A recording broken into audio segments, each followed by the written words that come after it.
Howdy, howdy. Welcome back to another episode of After Dark. All kinds of interesting stuff going on today. Uh, let's get some music rolling here first. What do y'all say?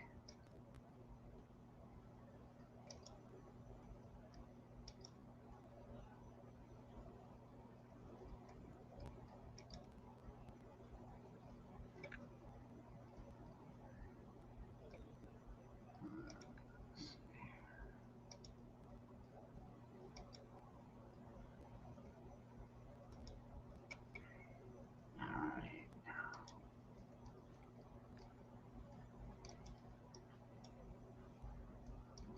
Die tonight, but if I do, I'ma be okay. And if I die tonight, at least I stood by the stuff I said. I got two graves dug, one for me and one for the motherfucker standing in my way. And if I die tonight, at least I can say I never ran away. Yeah, 6 foot deep in the cut, shoveling the tarp road. What's up, Grandma? Cherokee. What's up? Not what it seems.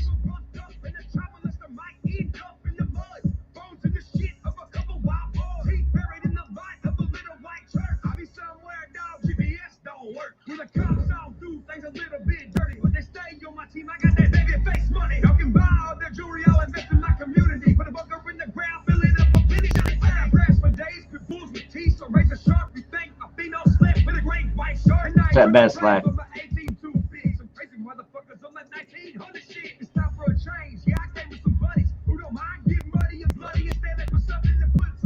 What's up, Chris?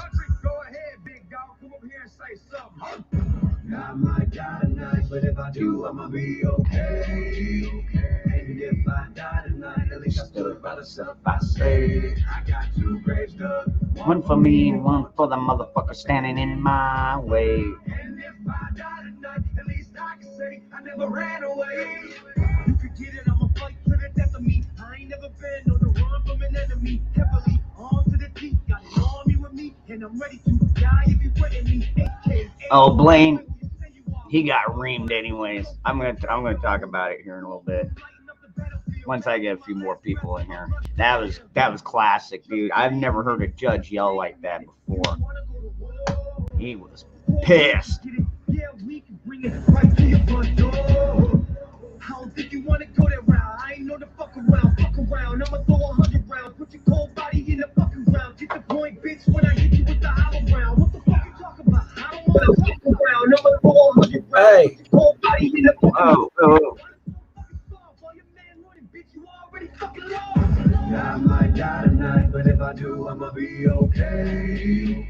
And if I die tonight, at least I stood by the stuff I said. I got two graves dug, one for me and one for the motherfucker standing in my way. And if I die tonight, at least I can say I never ran away.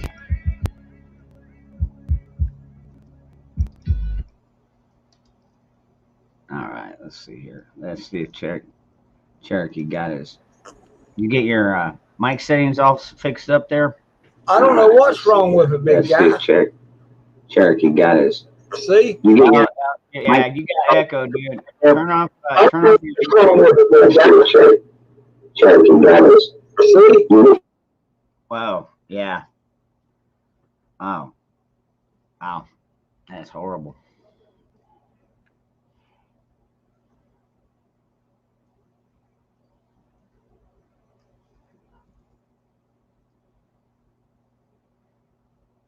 Oh, geez. You know, I did catch it there. I didn't quite recognize it. Well, he is the judge, so I guess if anybody's allowed to have a phone in there, it'd be him.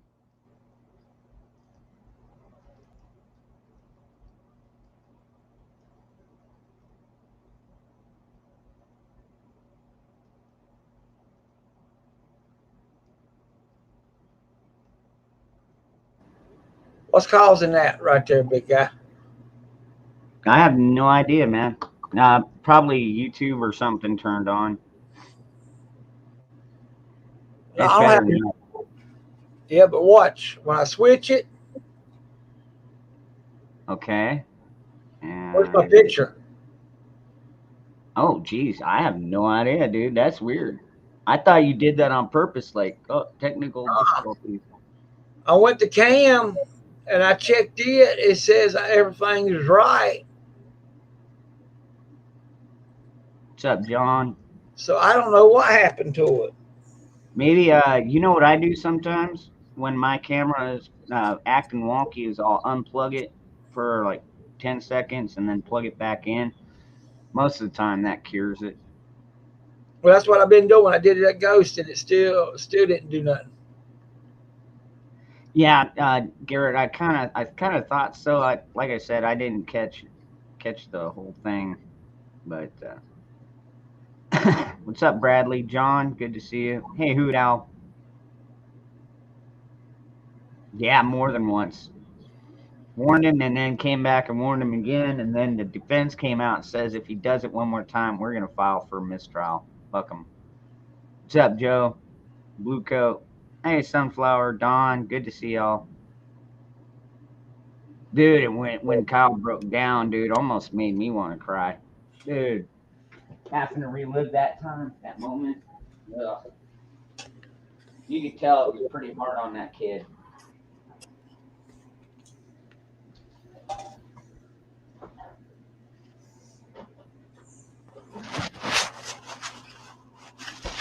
And then one of the other things that really pissed me off about the fucking prosecution was every time he'd be like, "Well, you were trying to kill him." Oh, okay. It's like, now he came out and there you go. He kept saying, "I wasn't trying to kill anybody." But that piece of crap prosecutor just kept fucking trying to put words in his mouth, waiting for him to fuck up and say, "Yeah, he didn't know." Good for him. Well, Oh, dude. at that case is that I looked at that DA. Even the judge got mad at him. He went for his beliefs, No, and he's not. No, he's not a DA yet, but he's running to be DA. And so, if he keeps fucking up like this, it's gonna push his chances of getting that DA fucking thing pushed back. He wants to be the DA, but he's not. He's just a prosecutor right now. well, I got a kick out of it because he went through there and rechecked everything. That boy kept saying yes, yes, yes, and he was right for saying that. And then he crisscrossed it. And I'm going like, wait a minute. Then he zoomed in using that video, and I'm going like, you really still couldn't tell that was him or not. He just agreed because he figured that's what he was doing. If I was that kid, as soon as I noticed that you got to zoom in better than that to prove that's me, there would be no way they could do that. What's up, Blue Coat? Good to see you, brother. That's why the judge said he didn't really want that video on there because it does change everything around. I got kicked up. I sit there all day and watched that shit, and I'm going like, man, I hated that damn dude. I know. Well, I mean, he's pissing off everybody, dude. I don't think I've talked to one person that likes him. He is he's a scumbag, dude. Oh yeah. Well, what get me is wait the judgment day. He's like he did a good job. You guys gonna look at that and say, well, this is how you did him. I'm gonna do you the same way. Tell me this. It's kind of sad that his own defense didn't stand up. It took the judge stopping the fucking case, taking the jury out, and then fucking reaming him because and the defense didn't even fucking object or nothing to that fucking line of question. Yeah, man. Yeah, just everything is like, well, you were trying to kill these people, right? And that every single fucking time, it's like, how many times does this kid have to tell you he didn't go out there to kill anybody? He didn't want to kill anybody. It's just the situation he was put in. You know what I mean? Yeah, but that's what got me is when they got to the psychological area. He said, that's the point I'm trying to push. And that's when the judge turned around and told him, well, I told you not to go there, and you go in there anyway. Yep. Yeah. Yeah. The defense was like, hey man, you told us at the beginning this was not it was already stricken. You can't talk about this and that. And And the fucking prosecutor was like, well, fuck it. I'll make up my own rules as I go. Yeah. And yeah, pissed the judge off most egregiously. He's lucky I ain't the judge. As soon as he did that, pissed me off like that, I'll be going like, wait a second. Now he's questioning me. It's out.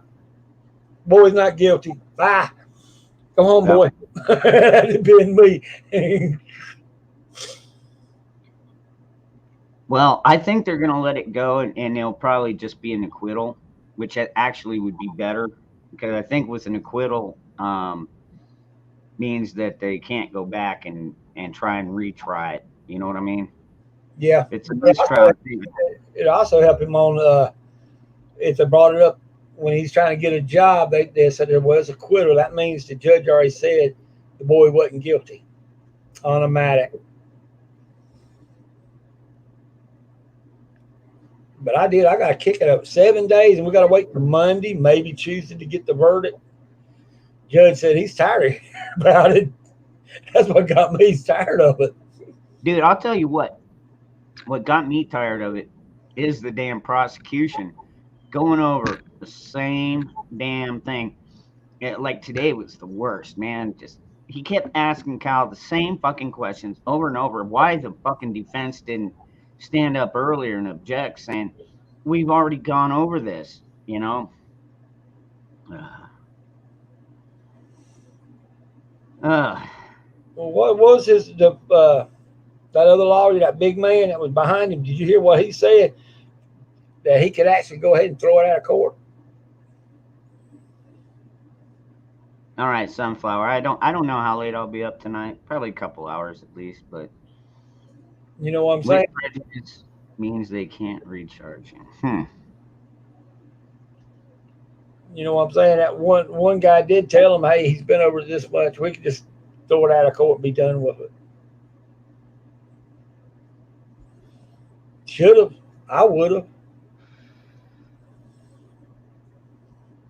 And I think that one kid, the one that got shot in the bicep, kind of fucking screwed up his $10 million fucking case.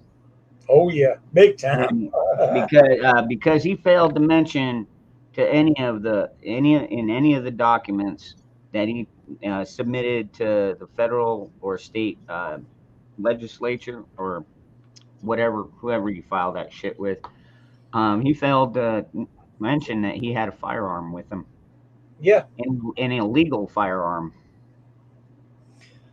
And he really, he didn't really have no feelings. At least this boy's got feelings. That's what was giving me a Gary feeling. I'm going like, man, this is an entrapment, twisting the words so much over and over again. It's stupid. But then I had to look at it, Bible way, and I'm going like, man, what the judge sees this guy? He's going to have a bloody field day. You want to do people like that? I'm going to do you the same way. How you feel about it? He ain't going to be able to say shit. Yeah, it's going to be interesting.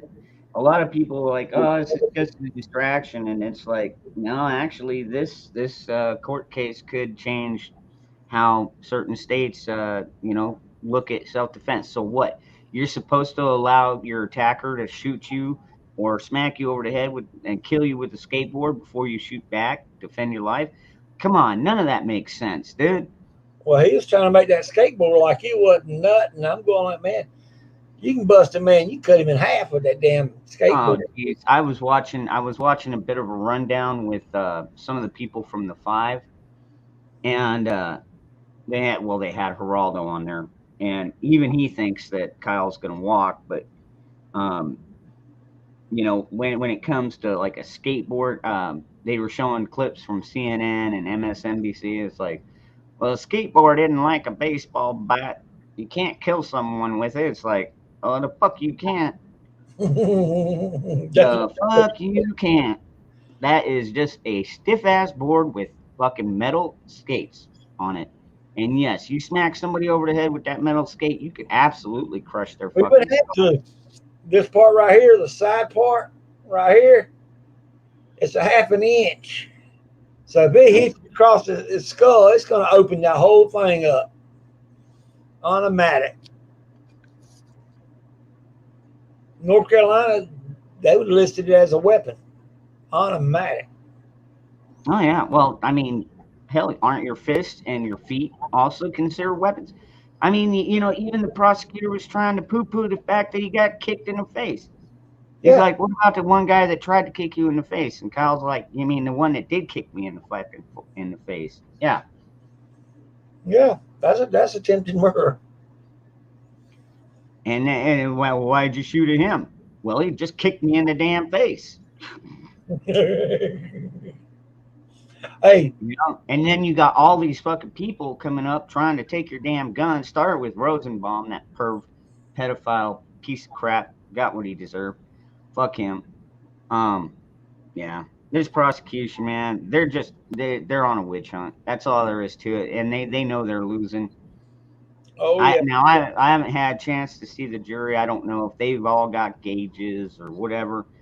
And I don't know if they're going to be able to threaten the jury or not. I mean, they're trying to keep the jury as protected as possible, from what I understand. But I mean, well, I looked at something today that also got my attention. You know that guy that went against Tyson Fury, who? Dustin Wilder, the boxer that went Uh-uh. against Tyson Fury. Uh-uh. You need to go watch that. He actually, in an interview twice, he's actually been doing it way more than that. He actually, Tyson, he's very religious, but he turned around and told him, well, I'm going to stick with my God. And that guy right there, his daddy was a preacher. Wilder's daddy told him this. And he said, well, I'm going to baptize you by my God, and my God's going to beat your God. Then when that fight happened, he stood up against God. So he was actually challenging God. And it didn't last long either. They was hoping to go 12 rounds. It didn't go but 7. He hit the ground 3 times, faced all beat up. I was going like, man, I got to go back and rewatch that interview where he was saying his God was going to beat that God. And Wilder said, okay. At the end, I got to see at the end of the fight, I also heard what Tyson Fury said. There's only one God, and he is the God and the King of gods. And then backstage, he sat there and started talking about how this guy thought he was going to win. He's a coward. He's going to lose every time because he's stepping on the wrong person. Yeah, I think he's stepping on the wrong person. He gets in the ring, say it again. I think he needs to go back. Wilder needs to go back and say, I'll fight the devil and watch the devil clean his clock. I thought that was funny as heck, though. I just couldn't believe a guy would say that. But there's like 7 other people that said that too. Pac-Man beat that black guy, said he was going to hang him on the cross like Jesus. That guy had to go to the hospital and fix his skull. It was all busted up. 40-year-old man beat a young boy. Well, it is Mike Tyson after all. Oh, yeah. Well, Tyson Fury, that's where his name come from. His daddy didn't like Mike Tyson, so that's why he gave him Tyson Fury. But even I guarantee you, Mike Tyson like that. You challenge God, you ain't going to win. That was the funny thing. And the people in Nigeria was trying to tell him, don't even put us involved. You're African American. You're from Nigeria. You don't know our religions. And second, we don't threaten no gods.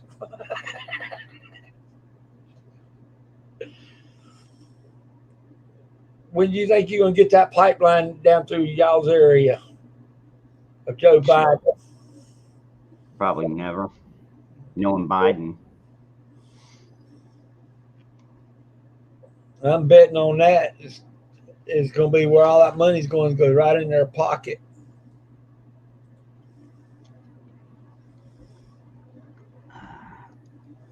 Damn, I had some other news headlines, but I didn't write them down. Fuck. I guess, what was it that, where in the hell was that? There was a state that, what's the one that Lightfoot runs? What is that? Chicago? Yeah. And they were taxing guns and ammo. And then the Supreme Court came out and said, no, you can't tax that because that goes against the Constitution. And then they stopped for a while, but I guess they're taxing it again. Yeah, they're trying to. Did you see them other governments now bringing themselves up back that mandate?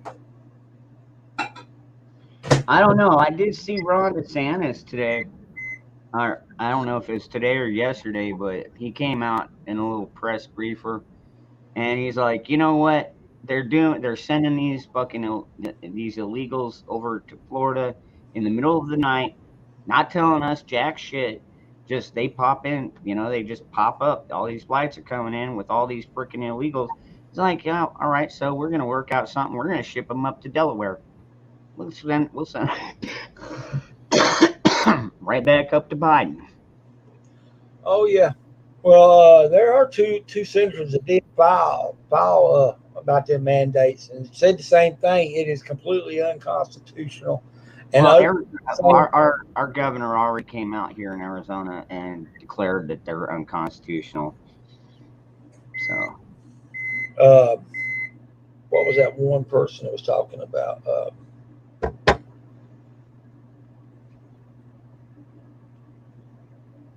The timelines are not matching on anything they got right now.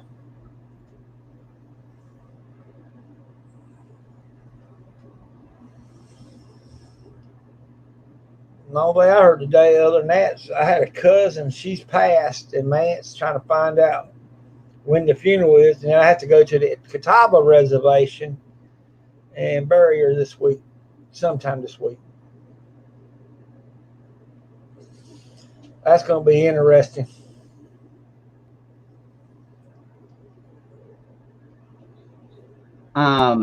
who now? I did catch a little something about that. I didn't know if they were using eminent domain or not to get that, but What was it? um, I guess the government is using eminent domain to steal farmers' land in the Midwest to build their train. Why don't they just use existing train tracks? That doesn't make no fucking sense. Well, then again, nothing the government does makes any fucking sense, anyways. Oh, he's talking about like what I say Farmer was talking about. They're doing it on both areas.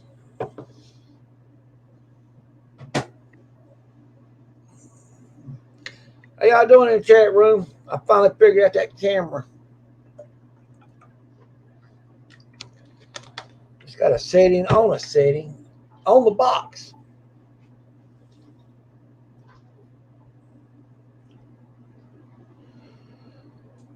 Man, that bear whiskey. I wonder if he's got any Screaming Eagle over there on that bar. What do y'all think? Give me a one. You think he's got any Screaming Eagle over there in that bar?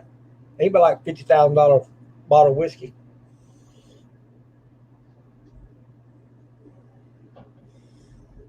How many ones y'all gonna get? So, do y'all got any plans for Veterans Day tomorrow? Who, me? Putting flowers at my uncle's graves. Oh, what he was talking about is they're doing it for that carbon piping and Amtrak's. But they got to zone them people out when they do that domain. And that's going to be a lot of people. And that's the corn product area. I was shocked when I heard about it. I was going like, what the hell? Next thing they're going to do is say America's going to become a computer chip because that's what it looks like they're cutting the ground out for.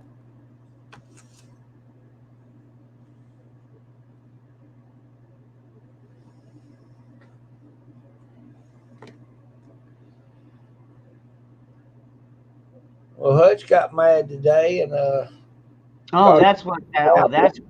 that's what I was going to talk about. There's finally a lawsuit out there against Alec Baldwin and the armorer and the other guy, the because there's like a chain of command for the firearms, for the prop guns. Yeah. And so I guess he was like the director of lighting and photography. Happened to be really good friends with the cinematographer, and so he's pressed charges federally against Alec Baldwin and everybody else involved in the situation. So, at least they're not going to walk away with this unscathed, Oh yeah. which is good. Well, I thought since it was his movie, he supposed to be the one responsible, supposed to make sure everybody licensed, everything supposed to work as is. What's up, Yorga? Hey, Annie. Hasn't the government always run a train on us? Feels like it sometimes, doesn't it, Don?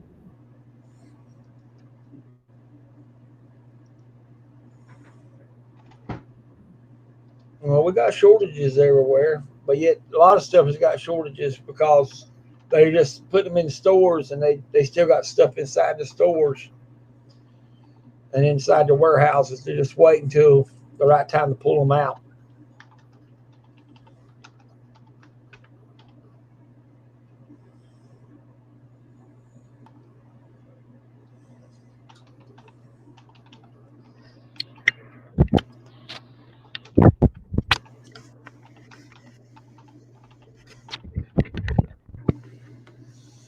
I'm curious.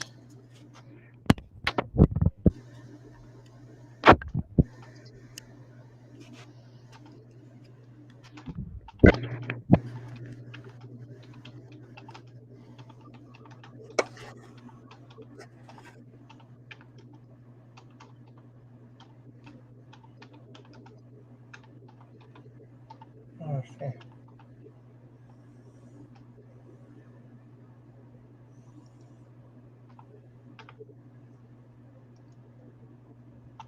You see where that movie star that took the shot? That guy, and he turned around and said he ain't giving his kids the shot though because they ain't old enough to make their own decision.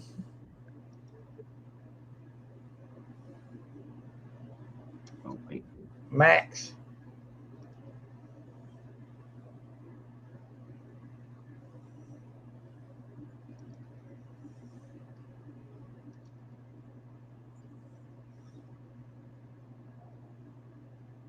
Well, Gray Man Prepper is going to try to get your time in the 7 o'clock channel. What's that? He's trying to go 7. Gray Man, on his time schedule, he's going to switch it to 7 during the week. When you're usually on. All right. We'll catch you later then, Stingray. Well, yeah, Joe. I mean, I 100% agree. When you hand a gun to somebody, I mean, I don't care if you know them. I don't care if you watch them clear it. Once they hand it to you, you double check that fucker. That's basic gun safety. And I thought that Alec Baldwin had been trained in that at one point, but then again, maybe he did it for like one of his first movies where he had to use guns or prop guns or blanks or whatever, and just forgot it or whatever the case may be. But You don't forget that shit. Think about it. well, they do because they don't like guns. Oh, They yeah. make their money using guns, making movies with guns, but they don't like people like us owning guns. Oh, did you see that DA guy get a hold of that boy's gun and try to open it to release the chamber, put a new bullet in, and that AR goes 3 to 4 inches. The bolt. Oh, now mine. I think mine's probably about 5 or 6 actually. No, I think it's 3 to 4 inches. Just I enough don't to know. put one out is what it's doing. But they had a check, and I was going like, man, before he even touched it, darn other people checked it first. Even in a courtroom, they recheck everything. That's kind of interesting. We get to see that on the news, and then you look at what Alice did. You'd be going like, "Darn, even they do it." Well, most people do. Well, not everybody, but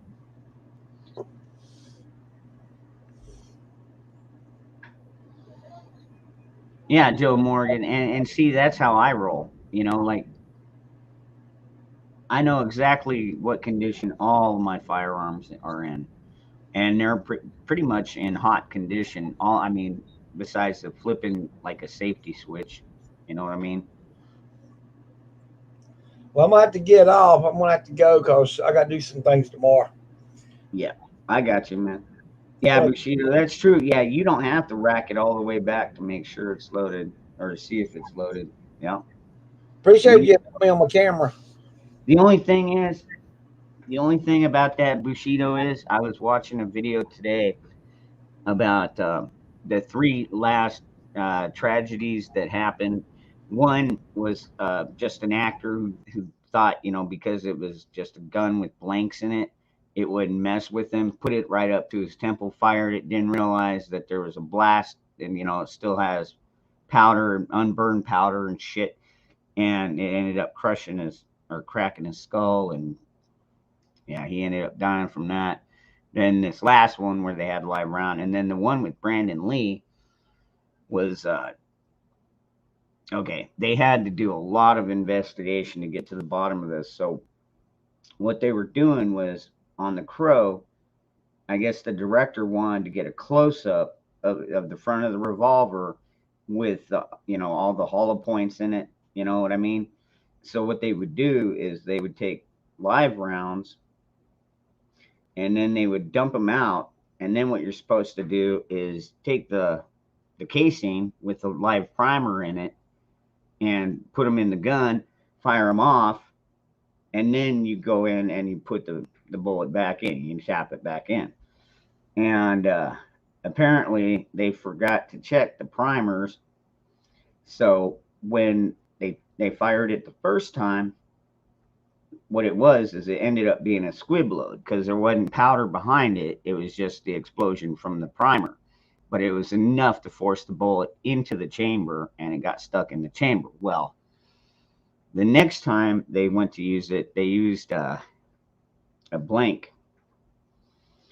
And well, when they used the blank, nobody checked the barrel. Boom, boom, boom. The pressure from the blank, because like I said, that one guy had already killed himself just by shooting a blank right at his temple. You can't do that. You don't, you know, even on a blank, you're still going to get unburnt powder, and there's still going to be a concussion from the blast. Anyways, it ended up pushing the bullet out, and that's what killed Brandon Lee. And the guy actually, he actually did a test. He tested it.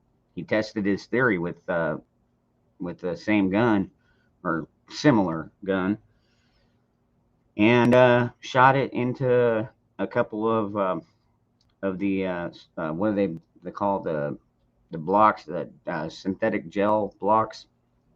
And sure as shit, motherfucker went through one and halfway through the other.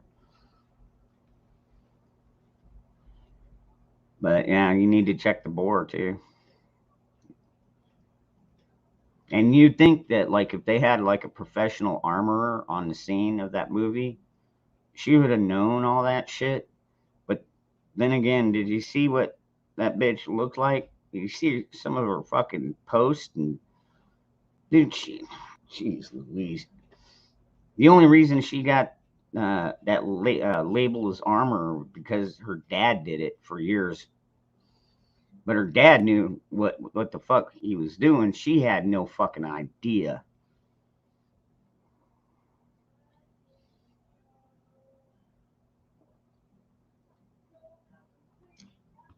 Yeah, Joe, that is the one. Thank you, Lucky Gunner.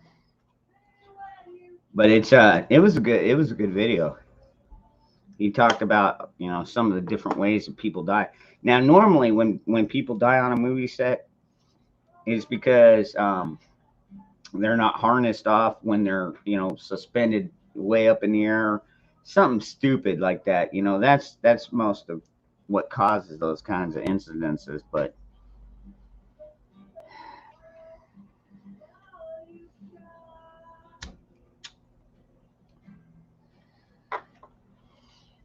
sometimes dumbasses die. Yeah. Let's see here. Let me just do this.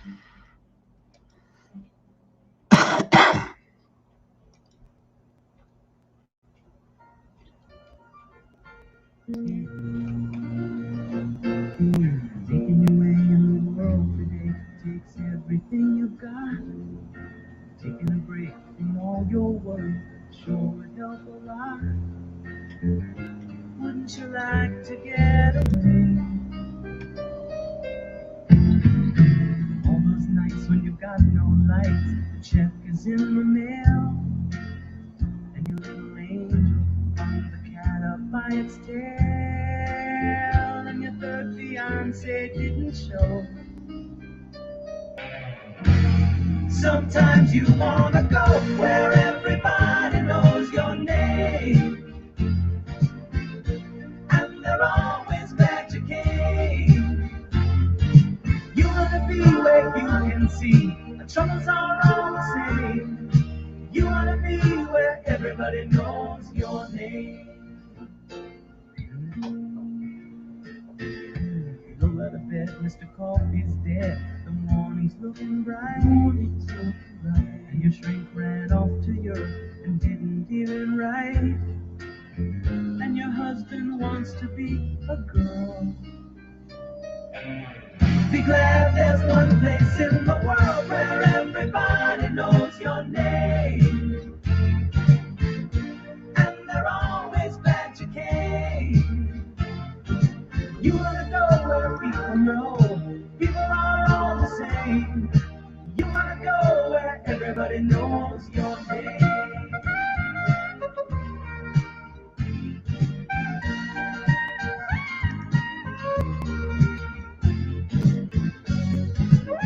Where everybody. Half the country fell asleep, but they scream woke. We're distracted by vaccines. Good night, Blue Coat. Celebrity gossip, popular neat quotes. Black lives, white lives, which lives mean most? We only dedicate one day to remember our fallen soldiers, the men and women who died young.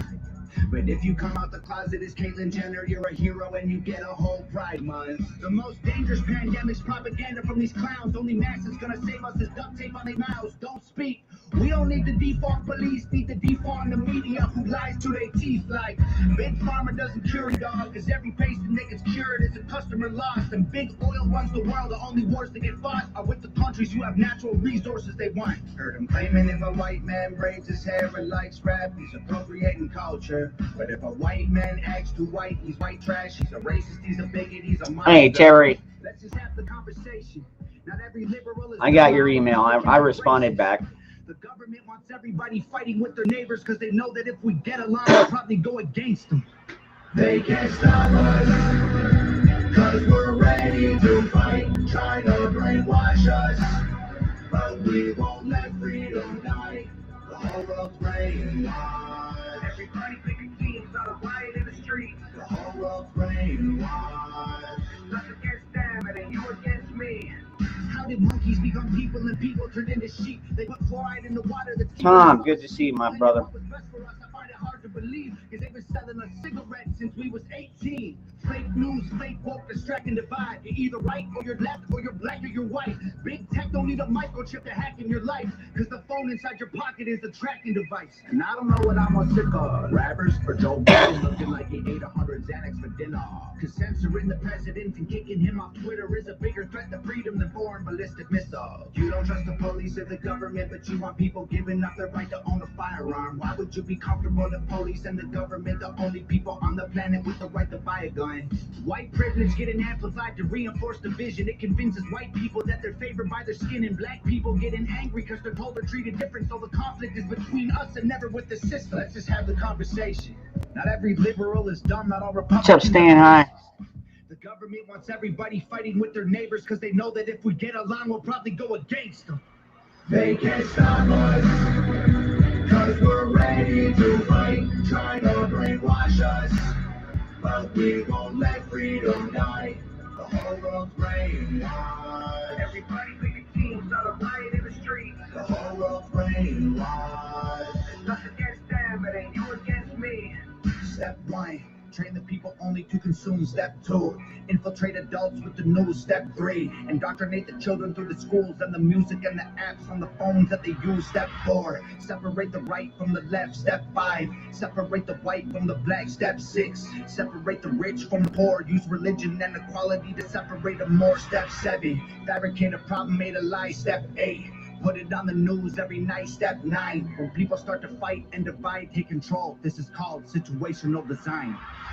They can't stop us, cause we're ready to fight. Try to brainwash us, but we won't let freedom die. The whole world's brainwashed. Everybody picking teams, so riot in the streets. The whole world's brainwashed. It's us against them, it ain't you against me. So I don't know. Did everybody get a chance to see the judge rail that prosecutor today?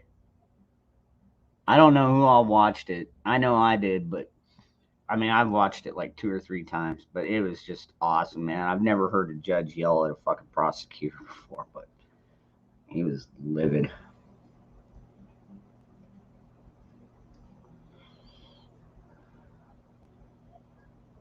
Yeah, Tom McDonald. I'm not like a huge rap fan, but I really love his message. So,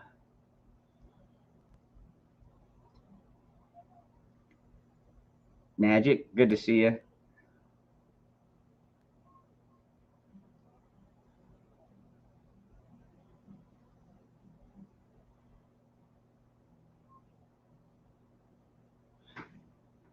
You got to see some of it? Did you get to see the prosecutor get his ass reamed by the judge? Like literally reamed.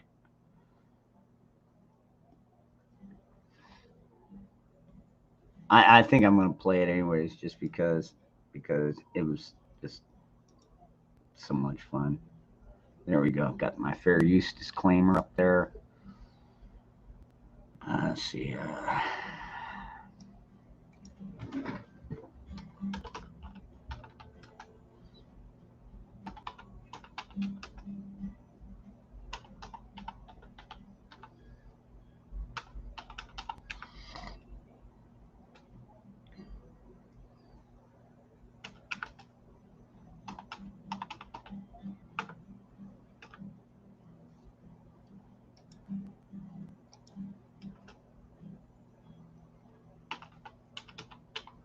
Come on.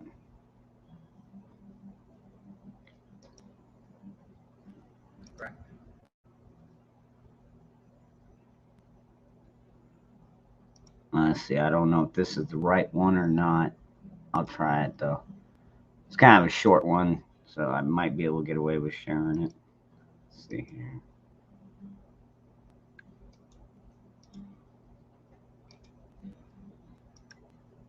So you understand there's a difference between using deadly force to protect yourself and using it to protect property, correct? Yes. Mr. Richards? Your Honor, Mr. Mayor is either forgetting court's rulings or attempting to provoke a mistrial in this matter. He knows he can't go into this, and he's asking questions. I asked the court to strongly admonish him, and the next time it happens, I'll be asking this trial with prejudice. He's an experienced attorney, and he knows more. Mr. This was a subject motion. I'm aware of that. And court left the door open. For me, not for you. My understanding is You should have come and asked for reconsideration. You did on the one motion, and in fact, I granted your motion for reconsideration. that was not my motion. Excuse me. I did. We did not move That for was their reconsideration. motion. We have not filed any motions to reconsider in this case. It was their motion for reconsideration. But I said I denied it, or I indicated a bias towards denial. That's what I did. Held it open with a bias towards denial. Why would you think that that made it okay for you without any advance notice to bring this matter before the jury? I was astonished when you began your examination by commenting on the defendant's post-arrest silence. That's basic law. It's been basic law in this country for 40 years, 50 years. I had no idea why you would do something like that. And it gives, well, I'll leave it at that. So I don't know what you're up to. Yes. We filed another action on this exact issue because, in my mind, and I argued this, it is identical to what was going on the night of August 25th, in the sense that the defendant was using this exact same weapon. He was using it in a manner to try and protect property. No, he wasn't. Your Honor, with all due respect, I'm not going to rehash the motion. That's absolutely untrue. And there's no. Your argument's of record. My comments are of record, and why I ruled as I did is of record. There's nothing that I heard in this trial to suggest anything changed, even if you're correct in your assumption that you know more than I did at the time. You should have come to the court and say, I want to go into this. Oh, man.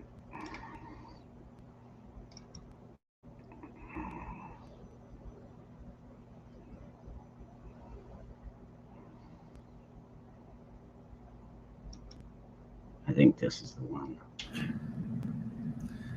Let's see here. you indicated that For where he is threatening to use that gun to protect property. It goes, the gun with it. Your Honor, he is saying he wished he did so he could shoot people. You know, there's a lot of difference between commenting about something when you haven't got a gun and threatening someone when you do. You know, it's interesting, Your Honor, because the entire defense theory in this case is Joseph Rosenbaum, who was unarmed. Tell me what the defense theory of the case is. May I respond to what you just said, Your Honor? I'd like to respond to what you just said. I apologize, Madam Court Reporter, but I'd like to try and make a record without anyone interrupting me, if that's okay. What's up, militant? I believe Hey, that Jeremy. there is a central Good to part of see this you, brother. case that Mr. Rosenbaum is making threats that he has no ability to carry out. So, to your point, Your Honor, you're arguing that this August 10th incident, Sharon S. one Good to aspect see of you. why you don't believe it's relevant is the defendant didn't have the gun with him. This case is about someone who didn't have a weapon, and yet the jury is being told because of those threats, that means the defendant has to defend himself. So, with all due respect, Your Honor, mere verbal threats have already been shown to this jury and used as a basis for someone's subsequent actions. I am attempting with the I defendant did too, to Nikolai. use his mere verbal threat on August 10th, 15 days prior, that he's going to shoot shoplifters with his AR-15 to impeach the defendant in a murder trial. I would ask the court's forbearance to do that. I apologize, Your Honor. You're right. I probably should have brought this to your attention earlier. I may have misunderstood your ruling because I Come on. made that more relevant. You would admit it, or at least consider it an admittance. I believe, based on the evidence that we've heard, and more specifically, exactly what the defendant said earlier about admitting pointing a gun at someone who was merely jumping or sitting on a car, that the door is open now to this testimony. And I continue to believe that his state of mind, his intent, his belief as to self-defense is the core of this case. That was the basis for my motion. You were strongly inclined against it. I understand that. But now we're in the middle of trial, and there's been a lot of evidence that's come in that I think makes this relevant. So I'm attempting to impeach the defendant on his beliefs. I believe I'm entitled to impeach the defendant on his beliefs and on his statements. I'm going to interrupt you now because you're talking about his beliefs. I think that's what they call His statements to Your Honor. Because he just said, can't use deadly force, can't threaten to use deadly force to protect property. So now I'm impeaching him on that.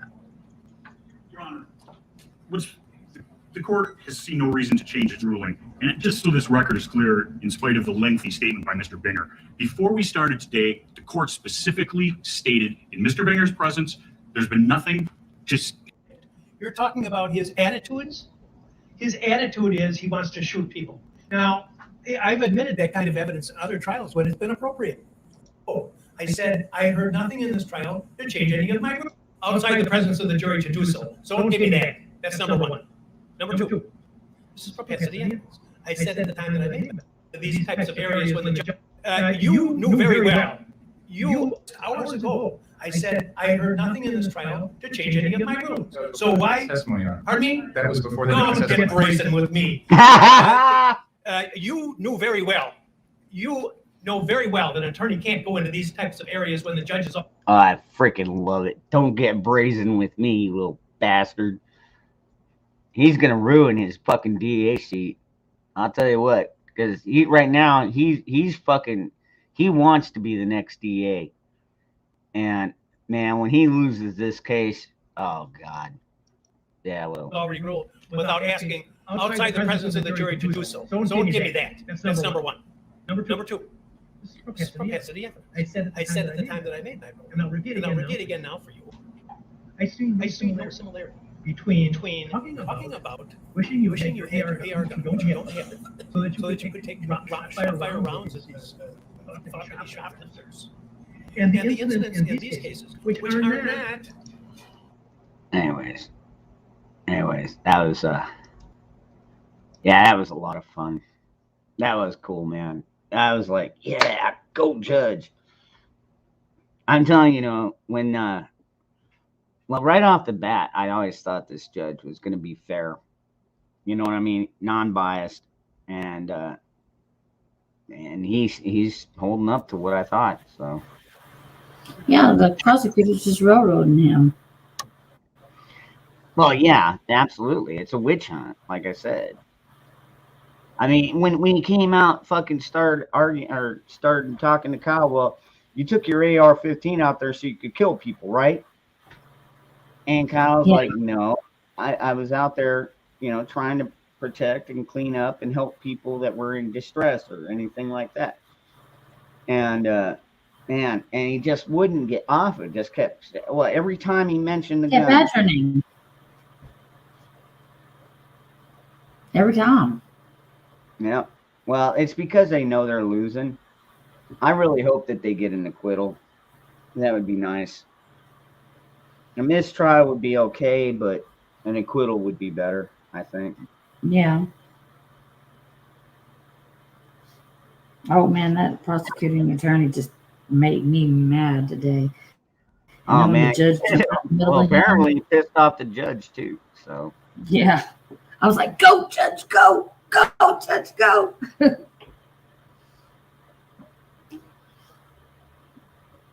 Yeah, but when he went to try to testify about what he saw, and then he had that panic attack, man, it just made me cry.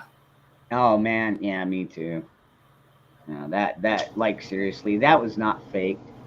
The other guy they had up there, the one that got shot in the bicep when he started boohooing, I'm like, oh, come on, give me a fucking break here. You know what? You pointed a gun at the guy, and you got your arm shot off because of it. That's right. Yeah. Damn Skippy, man. You're damn Skippy.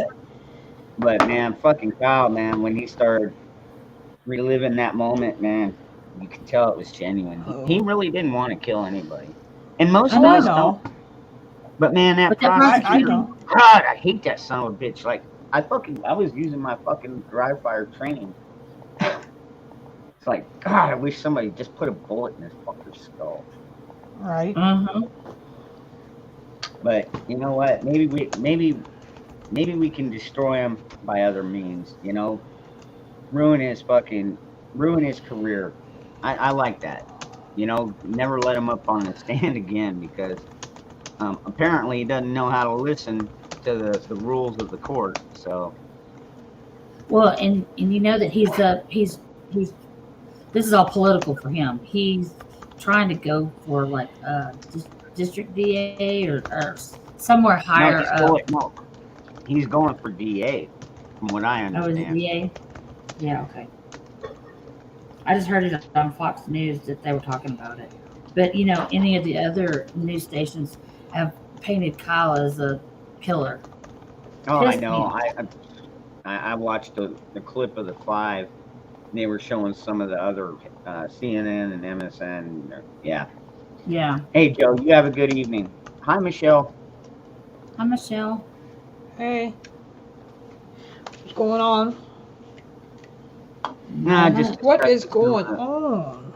just Yeah, I discussing- watched today's case. I was laughing. I was like, did he really just say that he just made it up? Did he? Am I like dreaming? To think that they could be prosecuting some child predator and putting his in prison, but here we are wasting time on this whole Kyle Rittenhouse case. When it's pure, it did take a rocket science to figure out that it's pure self-defense. 100%. Not only Well, that, I but mean, if he was trying to like just be some murderer on the street, then he wouldn't have, chose which person or which people to shoot. He'd have just Right. took that AR and just, like, brrr, and just knocked everybody down. But he didn't. Yeah. But that's the way the prosecuting attorney was trying to make it sound. yeah. How many more days is this? Because I heard him testify today. Kyle, They right? have I thought Tuesday. he was going to be the last, but apparently they have more now. The judge is thinking Monday or Tuesday. Yeah. Yeah. Okay, what is your persuade on it? Do you think they're going to react on fear? Do you think that the jury will find him guilty and the judge will find him not guilty? I don't know. I like I said, I haven't been able to read the jury at all. They don't show them at all. Yeah. And for good reason. But I know. They've But already at had the people same out there time, taking pictures of the jury. I'm guessing it's probably going to be at least a split jury, if not more.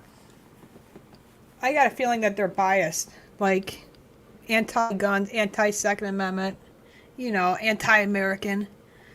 American people are racist. I highly doubt that all of them are.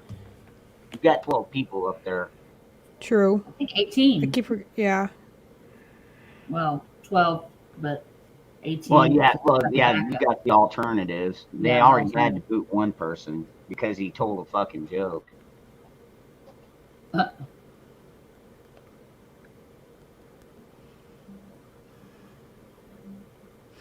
don't know, because I know that after this, if they acquit him, he's gonna have to probably go into some kind of witness protection or something. Oh 'cause yeah, like his whole I told James just last night. I said, what if he wants a career in law enforcement or he did. in the military? Well, no, if he's acquitted, then that shouldn't mess with any kind of law. But it kind of will, no matter where he goes. As much as what you say and what the law says, what people are going to say and think are different things. Like, no matter where he I don't goes. know, man. Dude, you all right, Michelle? Maybe you're not keeping this in mind, but all right. Besides just the, just the jury, you gotta look at how many people are watching this fucking trial and saying, Yeah. "Look, this is a clear-cut case of self-defense." Cops agree, citizens agree, fucking firemen agree. Like, seriously, dude. The only one that doesn't agree is that stupid prosecutor, and I don't know what his fucking issue is. Yeah. And He's got a bug up his ass. Even the judge, just in that clip that I just showed it, he's like, I don't know what the fuck you were up to here, but you need to you knock just showed this a clip? shit off, man. I missed you shared a clip. I'll have to rewind later. I Not did only take a that, couple but there are potty people breaks that are during the gathering case outside the today. courthouse that are threatening bodily harm to not only the judge, and they've tried to dox the judge, but they've tried to taking pictures of all the jury. Oh, I did hear that. Well, there's two trials going on right now. That other one, that jogger from, I think, what state, Florida? Who was shot? No, I don't. That one hurt. In the construction area. I guess it was known that people were stealing. Oh, yeah. Well, the jogger that went into a construction site, yeah. Yeah, that case is going on. Missed that, so I have no idea. I'm conflicted on Well, that case. that one's not so much self-defense, not like this one. Yeah. But They're going to find guilty verdict on that. This is gonna be big if the prosecution does manage to pull off a win, because that'll change the future for Wisconsin and probably all them other libtard states. Like, well, if you look at the Rittenhouse case, it's like, well, he went out there, he shouldn't have had an AR, he shouldn't have even been there. People are saying, And it's like, wait, why are you saying that? Because he didn't live there? Well, you know what? Maybe he didn't technically reside in Kenosha, but his dad did. He worked in Kenosha. He knew all these places, knew a bunch of the people. Right. Yeah, and it's all bullshit. What's up, Bug It Dude? is. And, you know, even though he was 17, I think that they can look past that, you know. He knew how to operate it well. And again, he wasn't there to entice anything. No. And he showed, I mean, Well, great they already restraint. took the what do they call that? I guess because there was a curfew going on. They already took that one off the table. And even if he gets convicted with, you know, a minor with a, you know, a deadly weapon, it's like a misdemeanor type crime. So, but he didn't purchase it. That's the good thing, you know. He didn't purchase it. His friend purchased it and said, "Hey, look, it's yours until I turn 18, and then we'll transfer it over to me." Was it Stuff his like dad's? No. He kept it. No, he kept it at his friend's house. dad's house because they had a safe there. Gotcha. Okay. But it never left Wisconsin. What's up, Brian? And Except he for also when put, went he home. also, I saw a new video, which I didn't see this one video. I saw him putting, or trying to attempt to put out a dumpster fire. Am I correct? Yeah. A dumpster Yeah, that was he lit on trying fire? to. Yeah. And he also had, we talked about this last night. He had not like Band-Aids and stuff, but he had like a medical kit on him. Correct? Yes, because Yeah, he yeah, was a knife cadet back, in yeah. training. Yeah. All these things are going to help him. Yeah. Not only that, he was also a cadet at the police department where he could go on ride-alongs because they issued him a safety vest. God damn it. Oh, no way. Yes, but he wasn't wearing it that night. He let his buddy wear it. But he was going through like 2 different cadet trainings with the fire department, EMT, and with the police department. Yeah.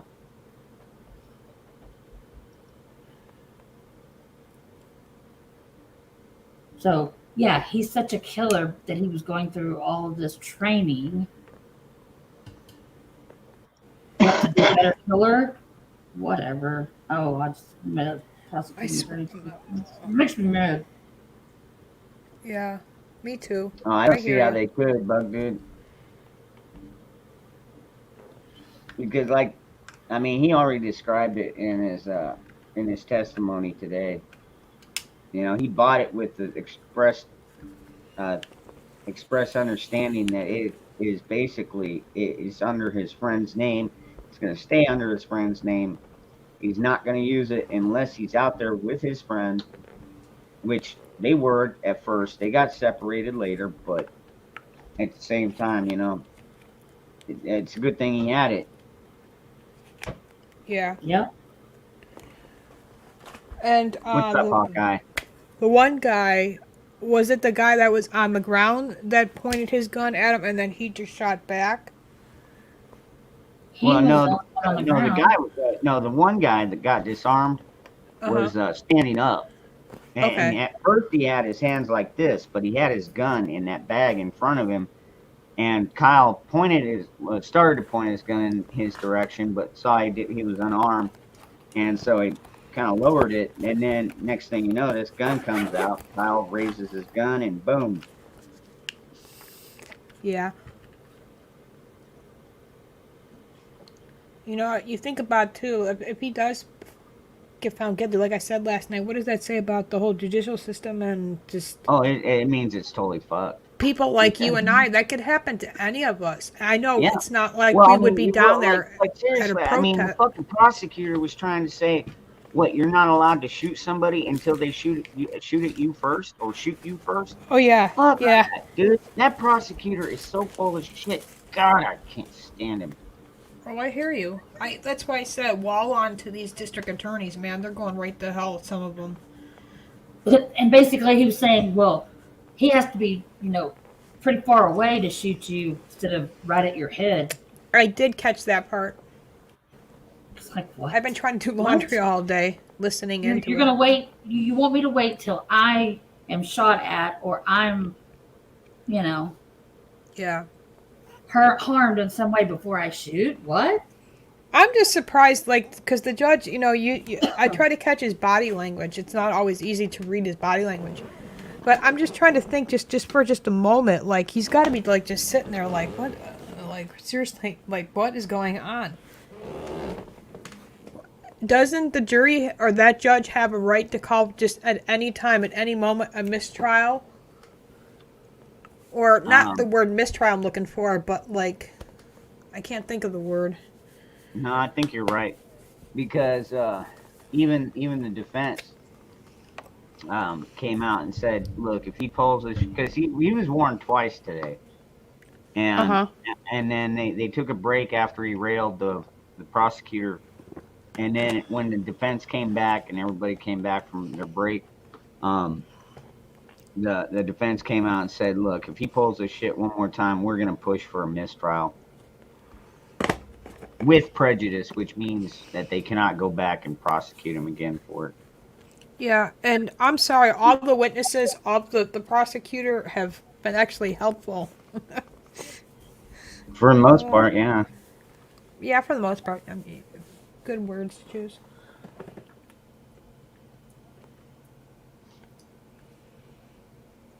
I hope Kyle gets what he deserves. Kyle was a lifeguard. He was taking EMT and police training and had firearm training. This is a good kid. Yeah, he is. Damn good kid. For all Militia Dude. Brent said, I hope he gets I'll what tell he you deserves. one thing that Kyle didn't deserve is this fucking long, drawn out fucking bullshit court case when it's clearly self-defense. Here, Yeah, Michelle, I'm putting this in private chat for you. You can go there and you can watch. He covers it every day. You can watch the whole thing if you want. I watched too. The one that Dangerous Freedom turned me on to was what is it, Law and Crime Network, or I can't think of the channel. Yeah, Law and Crime Network. Yeah. Yeah, that's the only one that you got. problem is that one's kind of, I don't know. It blanks out a lot. That's the only thing I didn't like it. Yeah, I did notice that today, but I thought it was just my cell phone. No, it was happening on Lee's channel too. Lee's good. He covers it from the time it starts until. I'm not watching PBS. I hate PBS. I don't like PBS either. So if you want the whole trial for every day, he starts from the start of the day to the end of the day. Go watch Lee's channel. He's got them all. Well, you guys know that Big Bird, he got the jab, and Biden said, "Good Big Bird, Big Bird, listen." Oh, look at Idiots. this guy. Now, if you don't Oh want my this gosh, kid, if you don't Sarah, you don't want this kitten to starve. I do. You need to go down to my PayPal account and help me get cat and dog food, because these guys are getting expensive. How do you do that? Try Well, you got $100. PayPal. The link's in my description as well. What's that? Oh shit, Zach's here. I don't know if What, my Zach? card is stored on my. Hey, brother, Zach. I could also send you food, like in a box. What kind of food do they eat? Well, I've got a kitten that eats kitten chow. I've got cats that eat cat food, and I've got a dog that eats big dog. They just had a big sale on kitten food. I'll have to get some little cans and send them to you. I know I can do it that way because if I store my card on my computer again, that means my daughter will figure it out, because oh crap, yeah. That means trouble for me. What's up, Zach? You little handsome little devil. What's he doing?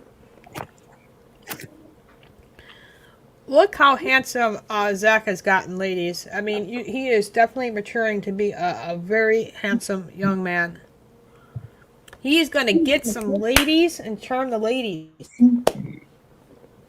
CNA Productions. It's purple pink color. Hey, John T. McGill. Been a pleasure.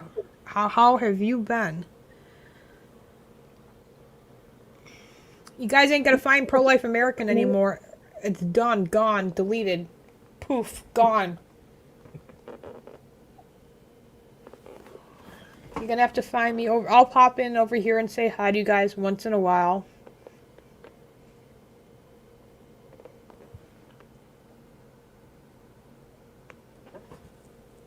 Just been working on an ad today.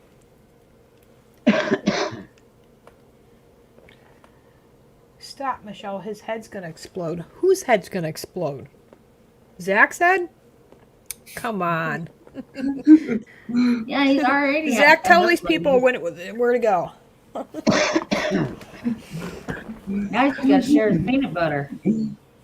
Dangerous Freedom, are you feeling good? You don't look good. You don't look too good, brother. You look like you've been tired. Well, I've been up a lot of the morning trying Yeah, to you watch could- the trial, but You look like you haven't then again, I slept. also fell asleep during the trial too because that damn fucking prosecutor just keeps rolling over the same fucking shit. And I'm like, oh god, this just ain't even worth it. Are you feeling well otherwise? Yeah, for the most part, yeah. I know a lot of people say because of the time difference, they're complaining. I'm like, oh, I didn't even notice. Yeah, what's up, Salem Yeah. Prepper? This whole time difference always screwed me up. You see, with my husband too, because when he drove tractor trailer, yeah. I hate the time change. Yankee, I don't know if I said hi to you or CNA, but welcome. If I talk too much, just mute me or kick me out. He's sailing. Give me the boot. No, I went over quite a few of the topics I already wanted to go over. Now I just want to kick back and drink. I want to one day set up on your channel because you have some awesome Patriots where I can give some of this gear out to people. And maybe you could ask them a trivia question and then they can win that prize and I'll send it to them. Because I have no other way to give this out and people to win it. Look at this big box of all Trump, not just Trump flags, but patriotic stuff. Big box of different kinds of stuff.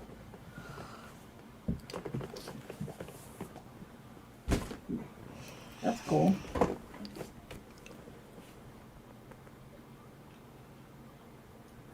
There's $1 million in there you can win. No, I'm just kidding.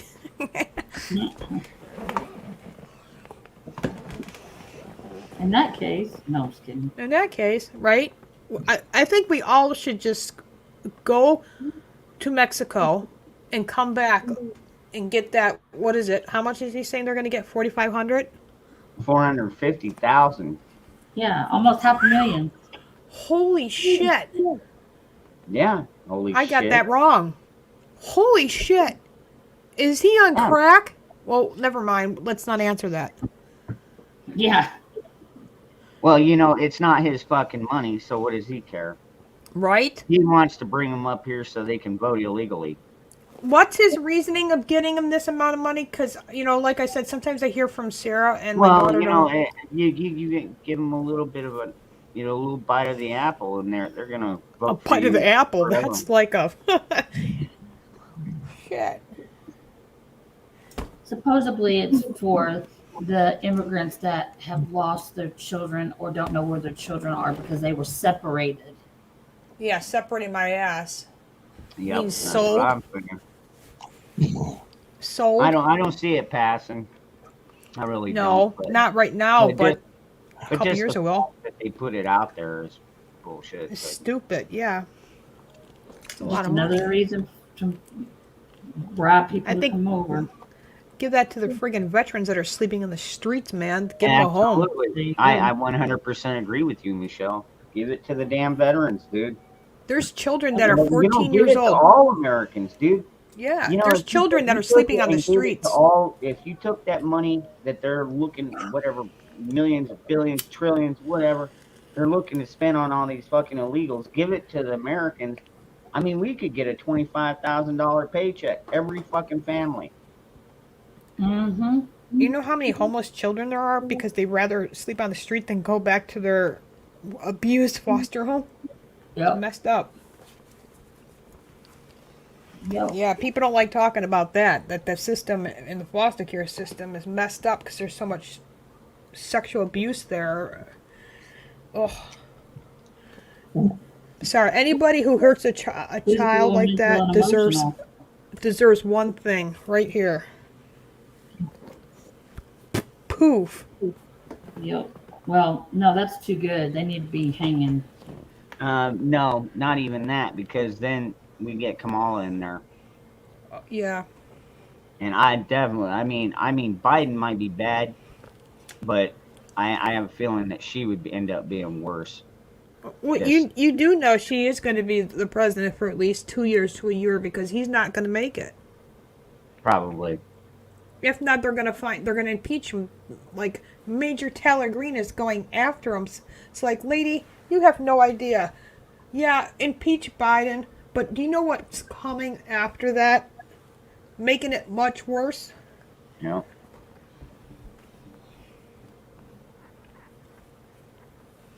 You see that biker veteran that ran for Congress and won only on a $150 budget for his campaign?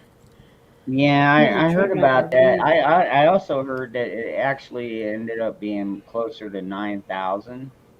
But still, even if that's the case, that's only a drop in the bucket what these Democrats put in. Yeah. You know, they put in fucking $250,000 and shit. Yeah. But Mhm. Yeah. and I think the guy was what do they call that? He was already in office, so he was the what do they call that? My understanding, Which- he was a driver. I know the word you're thinking, but I did not Yeah. know that he was.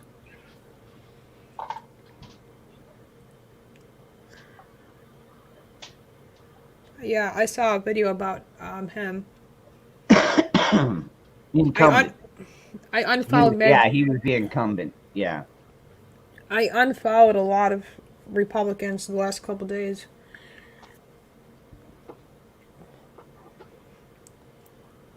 Until these start standing up to these tyrants, I have lost respect for them. Mm-hmm. I'm just glad it's starting to cool down out here. I can finally start wearing some of my favorite shirts again. Like this one. I thought he was going to take it off. Awesome. I love that. Too bad you can't send that image to like my phone and I could like just print it out and make one for my son. That is awesome shirt. No, you can find it online. That's where I found I like it. the baseball style shirt type thing. That's cool. Oh yeah, what do they call these? I can't remember what they call them. And your hat's pretty sweet, by the way. Oh yeah, and it's the Velcro type like yours, where you Yeah. can change out the logos, and then on the back I've got. I sell that stuff. Yeah. I have that exact stuff. I could make. Anybody one if you would like? Yeah. I got one agree. hat left. I sold 20 of these hats. Nice, Right here. very nice. I sent Zach one because I love Zach. What's up, Rex? You know, just chilling out, man. Chilling out at the bar. Any ideas He's not of at the starting beach over tonight. on YouTube you could recommend for me? All right. You know, the other night when you were talking about how you set up a new account, but you set it up under your old email, Mm-hmm. set up a new email and then start a new account under that email. That's right. You did on- mention that. Okay. Yeah, because like this account here, this was actually set up by Bobby. You know, Bobby Aw. set this account up just for the two of us for when we stream and stuff. I miss And him. and you know, after he passed away, I was like, well, why would I just let it go? You know what I mean? So Yeah. So each time you start a new channel, you have to use a different email. you don't have to. But what the creative idea behind it? I can't to keep doing the same. I can't keep saying the same thing because it's going to keep getting taken down. So it's like, do Yeah. I start? What's up, Sharon Am? I don't know what kind of creative idea. Some people say Arts do a and cooking crafts. channel. Your arts and crafts on there. I have my Anna's Inspirations channel still here, but yeah, I can't even sell anything from that store because I don't have a website yet. Unfortunately, You don't have to have a website. to sell merchandise to get it out there, You can do I it think a free on website Etsy absolutely or helps. someplace like that. I have Well, a I mean- Facebook business There's a lot page, of- but yeah, I'm There's a hated lot in of my places community, where you so can that get don't for help. free. Well, quit showing. What do you show? A lot of clips from videos, or do you Well, just talk? I'm pretty much done in sending or sharing all those information I've been sharing. Stu Peters, you can find him sometimes on Alex Jones once in a while. Yeah, I talked about you know what all the time, Mm, so I got to think of something creative. But you know, think about how many cooking channels there are, because someone gave me that idea. I want you to do a cooking channel. There's a lot of cooking channels. I want to do well, exploring hell, channel, but I mean, exploring costs well, money. look at like this channel. This is mainly just a relaxation, drinking, smoking channel. Do we talk about some of the you know some of the topics that YouTube doesn't like? Yeah, but you know none of us here pretend to be doctors or anything like that, and I very rarely show any kind of clips. So you know, and once in a while they'll go back and they'll delete a stream or something like that, but that's about it. Anyways, I'll be right back. I gotta go blow my nose. Yeah, I mean, I thought exploring would be really cool, but it's expensive to do that. Like, and you know, I don't know if most of you guys know you know the way what happened in my life. So I don't like driving all the time, and in order to go exploring, you gotta drive, go places. To get places, you gotta drive. Exactly. I'd like to go on ghost hunts and exploring and shit too, but I don't have Like nobody to go with Letchworth- me. I ain't gonna go by myself. Letchworth State Park is exactly an hour and 30 minutes. And I've been all the way to Six Flags. We went there once this summer. I took my daughter and she had a friend, and we pitched a tent for a night. That was miserable. Never do that again, but besides the point. I was nervous driving because, again, I was so accustomed to my husband doing all the driving. I just sit back and just relax as a passenger. Yeah, I had my license when all my babies were pretty much all potty trained. That's when I went for my license, but I didn't do much after it. I just let him do all the driving. I don't like driving. Some people probably do. It relaxes them. I've heard people say that's probably one of the best times of their lives is when they get out and travel. Traveling makes me sleepy. That's why I don't Absolutely. Like to by myself. Hi, BLK Sheepdog. Tony, I think I got that right. Again, I don't want to keep repeating it, but you guys, if you're on Telegram, I'm over there, Pro Life Warrior. For those on Telegram, Wait, I don't even know what Telegram is, son. right? I know a lot of people don't, but for those on there, I'm there. I mean, I've heard of TikTok before, but I'm not signed up to it. not a lot of people know my channel's gone yet, so it's just gonna have to be word of mouth. What's up, Crystal Keith? What's up, Black Sheepdog? Maybe I can do a prank channel, huh? Yeah, that'd be fun. Who are you gonna prank? Prank my kids. Sarah, every I time could she always gets prank me, me. and she don't mean to do it, but like if I'm in like my bathroom and I'm brushing my hair before I go to bed, or if I'm hanging up a shirt, she has a way of coming in the room without not even making a peep, and she scares me every time. And she don't do it intentionally. She just walks in my room so quietly. Gets me every time.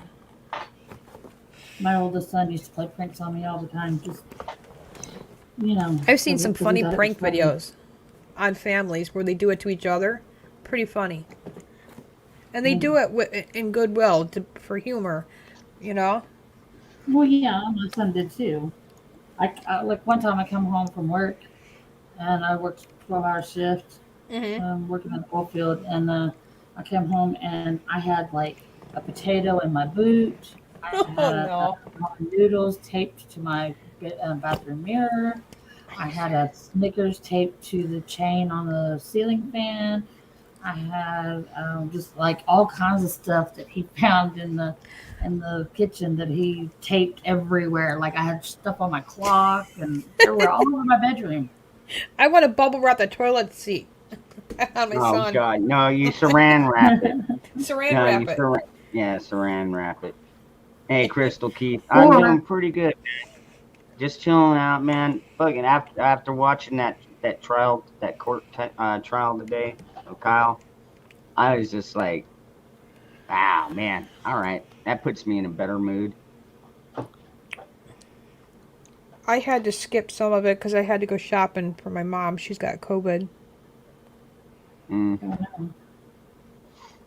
And by the way, she had 2 of the you know what. Yeah.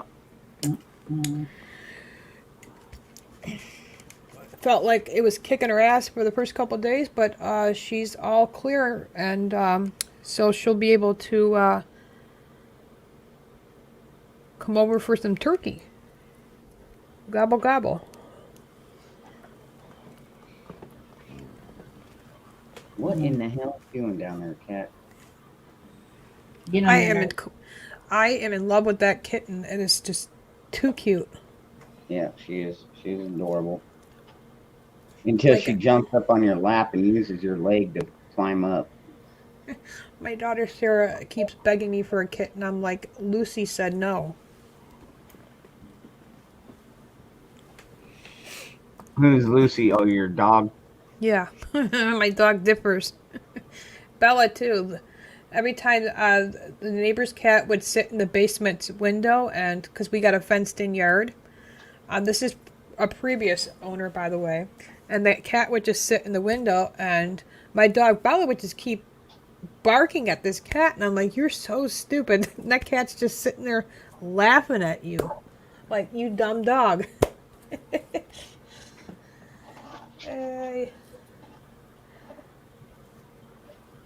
No, I didn't catch that, Brian. What was he bashing Aaron Rodgers over? Oh yeah, I did hear that about Terry Bradshaw. Aaron Rodgers, he was what is it, Packers? Wait, no, yeah, he was. Yeah, he was Green Bay Packer with a Fred Driver from that movie Hunter.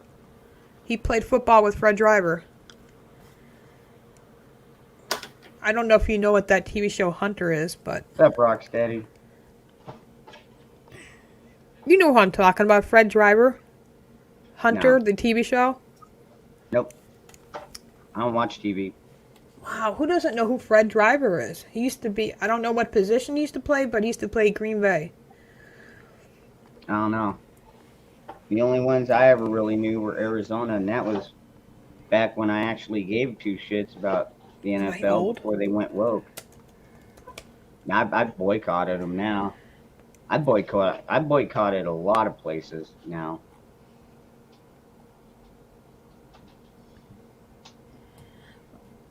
About the only ones I haven't. Maybe I is got the like, team wrong, but GOA, I still donate to them every month. USCCA. Here, it's in the think private chat.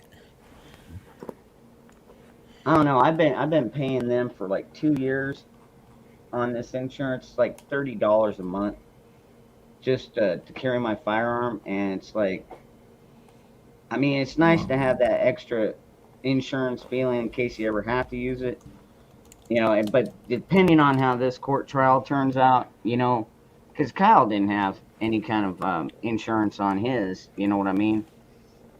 Then Insurance again, on what? on his firearm, in case or accidental shooting or whatever. That's how that works. The USCCA, it's like insurance. There's I a didn't whole know bunch that of- was available. Oh yeah. There's quite a few places. There's a place called Second Call Defense. You know, you call The second call of 911. defense is run by NRA or no? No, they're a private lawyer firm, but they deal mostly with self-defense type stuff.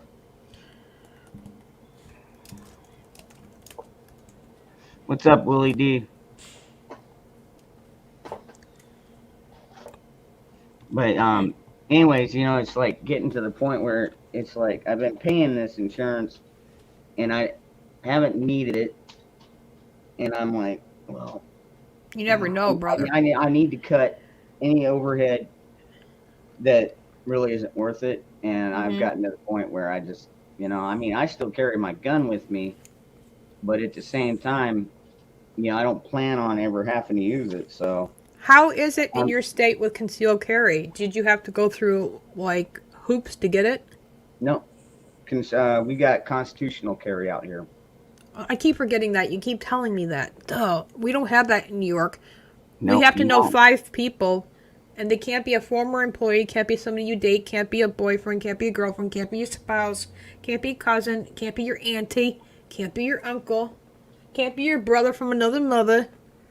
It's like, well, who do you have? And they have to be from the same county and Well, live you- there for right. over 10 years. You do know that there is a Supreme Court case that is getting heard, and it's about the way that New York runs their concealed carry permits. Because I did not know this. oh yeah, it's going to be a big case.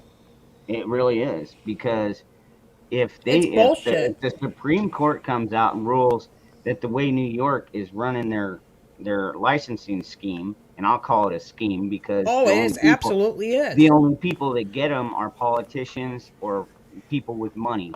That's right. Period.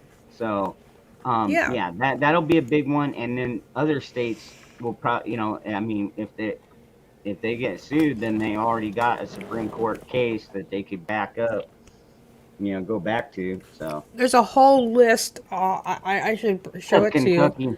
Of what is not allowed and what's allowed, and yeah, it's bullshit. Like, seriously.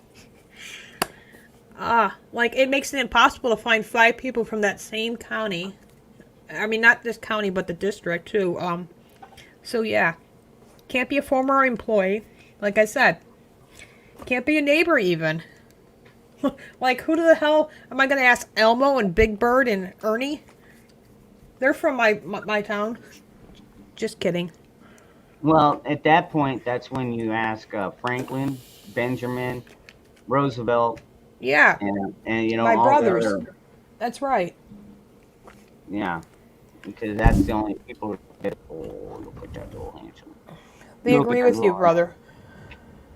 100%. See that? He's holding that document right there. He said, yeah, I'm with you. I'm going to be giving them out too, those life-size founding fathers. I'm going to be giving the John you Adams like that one out. goatee, do you?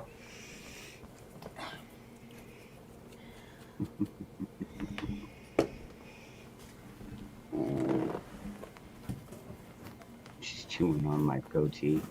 Who's chewing on your goatee? The kitten.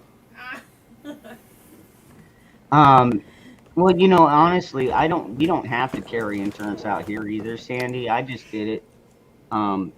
Because at the time when I got it, I had I had a very good job, one that I really enjoyed as well. And then once the coof started, or the coof, 2 weeks, the 2 weeks is, oh yeah, 2 weeks my ass. It's been damn near 2 years, you fucking assholes. But anyways, don't get me started on that. So anyways, I ended up losing my job over the whole fucking thing. And so now, now I'm to the point where now we got a new administration in that doesn't know how to handle money. They're throwing it out, leaving $85 billion worth of military equipment to a country that fucking literally chants death to America. And how many thousands of fucking soldiers or Americans did we leave there? Oh, man. Oh, I'm telling you. Dude, this administration, dude, if I never pay taxes again, it'll be too, yeah, I'll be good. Yeah, when I just think about that, and I go back to that time. It wasn't long ago, but with Afghanistan and how it happened and the lives lost. It gets you mad. Like, yeah, sometimes I have to take a step back and for a moment and just breathe because, like, I said to myself, well, we knew things like this are going to happen because just look at the people running the country, right? Mm-hmm. I truly believe Obama is doing it because he said it plain and clear as day that he would run for a third term. Biden's incompetent. He don't know from his elbow to his butthole, so we know who's pulling the strings. Yeah, see, and that's just it, man. I really don't give two shits about what they do in NFL or any of these sports anymore. Yeah. Pretty much all of them have lost any kind of luster. So, and they lost all my support. Well, granted, I was never a huge basketball fan anyways, but I was a pretty big football fan. I used to watch it every time it was playing. But I got to deal with people that love the Bills. It's a constant disappointment. The Bills suck. No offense, guys. Whoever likes the Bills. Where in the hell is everybody tonight? There's only like 30 people in here. Usually we have like 60 at least. Somebody else streaming that I don't know about? No. Check this out. Now, is that a board game? It's called Constitution Quest. You can have 2 to 4 teams. And it's a game on the Constitution. Learn the Constitution as you play.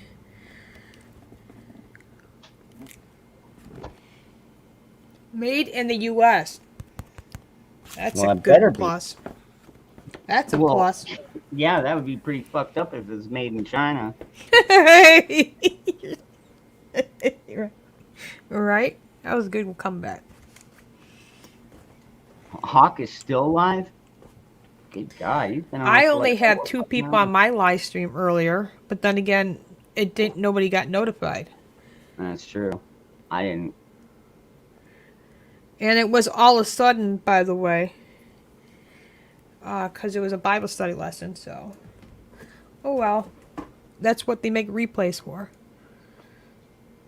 We can't always help when other people go live when we're live. I've learned to accept that.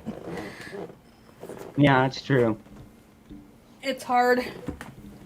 But you've been going live the same time consistently, just like I've been for the past at least 4 years, because I've been on here 4 years.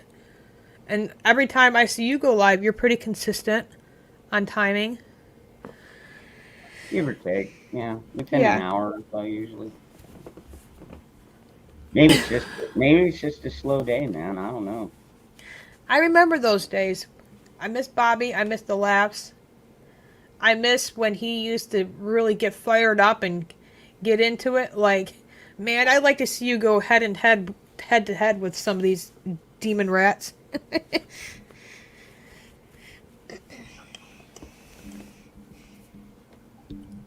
Anybody keep in contact with any of his family? Bobby's family still? Nah, We kind of fell out of sorts towards the end there. Yeah.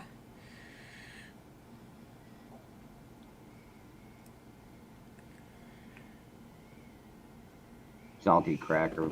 Yeah. He's all right. Zach might be doing something. He's quite often busy, always working with software, computer stuff. At this time of night, he's doing two things. One of Oh, two here we go.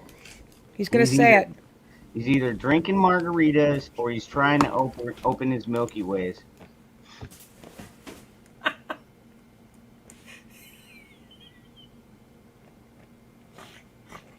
Dangerous. You missed one. He's also eating peanut butter. No. No, I'm trying to get off That's that not peanut right. butter. I'm trying to get off that peanut butter track because that one's getting about fucking used out. Yeah, it's like the topic of Biden literally farting in front of the Royal Duchess, or whatever Hey, they were. Hey, good to see you, hon.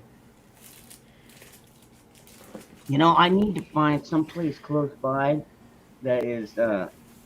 Some people told me like check out the VFW because I've got a lot of these patriotic gear. You know what I mean? And it's like, Yeah, I got a lot of flags and hats and stuff, but that is awesome.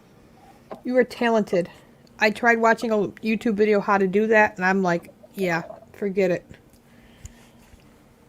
I bought this bungee cord thinking my son would do it with me. No way I can do that. You're talented. bungee cord. Ooh, I don't know about that. I'll have to take a picture. It was just a little package thing Amazon sent me.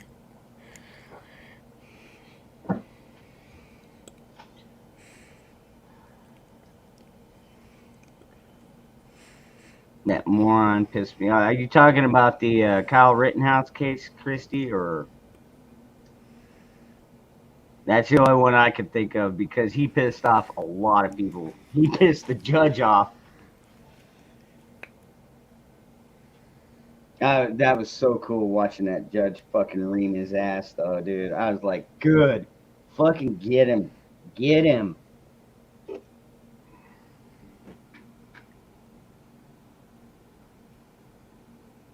I don't know why they need until Monday to figure this out, though, because they still got tomorrow. Kyle already came on the stand. I know tomorrow they've got at least one more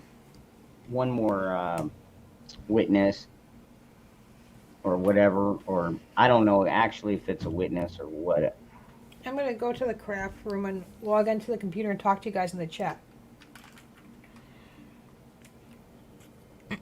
Oh, by the way, anybody here, before I forget, someone here on Dangerous Freedom After Dark asked if I had copies of the Constitution, and I don't remember the name. No.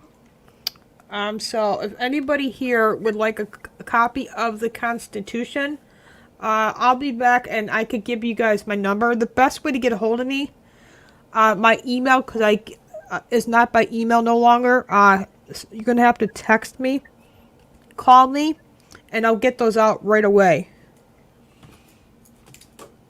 Oh, Hoot Owl. Yeah, that could be like, like even like when Trump holds rallies and shit like that. Yeah, you always lose it that way too. The CMAs aren't usually that bad, but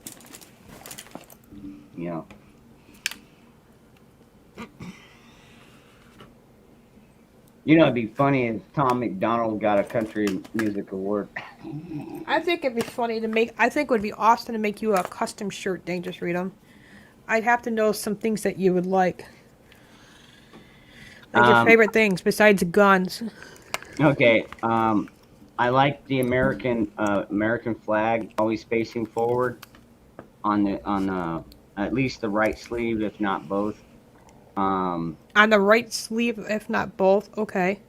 Yeah, but both have to be facing forward. I mean, that's how you can spot a fake. Like when you watch some of these B movies, is because they'll get the army gear or the army clothes and what do they call them, BDUs, whatever. And anyways, if you see one flag that's facing forward and one flag facing back, that's not authentic because Okay. Americans always wear, if we've got our flag on each side, they always the stars always face forward because we don't retreat.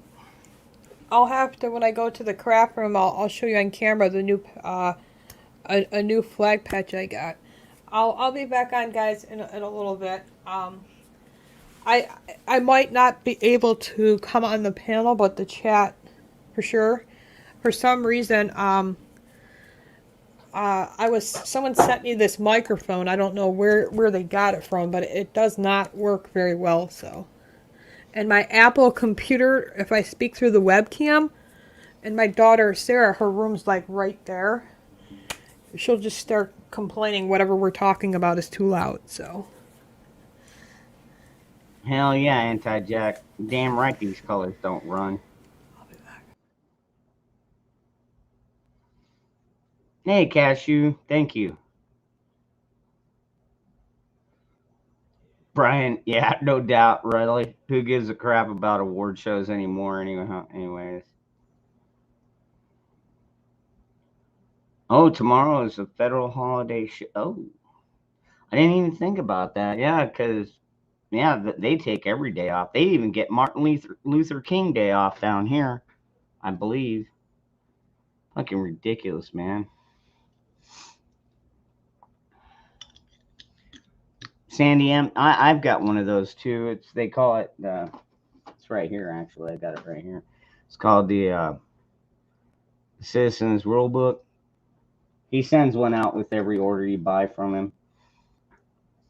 I've got one of the Hillary for Prison shirts. Yeah, bought a couple of things from Alex Jones.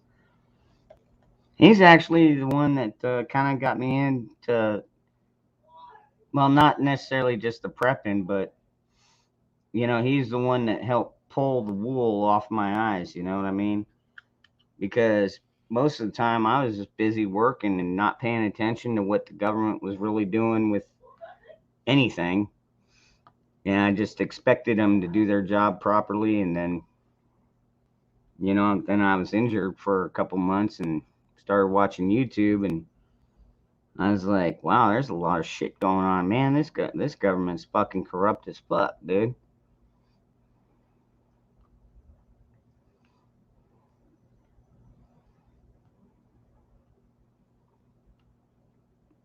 Eagle earrings. Cool. Very cool, Christy. You should get a picture of them. Get a picture of them and do a video about them or something. Yeah, I got the bumper stickers as well. Yeah. Now Bushido, if you want to watch Alex Jones now, if you're not already subscribed to alexjones.com, he's got his own webpage. You can still see him there. I still get emails from him like every day, So he's still doing his thing. He's just doing it. He's got to email it out. You know what I mean?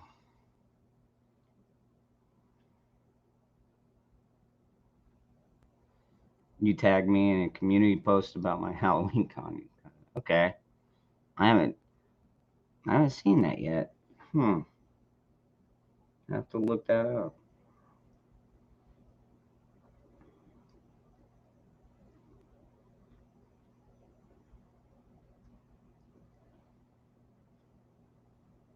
"25 years and still going." Man, it's crazy. Y'all are lucky. That's all I can figure. Be married that freaking long.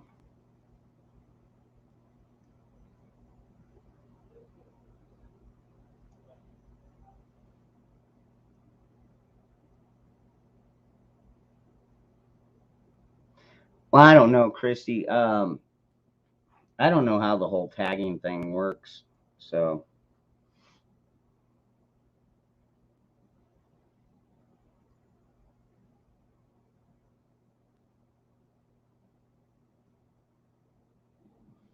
yeah, Sandy, yeah, if both parties, yeah, if both parties are aimed at making it work, then I could see it happening. But once that trust is broken, you know, it's no going back from there. Not for me, at least. I mean, I couldn't be with a woman that I know if she's cheated on me, and I know she's cheated on me.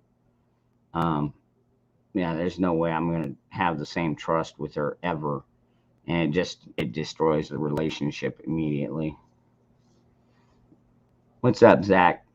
Oh, you're talking to Bug Dude.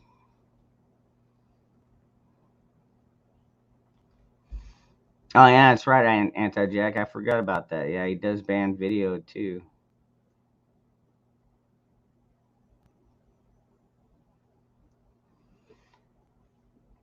Yeah, yeah. You know what? And to all veterans, both here and both waiting, um, Semper Fi.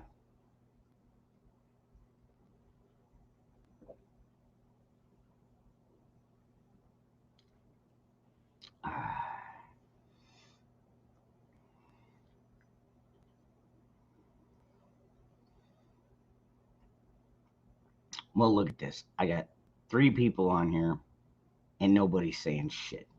Well, then I'll just put on some music, huh?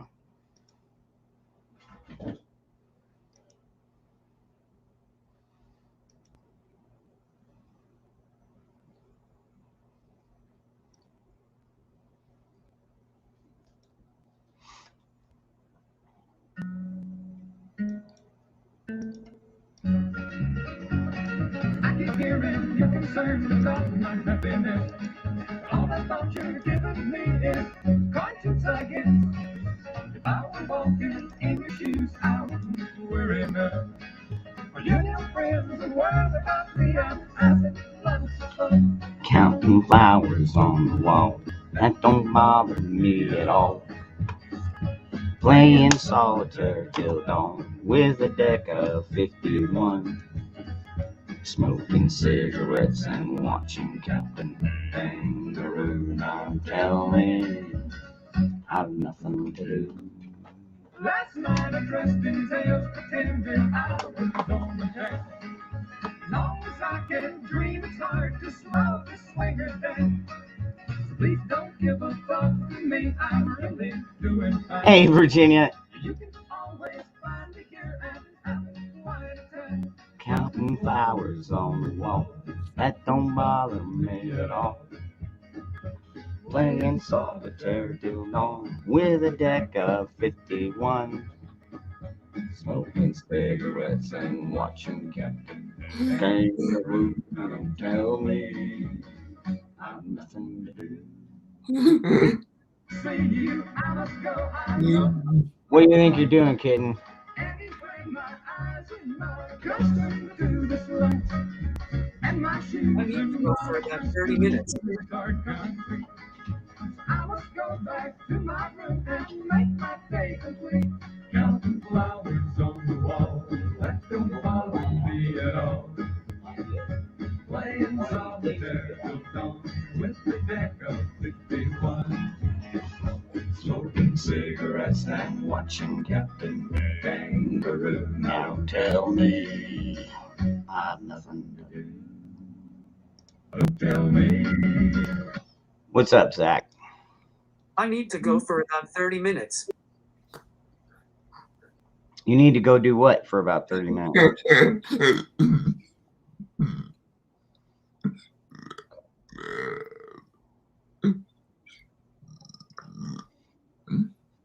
No, she was trying to escape out one of my open windows. And she's not an outdoor cat, at least not yet. Maybe one day when she gets a little bit bigger and older and Then once he's fixed. What's up, Zach? Talk to a friend. Okay. What's her name? Skippy?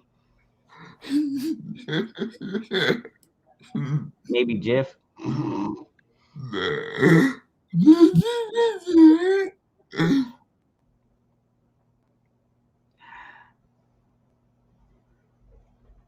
That was funny.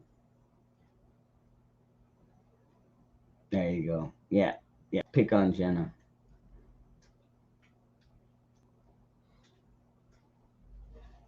Okay.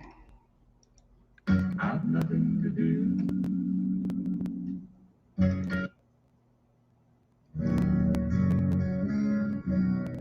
I grew up in country, listening to all types of music, anything from Hank Jr. to Eminem. But one thing that was jammed in my neck of the woods was Allison Janney. And the way Lane Staley sang grabbed you and made you listen to what he was saying. It made you actually feel the words. And that inspires me to write about what I feel, not what people just hear. Man, I couldn't believe how good that he did on this. Holy crap.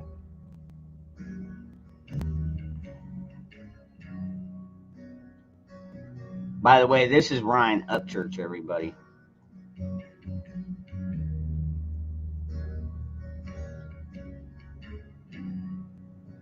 But like seriously, you can't hardly tell the difference between him and Alice in Chains. So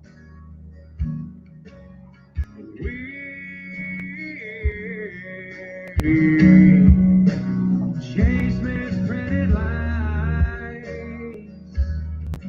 and we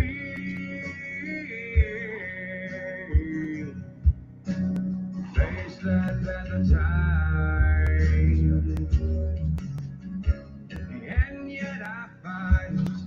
and yet I fight this battle alone. No one to cry. is Christy going to bed? What's that go? Well, if you were paying attention, he's got to go. He's got to make a phone call to Skippy or Jiff. I can't remember their name. I just told you I had to take the trash out and burn it. So, no, I was not inside at the moment. I just got back.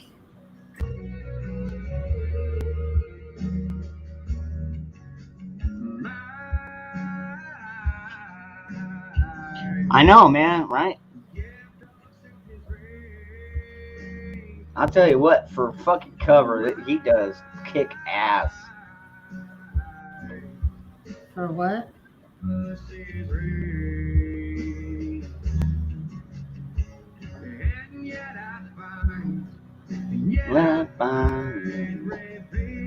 surprised to see you not wearing your other hat. Does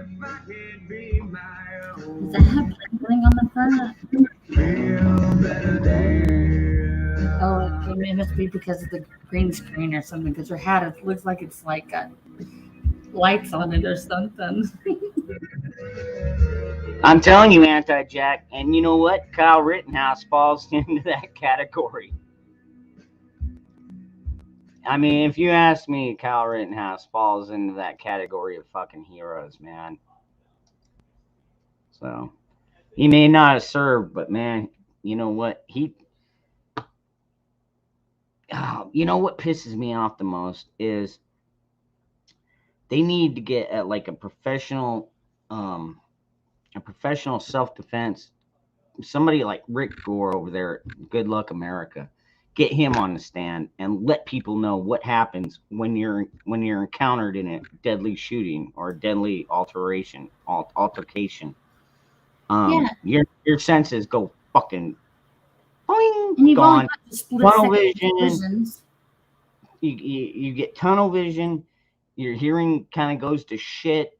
You got so much adrenaline pumping. Yeah, I mean, you hardly know which way is up. And nobody has even gone on the stand to try and explain how this shit happens. And I mean, this is Kyle's first time. I mean, they try and train cops to deal with it, but even the cops, the first couple of times, man, they get fucked up. You know what I mean? It happens to everybody, even professional cops. After shooting, you don't see any of them just like, yeah, well, you had it coming. No, you never get that. Usually they have to fucking grab water, sit down, just chill out, and let the other cops take over. You know what I mean? Kyle didn't have that opportunity. He had to kill one guy because he was trying to take his gun, probably beat him to death with it, or turn it around on him and kill him. The guy had already threatened him and the group twice. So, I mean, that was totally self-defense. And then, running down the street, you got people smacking you in the back of the head with concrete boulders and fucking skateboards and shit. Mm-hmm. Oh, God. And yet the prosecutor wants to say that, he's a murderer. Oh, Brian, yeah, he does Rooster as well. Yeah, he did Nutshell and he did Rooster. But somebody was on here earlier and they're like, oh man, he's gonna get railroaded like they did with Daniel Chauvin, or Derek Chauvin, whatever. But that was a totally different situation. That wasn't self-defense at that point. You know what I mean? This is a 17-year-old kid who is just trying to, help out the community. And these people, these fucking rioters, these fucking assassins, as I would like to call them, fucking We're getting away with it all. Well, yeah, unfortunately. In these democratic shitholes, yeah, they are. Did you hear that the prosecution expunged what is it, his name, Gruden, whatever's record, when he was a felon carrying a firearm? They expunged his record. Who are you talking about? Are you talking about on the trial? Yes, the witness that was Gruden. What's his name? One of the guy's arm blown off. Oh, Gage. Yeah, Gage Bruce. However you say it. Oh, yeah, fucking that piece of shit. But no, he made a deal with the prosecutors. You could tell. Yeah, he was a felon because he had a felony theft on his record, and because for his testimony, they expunged his record. And at the time that he held the gun to Kyle's head, he was a felon with a firearm. Felons are not supposed to have a firearm, period. No. He should be in jail. Absolutely, you should. Now, if you don't want this kitten to starve, you need to go over to Dangerous Freedom on PayPal and donate. Or she's going to starve to death. I know. It's kind of leading the jury there. You don't want this kitten to die, do you? Oh, I need money. Just say it, kitten. We need money. I wish I could help you out. I'm working only one day this month. Bastards.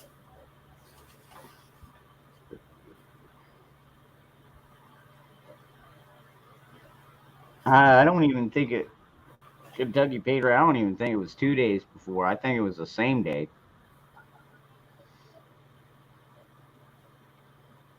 I think it was the same day he got out of the nut house. Yeah, because he still had his damn hospital bag with him. Well, the one guy that testified said he thought it was a bag that I'm probably guessing that, if you get out of jail, they give you your possessions in a bag the same way. Maybe a bottle of water, and, tell you to get the fuck on your way. But hospitals probably do the same thing. But he thought it was a jail bag. The guy looked like a fucking criminal. He was acting like a fucking maniac. Even the fucking rioters were like, who the fuck is this guy? Most of them stayed the fuck away from him too. You know, Garrett, you always come on here with that political shit. I'm telling you, Garrett, until people are getting perp walked, I really don't give a shit, man. I just don't. Anything that has to deal with the White House or the government, I don't trust any of it because it's all fucking corrupt, brother. Until we see some actual change happening, I'm not going to follow it. All it does is piss me off, get me all fucking stirred up, and then nothing ever happens. I know Jim Jordan comes out and they ream people. Ted Cruz comes out and they ream people. Nothing ever happens out of it, ever. You know, so, I mean, you know, hey, if something happens, this Durham guy, I don't even know who Durham is. I don't give two shits about any of these fucks. You know what? They don't live in my area. They don't have any fucking course in my life, any cause and effect in my life other than fucking taxation. But that's not even their call, man. That's been going on since before they were even elected.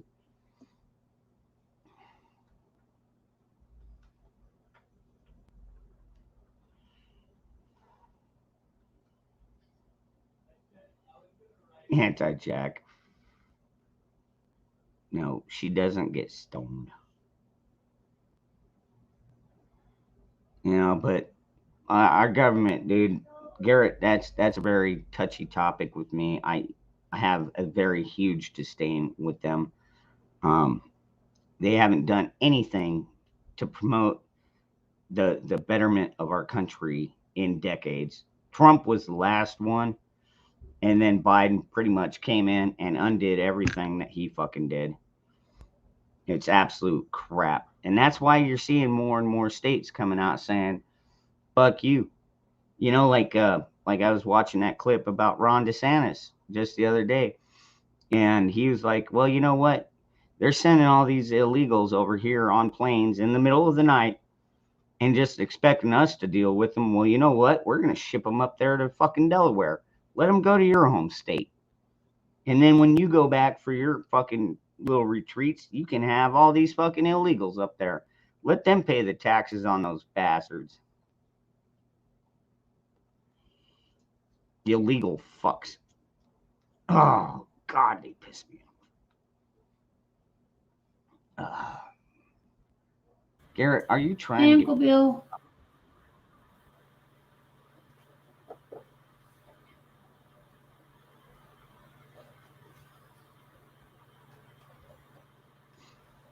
Hey, what's Sorry, up, hey? I don't know if you noticed it.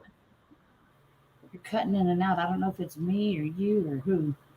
It's probably you. Probably. I paid my internet bill. No, Cashew, not yet. Ship them to Martha's Vineyard. That's a good one. That's Uncle Bill. Who is? How you doing, Uncle Bill?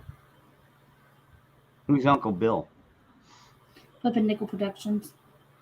I don't know him. I mean, I know the name. I don't know him.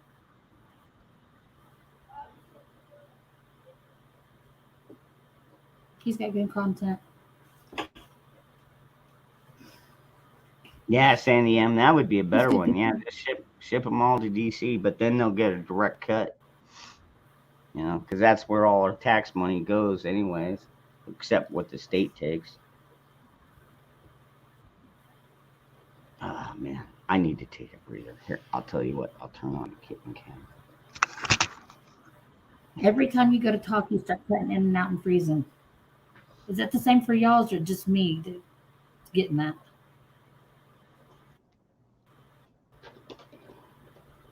I thought about it, Cashew, but I hadn't gotten that far yet. Yes, he's vetted.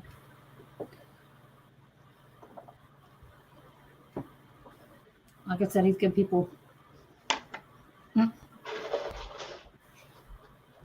Tony. But that's not spoiled. I don't know what it is. She's already spoiled.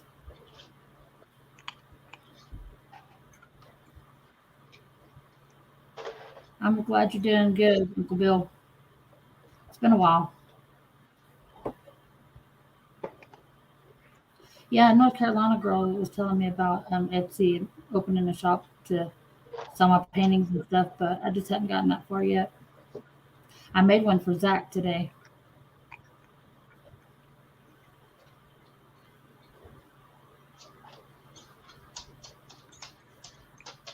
Yeah, that's his new baby.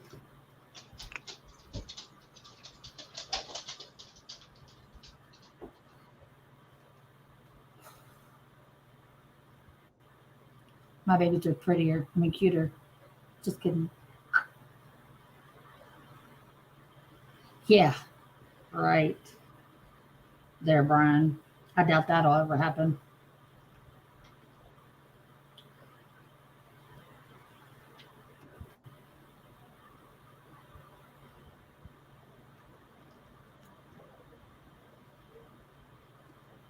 So what's been going on, Uncle Bill?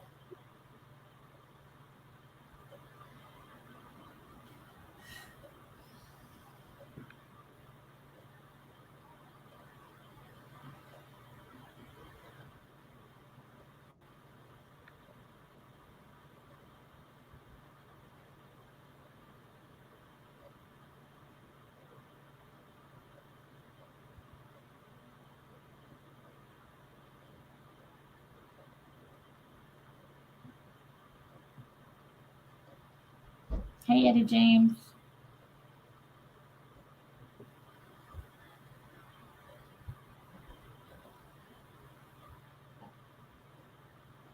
Hey, everybody in chat. I didn't get a chance to say hello to everybody.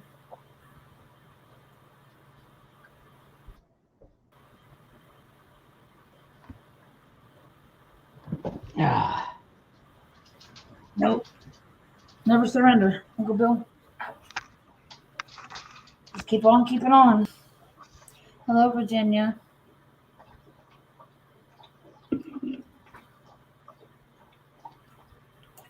hey, what's up, Eddie?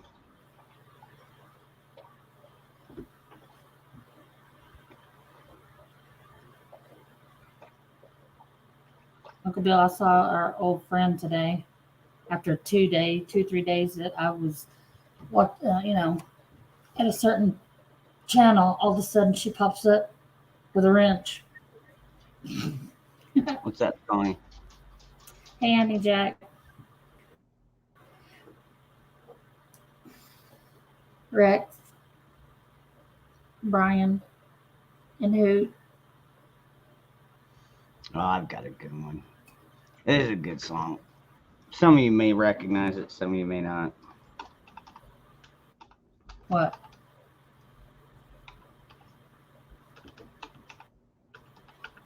Yeah, Uncle Bill, that was sarcastic. You know who I'm talking about.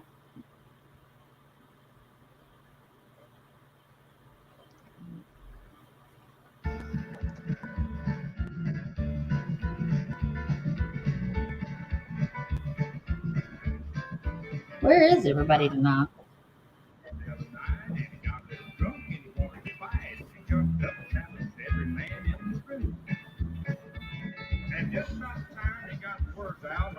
Good night, Matt, Sandy. I almost said good night because I was reading what Uncle Bill was saying. Good night, Sandy. Attitude adjustment. Every time. Attitude adjustment. It's just fine.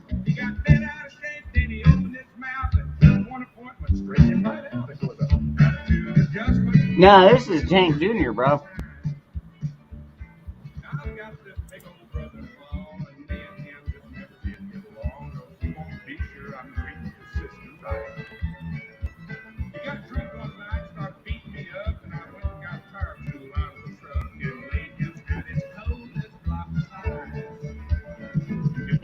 Attitude adjustment.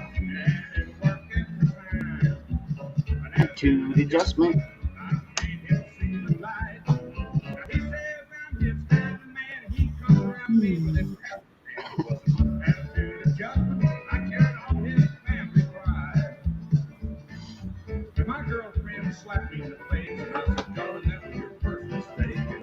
I think you need to put your vest on and twerk again.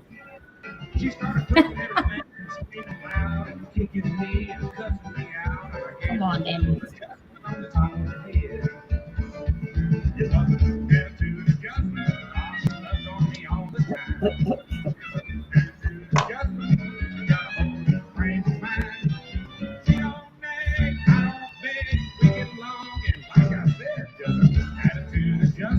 Nah, Cashew.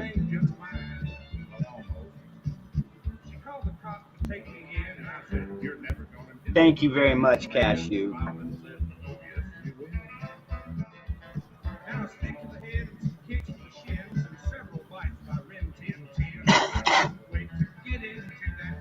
That's funny, hey you. Attitude adjustment. Yeah, no doubt. The cops are pretty good about giving out attitude adjustments.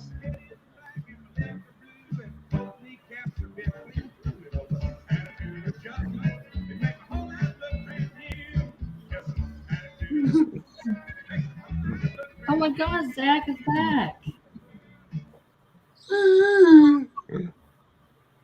Yeah, dude, that's one thing about cops, man. They will definitely give you an attitude adjustment. Good grief. Or they'll just put you down like a fucking rabid dog, one of the two. I've seen that done too many times. Hey, what's up, Joyful? Cashew, thank you for your donation. You know, you're gonna have to email me one of these days and tell me, because you've done so much for this channel that I feel like I owe you something. So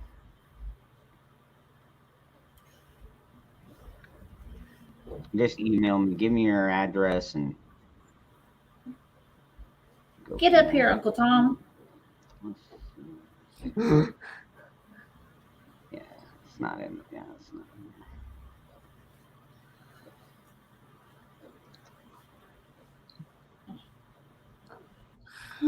there. Well, that was a quick talk. So what's Kitty have to say?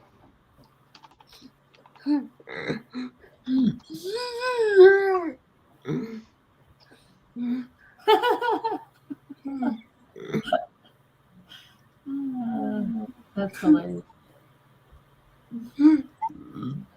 Well, you can tell he's all red. So it must have been a good talk.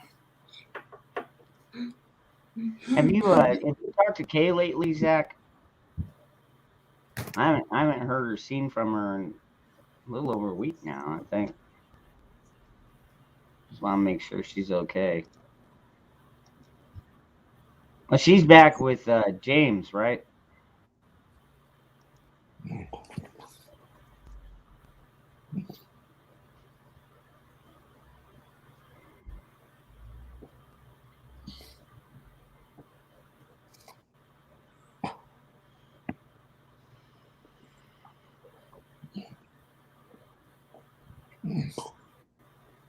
Cashew. So humble. Cassie's a sweetie.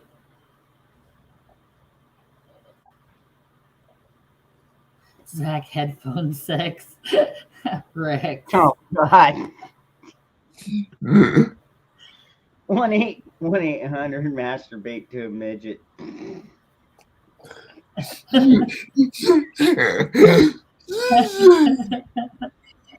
No, that's Mutt's deal. That's not Zach's deal. Yeah, that's more Bushido's. Yeah, Bushido's speed there.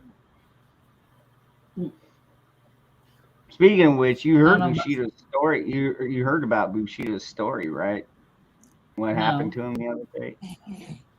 Oh man, ran his truck off the fucking road, through a guardrail, ended up in a fucking canal sideways. It's amazing the windows didn't shatter, but their trucks are not waterproof. Go ahead, Zach. Yeah, but right now she's basically living in her car. She's dealing with emotional issues.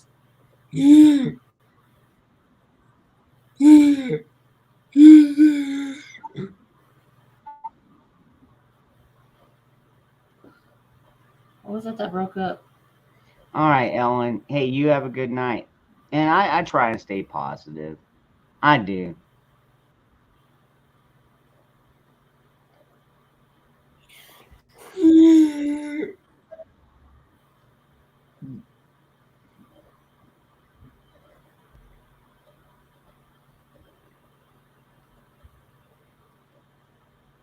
Yeah. Wait, Robert. Let's see here. What's another good So song? he landed in a canal. What made him run off the road? That one we don't know.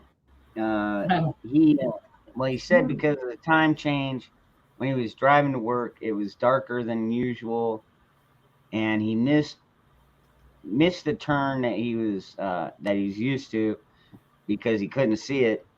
I think he was reaching for a cigarette myself, because he said when he landed in the canal, he had an unlit cigarette that was completely fucking dry in his mouth. So I'm thinking he reached for a cigarette and just that was enough. Wow. And he's okay, right? Yeah. Mine, just a couple minor pains. He realized that truck doors are a lot heavier than they, when the truck's on its side. When I was 3, it didn't leave much. Ma and me, just this old guitar and an empty bottle of food. There you go. Dangerous. I talked to her for about 45 minutes Sunday evening. Oh shit! Sorry, Zach. I didn't hear you. I didn't even see your hand up, bro. Dangerous. I talked to her for about 45 minutes Sunday evening. Okay. Well, he must have thought that it was quite a joke and it got a lot of laughs. Seems I had to fight my whole life through. Some gal would giggle and I'd get red, and some guy'd laugh and I'd bust his head. I'll tell you, life ain't Did you see easy. that painting, Zach? Looks okay.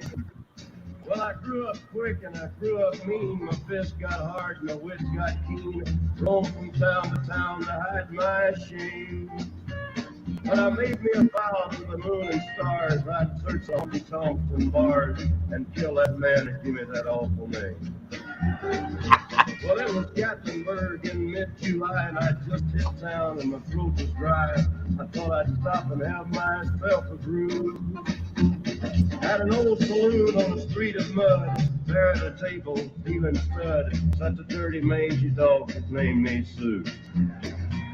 Well, I knew that snake was my own sweet dad from a worn-out picture that my mother had, and I knew that scar on his cheek and his evil eye. He was big and bent and gray and old, and I looked at him and my blood ran cold. I said, "My name is Sue. How do you do? Now you're gonna die, motherfucker." Hard right between the eyes and my surprise, come up with a knife and cut off a piece of my ear. Zach, did you know that? Well, I busted a chair right across his face and we crashed through the wall. Dangerous's name was Sue. And the couch I tell you, I fought tougher men, but I really can't remember when. He kicked like a mule and he bit like a crocodile. I heard him laugh and then I heard him cuss. He went for his gun, I pulled mine first. He stood there looking at me and I saw him smile. He said, "Son, this world is rough, and if a man's gonna make it, he's gotta be tough. And I know I wouldn't be there to help you along. So I give you that name and I said goodbye. I knew you'd have to get tough or die. And it's that name that helped to make you strong." Yeah. He said, "Now you just fought one hell of a fight, and I know you hate me and you got Hey, the Hawkeye. right. I wouldn't blame you if you What's up, Angel? Hey, But Hawkeye. you ought to thank me before I die. How you doing? What's up, Zach? What could I do? I got all choked up and I threw down my gun, called him a paw and he called me a son, and I come away with a different point of view. And I think about him now and then, every time I try and every time I win. And if I ever have a son, I think I'm gonna name him Bill or George, anything but Sue.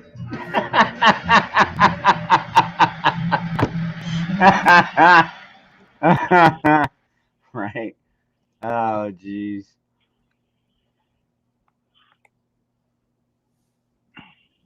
That's a funny one. That really is a funny one. Johnny Cash is classic, though. Johnny What- Class, yeah, he is classic. Mm-hmm.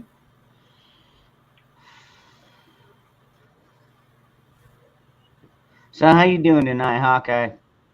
Oh, I'm not doing bad. I'm one of my other hobbies is archery. So Okay. I make I used to shoot competitively, and let me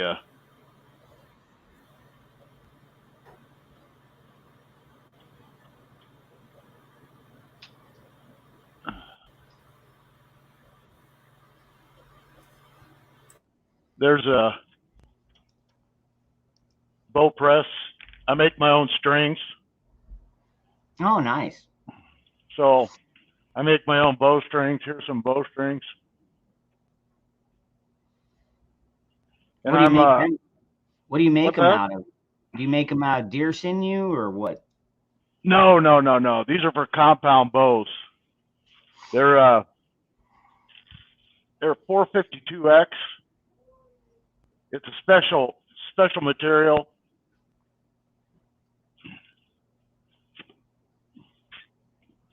For compound bows. So I brought my my bow press home because I don't, you familiar with Liberty Warrior Nation Mm-hmm. at all? I do I get on their hunting and fishing show on Saturdays. So last Saturday I showed them how to I was making a bowstring while they were doing a live stream. So I was making a bowstring, and they wanted to see how I press it onto a bow. So I brought my bow press home, and so I'm gonna press this bow this Saturday. So I was just getting it all set up and making sure I could get it on camera and all that kind of good shit. Cool. But this is like this is a Hoyt. I don't know if you can see it, but it's a Hoyt Ignite. I got one of the guys. I don't know if you can see it better like Mhm. that. Okay. But, All right. but a kid. Well, I say kid. He's probably 40 years old. Gave it. He knew. I shoot. I used to shoot. I used to shoot for PSE archery. They provided me all the equipment, and then I switched over to Elite.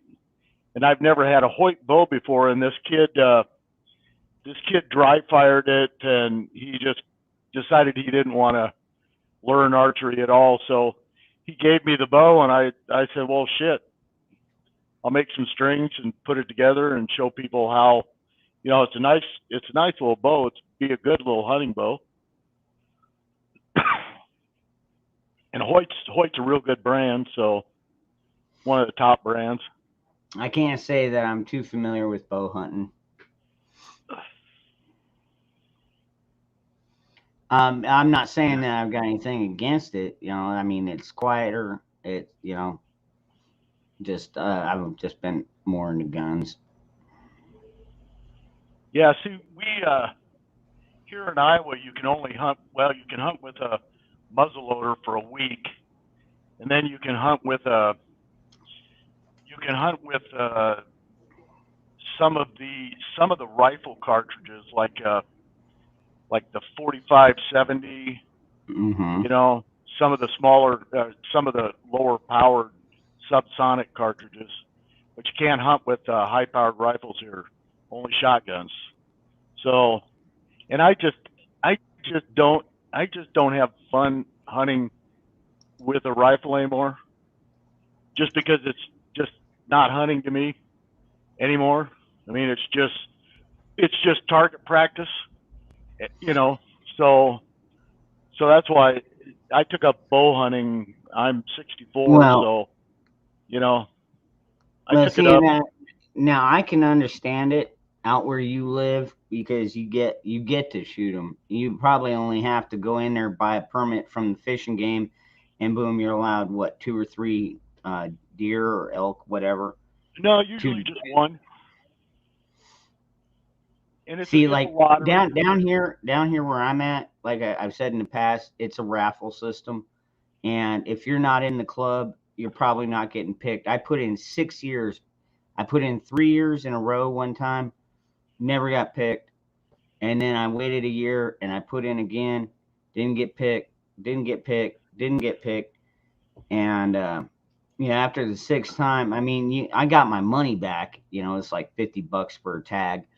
But I mean, I'd have to drive 4.5 hours to go bag one, and not to mention just the fact of, there were so many other people ahead of me that it's like they were like elites, I guess you'd call them. No It's like, shit. Yeah. it's absolute bullshit. So what I did was I started with small game, doves, rabbits, Yeah. quail, Oh yeah. shit Yeah. like that. Yeah. And I mean, I wasn't doing it with a 12 gauge or anything like that. I mean, I think that's cheating, dude. You want to fucking really learn how to hunt? Yeah, fucking the way I did it, man. I would find a good spot, nice tree, one where the doves and everything like to hang out. And I'd just find a good spot, 15, 20 feet away, kind of blend in, sit there with a 6-pack, wait for these birds to fly in, find the biggest one out there, pop him off. Once he fell, all the birds flew off, but I'd go grab him and I'd clean him really quick and then put him in a bag. And then I'd sit there for about 5-10 minutes. They'd fly back, and occasionally a rabbit would pop out. It's like, okay, well, I can bag that one. I bagged a couple of rabbits that way too. Well, we've got so much game around here. So for deer, I can basically just go down and get a tag, but the tag I can get is typically buck only, and you have to get into the raffle to get a doe tag or an any sex. It's called an any sex tag, so you could take either or. Now there's a lot of deer here, so it's a lot easier to get an any sex. But then we have pheasant season, and so pheasant are real fun to go out and hunt. And that you just walk the fields, walk the ditches, and that type of stuff. And then birds get up and you shoot them on the fly. And then I do a lot. I got a couple of 22 Magnum rifles, so I do a lot of I'll do some squirrel hunting and shotgun. I'll do some rabbits.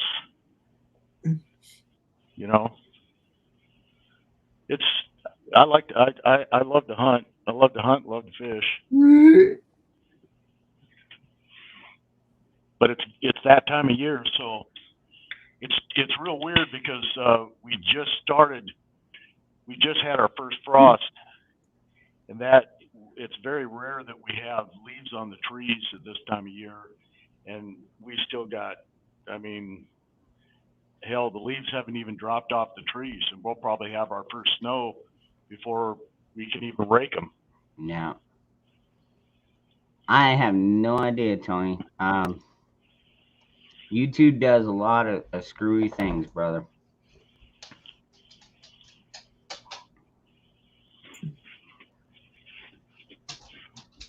What's up, Zach? Dangerous. So know that Bible verse I played last night? That verse was from Kay's dad Monday morning. Mm-hmm. I kind of figured that.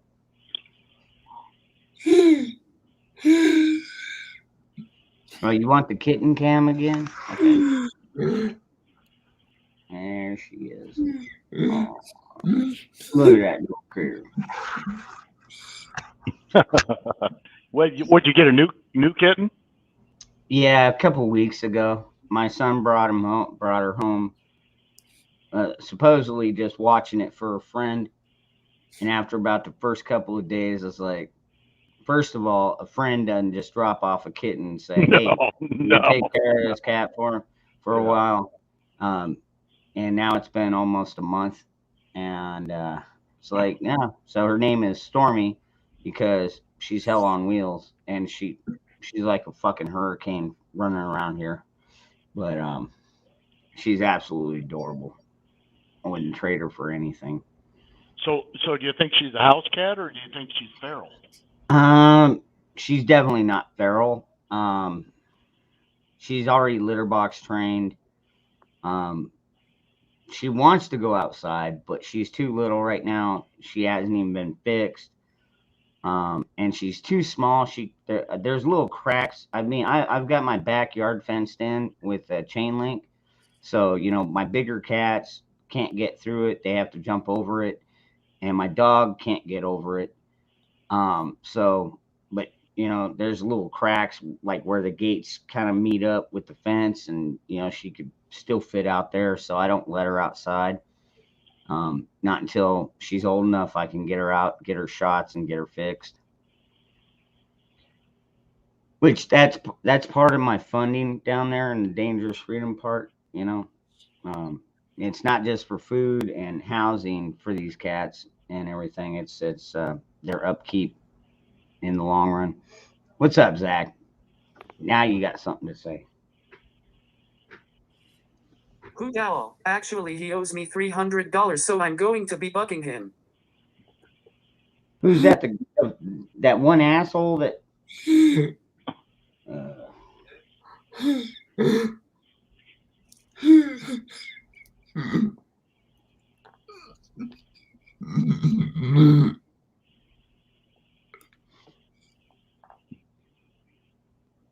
Yankee, I don't know what state you're in. I'm hoping that your fire department isn't asking you to get the mandate thing. I'm guessing not, because if I know Yankee, like I think I know him, he'd be like, "Man, I really enjoyed working here, but I'm gonna have to go find something else because fuck you."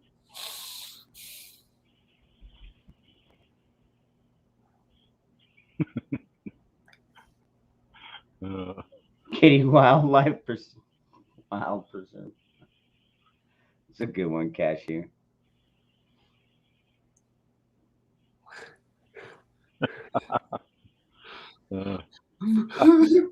I just don't get it, man. I just don't. This whole fucking world just needs to go away. I'm telling you, man. Well, I mean, it's kind of the cycle of life, though. I mean, if you think about it like that, Hawkeye, it's like, after World War II, all the soldiers, the ones that lived, came back and helped make us a stronger nation because they were strong men and they created good times. Our economy started to boost, everything happening, and capitalism was gaining, and, people were starting to make money again. And then, the good times create weak men. And then the weak men get in there and they create the hard times. And that's what we're witnessing right now is, the weak men, because Biden, you want to talk about weak? I don't even. Anyway.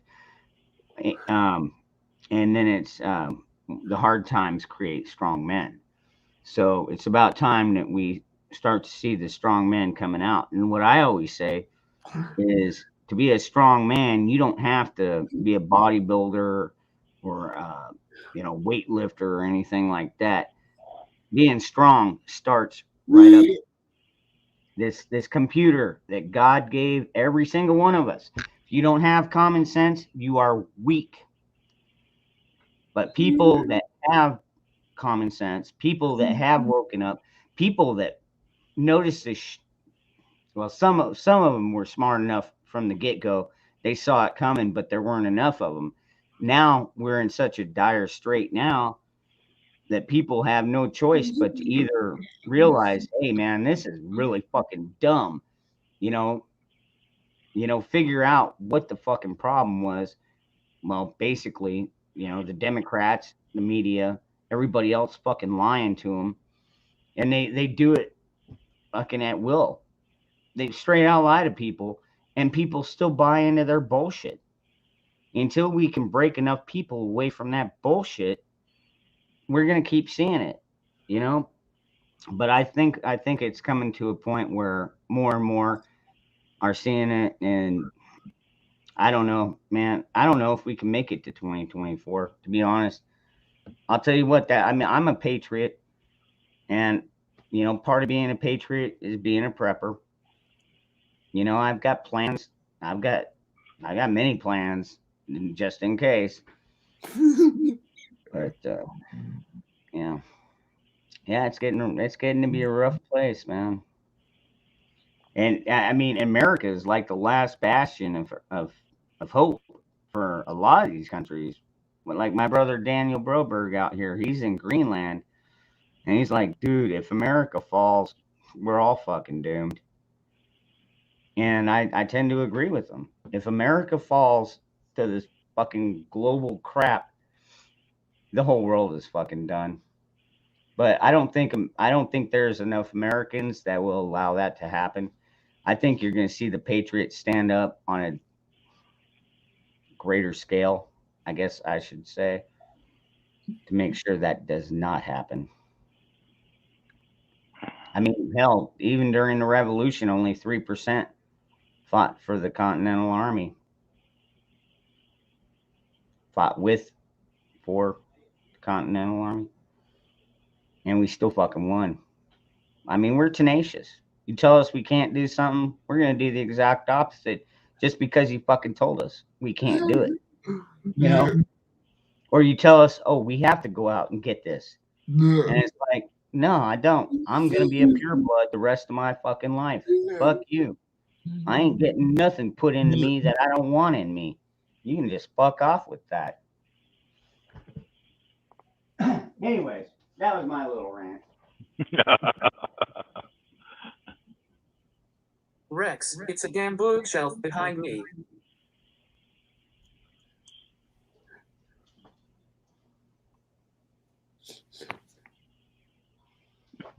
Zach.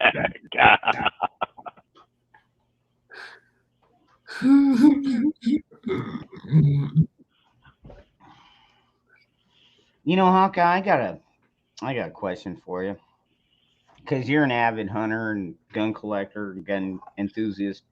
Do you keep carry insurance with you? I mean, USCCA or Second Call Defense or one of these other ones? Basically like insurance in case you're ever involved in a shooting. I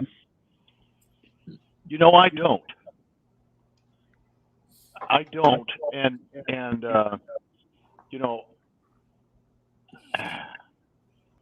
I don't know what kind of it. I've got a lot of exposure because I own a business. So I know that my business is my castle. So I can, I could use force there, but I don't. I don't have insurance. I've never even thought about it. I have insurance for my weapons, but not for an actual, like a shooting event. Yeah. What can they do for me? Well, they can bail you out of jail. They could help you with your defense, stuff like that. I mean, because I was just saying, because I carried USCCA insurance for the longest time, and when I first purchased it, it was $22 a month, or $22 a month, and I was like, well, I carry every day, so You know, it's like, okay, I could afford it at that time. Now that I'm unemployed or mostly unemployed, um, I was like, well, I've got to start cutting overhead. And then I just got a notice the other day saying that my credit card had expired and needed updating. And then it's like, well, they upped it to $29. Didn't even fucking tell me that now it's almost $30 a month for this insurance for something I've had for 2 years and never needed once. And you know, now with the Kyle Rittenhouse thing going on, it's like, well, I know he didn't have insurance either, although he was caught in a liberal state. And so, I mean, he was kind of behind the curve on that. At least out here, you know, as long as it was justified, you know, somebody breaks Yeah, into but my you know house. what's justified though? Somebody You know? breaks into my house in the middle of the night, and I end up shooting them. Yeah, that's justified. Yeah, but so if you look into the if you look into the lawsuits that have, you know, centered around that type of activity, those people can still sue you. You know. Well, not if you kill them. Well, that's Well, that's then, kind, then that's well, kind of the old that's kind of the old joke. well, all right. isn't it? So, all right. So here's the deal with that, though, Hawkeye. I mean, the family can come out and try and sue you. I mean, you know, if you look at, like I said, if you take some of these liberal states, like, what is it? Freaking, what's the Derek Chauvin one? George Floyd one? Where was that? That's Minneapolis, Minnesota. Yeah, that's just Minnesota. north of me. All right. So, you know, but that was a liberal area. And that cop already had so much hatred towards him. The cops out there, period, had so much hatred towards him, anyways. And this guy was not cooperating, obviously. You know, but that's not the same as this Kyle Rittenhouse case. This is a 17-year-old kid went out there with the real intention of just trying to help the community, help protect businesses from getting burnt down, you know, and shit like that. And then, you know, these people attack him mob style, and he ends up having to kill a couple and disarm one. And now they're fucking just the prosecution, man. They got their ass reamed today. I don't know if you've even been following that, Hawkeye. I watched the whole thing. Matter of fact, I left you a link. There's a live. I watched this live channel that has got 9 young attorneys. Yes, I've seen that one. Yeah, It's I've called been Wrecking the Law, and it's just a hoot, man. I mean, it's fun. It's just, you know, they go through every point of the trial, and you know, they make comments as we go, and you know, it's just pretty neat. But I look at it this way: if I ever have to use my weapon, first of all, I don't ever want to have to use it. None of us do. Kyle didn't want to. Exactly. So if I have to use it, I figure everything that I own is worth less than my life. You know? Yep. So I'm always gonna choose my life. But you know, do you carry every day still? I mean, I carry. All right. To be honest, I don't go out every day, but okay, I carry every minute. yeah. I mean, I'll carry from the second I get out of bed till the time I lay down to go to bed. I've got my weapon on me. It's just part of what I do every day. And you know, I took a class, and you don't really need to take a class, but it doesn't hurt to take a class. I took a class that was strictly about concealed carry, and it was handled by the sheriff's department, and it basically just told you what your liability is. Mm-hmm. It told you what to think about, you know, and when I go into like a convenience store, I always look at everybody that's in there. Yep. You know, I look at the people that are walking in before me, people walking in after me, and I just, you know, if somebody's kind of sketchy, I make sure that I'm not around them. I'm in front of them. I mean, I'm behind them, you know.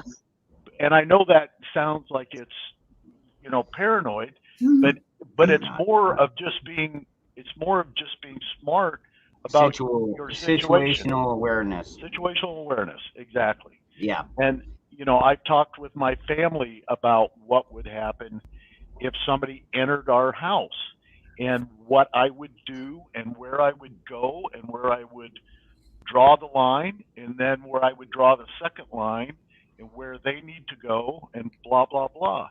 And you know, it goes back to what you said earlier. And this has to do with you know, the prepping portion of it. And prepping just means being prepared. And right here is the most important part of being prepared. Yep. You know, being prepared for everything. Even if you don't own a gun, understand what other people can do and keep that in your mind as you're around other people. And don't become paranoid, but also don't become complacent. Yeah. You know? And that's kind of where I'm at. I mean, I hope I hope to God, I pray that I would never have to. Well, I mean, well, and you know? well, now, like, how long have you been carrying every day? 10 years. Okay. And see, I only started about 4 years ago. So, you know, and like I said, I kept it. I started off with second call. I kept them for like a year and a half, something like that. And then I switched up to USDCA and I carried them. And now I'm at the point where it's like, well, geez, why am I paying this extra $30 a month? Which, first of all, I don't have an extra $30 a month. And second of all, it's like, what are the chances I'm ever going to have to use it? I'm in Arizona. We've been a constitutional carry state for like over a dozen years now. So, I mean, I don't even have to have a permit, nothing for my weapon. I could go and get the concealed weapons license so I could carry, you know, to like 38 different states and stuff like that. I don't plan on traveling. And if I did, then I would probably consider doing that. But well, we are that way as well. And we went, I don't think it's called constitutional carry here, but we went where you did not have to have a permit anymore. And I continue to get approval from our sheriff's department, and I always get my permit when it comes due. So, but it's not required. But I figure if something would happen, then I've got the backing of at least my sheriff's department to say that I had background checks and, you know, I'm okay to carry a gun, you know, so. Well, to be honest with you, the only reason I've ever considered getting one down here was mainly because instead of having to go up and fill out the whole 4473 every single time you buy a firearm, you just that's another plus. Yeah. Yeah, you just put that down and wham bam, thank you, ma'am. Within half an hour, you're walking out with your gun. And one other thing, certain states that you might travel to will recognize your permit, but they won't recognize your right to carry without one. That's correct. No, and that's what I was. Yeah, he did say that, Tom. Yeah, I mentioned that just before you popped in here. Oh, I'm sorry. Yeah, right now, if you have a CCW from Arizona, I think there's 38 states right now that will accept it. Yeah, so. And man, like Hawkeye was saying, there's nothing wrong with a little training. I'm kind of nervous about these guys that are just carrying guns and. Oh, me too, man. Yeah. Oh my God, yes. Oh hell. No, I'm still of the mindset an armed populace is a polite populace for society, however you want to term it. Yeah, but you know, Yeah, but I tell you what, you know, like, I'm seeing too many of these. We've got a public range that's 10 minutes from my house out in the country, and it's got about 25 shooting positions for pistols, and then it's got about 10 for long range rifles. And you know, it's a nice setup. It's the DNR, you know, it takes care of it. And I'll go out there, and some of these new people with guns just scare the piss out of me. I will actually go back to my truck and wait for them to leave before I go back up there and set a target up. wow. Because Yeah, it's see, just, and like, yeah, we do have a couple of outdoor ranges, and they're of the mindset like every 25 minutes they blow a horn. Everybody has to unload their weapon, you know, pull it back, lock it in place, and set it down on the table and wait. And that's when everybody gets a chance to go out there, change out their targets, set them out where, you know, it's see on that course it was 100-yard. So I mean, you had some rifles, you had some pistols, um, you know, but it's like, man, they were just so anal. I mean, I understand, you know, because their insurance probably makes them be that way. Because we've got nobody. It's set up by the DNR. There is no range master out there. oh wow. oh shit, oh None. crap, oh no, I mean, not it, none. not it, not So it. so No. we've got all these real nice tables, beautiful berms set up, but everything, you know, everything is self managed. So Wow. when you go up there, you might be the only person there, but there's no DNR people around there. It's on DNR land. And then if you go about 500 yards down the road on the other side of the street, on the other side of the gravel road, there's a real nice clay pigeon range. And then if you go another 100 yards, there's an archery range, you know, and so it's set up real nice. So what you do is, this is all public land. So, and there's also public hunting right there. So there's probably 5,000 acres right there, you know, and this range, you go, you set up, everybody is self-managed, and the guy next to you might never have fired a gun. I mean, and I've had guys go out there that, like, you know, when you lay your gun down, it needs to be, you need to at least lock the breech open and have your barrel pointing downrange. Mm-hmm. And then basically you just say clear, and you yell it to everybody, and that's when everybody looks at each other and it's like, okay, can I go out and pick up my target? And then we all agree, and then, you know, everybody goes and does whatever they want to with the target. They come back, and then the first guy that wants to shoot, he just says going hot, and now you're hot, you know, and now Yeah. you start to shoot. Yeah. Well, See, but there's the only- no range master. There's nobody there. Yeah, and the main place I go is it's a mountainside, and it's a pretty good sized mountain, but like there's spots all around it, and I think about the max you can get out to is maybe 250, maybe 300 yards. Is normally if that's on the back side of the mountain. Where we usually go is like on the front side, so you can get about 100, 125 tops. And that's if you want to crawl through ravines and fucking shit like that. Kind of a pain in the butt to set a target up out that far, but you can do it. But you got to take your own target. You got to take your own table, seats. I mean, you know, it's kind of a pain in the ass, but at the same time, like you said, there's no range master, so technically, I mean, you can move and shoot if you want. There's no problem with that. You know, you can crouch, you can lay prone, you can do whatever you want out there. Now, granted, it's the middle of the damn desert, though.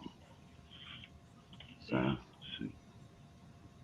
it'd be nice if there was grass out there, but we don't get grass out there. All we get is rocks and cactus and fucking mesquite and shit like that. I got a 10-acre backyard. I don't go to ranges. There I you don't go. bring people.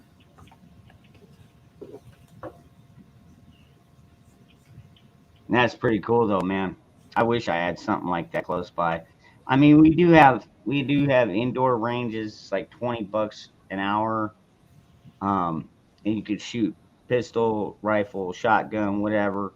Now, if you shoot the fucking trailer mechanism, the fucking target, Oh, the because thing it's all on the automated. Yeah, you shoot that, you're gonna be paying for it. But just they expect people to come in there and have a little bit more decent shooting skills than just some idiot. Judicious marksmanship. How's that? Yep. But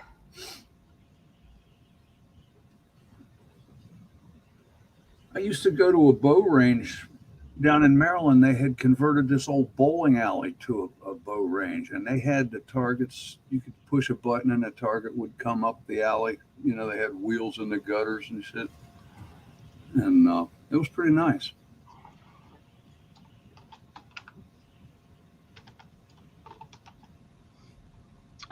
Daniel, we covered a lot of the Kyle Rittenhouse case. We covered Alec Baldwin finally getting sued by one of the other directors. He was a director of lighting and something like that. Because before that, there was no charges against Alec or any of those fuckers that were involved in that whole fucking shooting death. So that got started today. What was another one that happened? God, there was a couple that we went over. Like I said, when it comes to like Washington D.C. and stuff like that, I try not to cover it too much. I mean, I kind of watch it, but at the same time, a lot of these states are already telling the administration, telling Washington or D.C. you can fuck off. So, I mean, we're not seeing a lot of that shit happen down here. Oh, shit. Let me ask you, man. Did All you right, see Yankee. exactly? Oh, go ahead. Yankee, I'll catch you tomorrow, brother. You have a good one, man. Okay. I came down and turned things on, and they were just taking a break because Rittenhouse, they said he'd broken down on the stand. Yes. What Big time. prompted the breakdown? He had to recall the shooting. Oh, okay. So just Yeah, it was the first time. It was the first time that it was the defense too. right. But the defense asked him what happened, and as he was starting to go through it, man, he just started. You could see him cracking as he was going, and like seriously, not made up shit. Right. Not like that other fucking idiot they had up there, the one that said that he didn't wish that he would have fucking emptied his magazine into the kid. Right. But no, he genuinely broke down on the stage, and they had to pause. He, just something like that for a kid that young. Oh, I mean, man. I think anybody break down.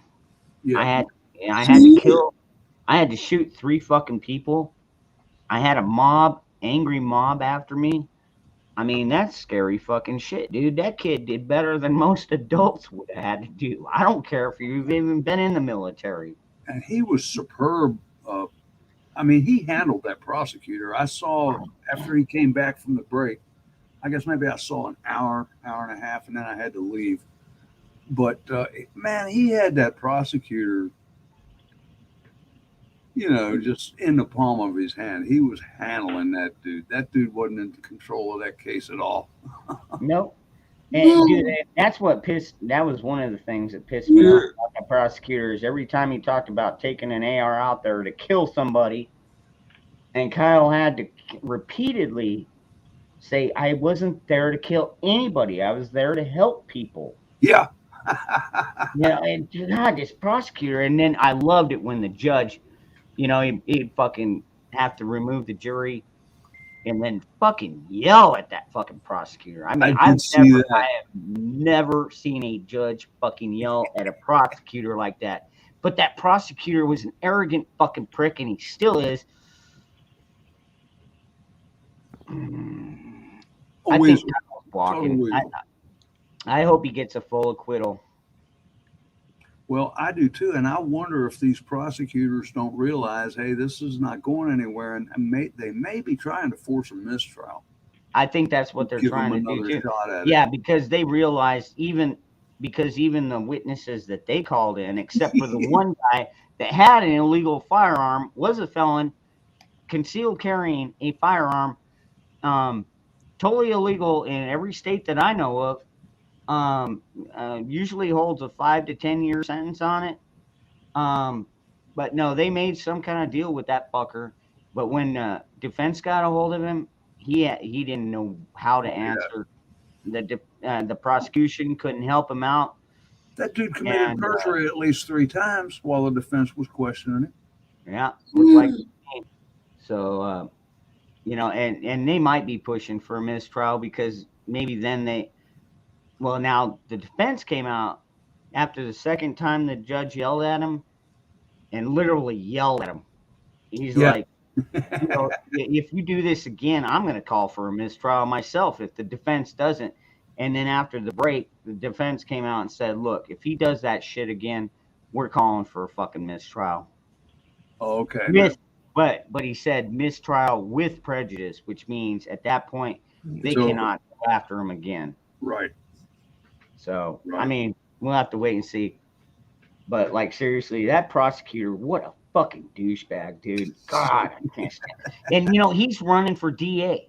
That's the whole thing with him. He's up in that position where, his next step is, either assistant DA or DA. And that's what he's pushing for. He's a fucking little prick. He's a weasel. He looks like a fucking weasel. He does.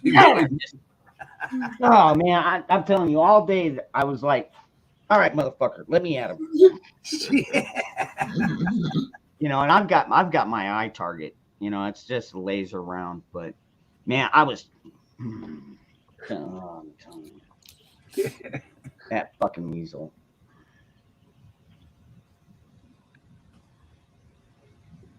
Oh, so he is. Okay, so he's already assistant DA. Oh, he is.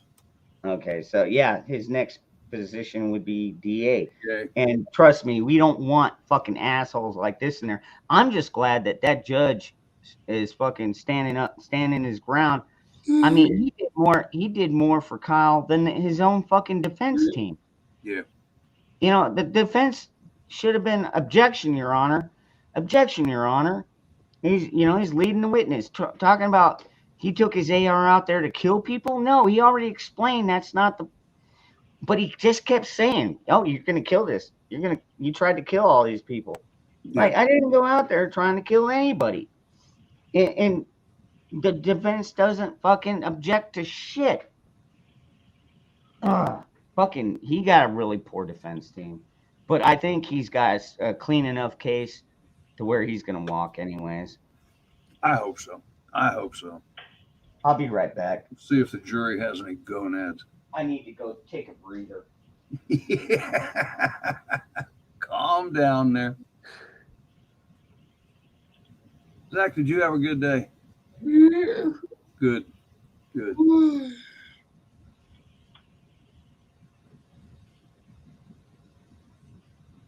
I got to see a video of my son being tasered. That was fun. Oh, Jesus.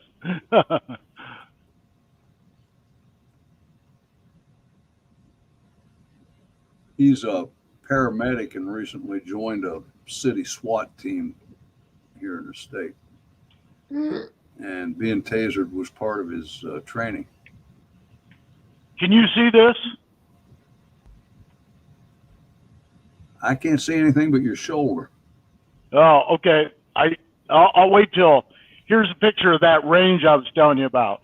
Ah, When Ron gets back, he can let me share the screen, and I can show you. okay. I got Google Earth. Going past it. Oh, all right. What's up? Hey, Ron, Yeah. let me share my screen. Okay. Tell me when you got it up. It's up. Okay. So this is that range by my house. So you can see here, there's a berm, and then here's the spots where we can shoot at. And then if you continue on it, here's another berm. These are all pistols.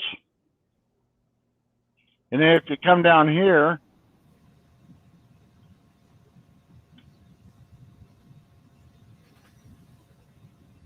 this is the rifle. And you can see there's a guy standing out there shooting. And this is all behind here. And then there's a huge reservoir on this other side. This is all public hunting. And then if you come down here,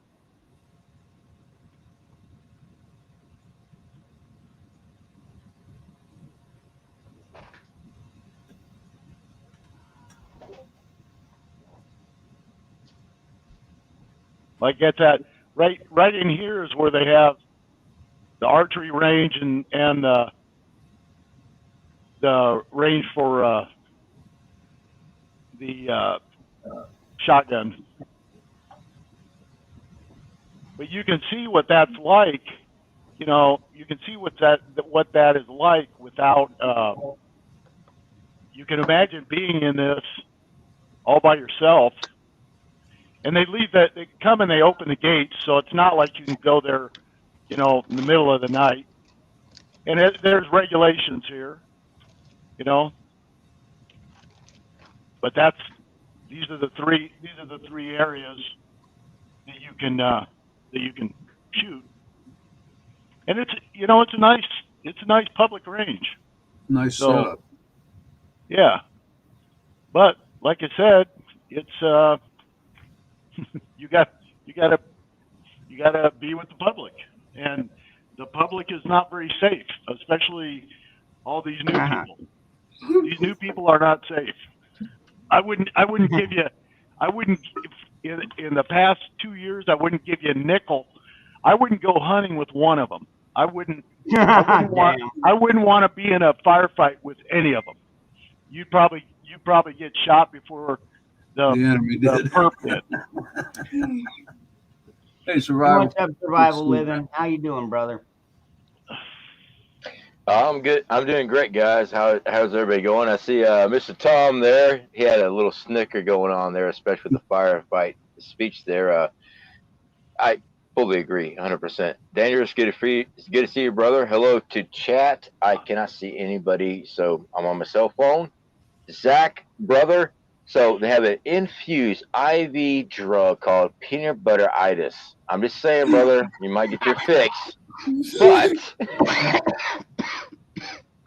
just saying. Virginia Roots, awesome to see you. You are amazing. You're an amazing woman. So glad to see you. So all the chats, I can only see if Dangerous pops it up. I figure I'll stop in tonight, see how everybody's doing. I have been drinking tonight, so yeah. Right on. Hey, yeah. Man, welcome to the club, man.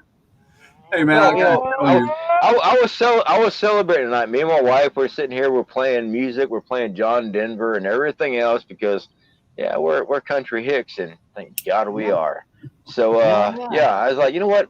Dangerous is always on. About right now, you know what? I'm gonna go pop into my brother. There you go. That didn't sound right. Thank No. God Ketter's not here. My wife's Hey, Tom. laughing right now. No, we were playing some Hank Jr., some Johnny Cash, some Tom McDonald. Now that's what we're talking about there. Hank Jr. and Johnny Cash. That's what I'm talking about, brother. All right, Hawkeye. You, I heard you talking about that the other night. Galaxy And I- Storm, I went and bought 1,200 of them. Yeah, that's how I get them. Are they collecting tar for you? Oh my God, it's yeah. Dangerous ain't getting no tar. Dude, I'll tell you, this is still my original one. You and that's gotta all the be tar that's kidding been me. built up. Hmm. I don't know, man.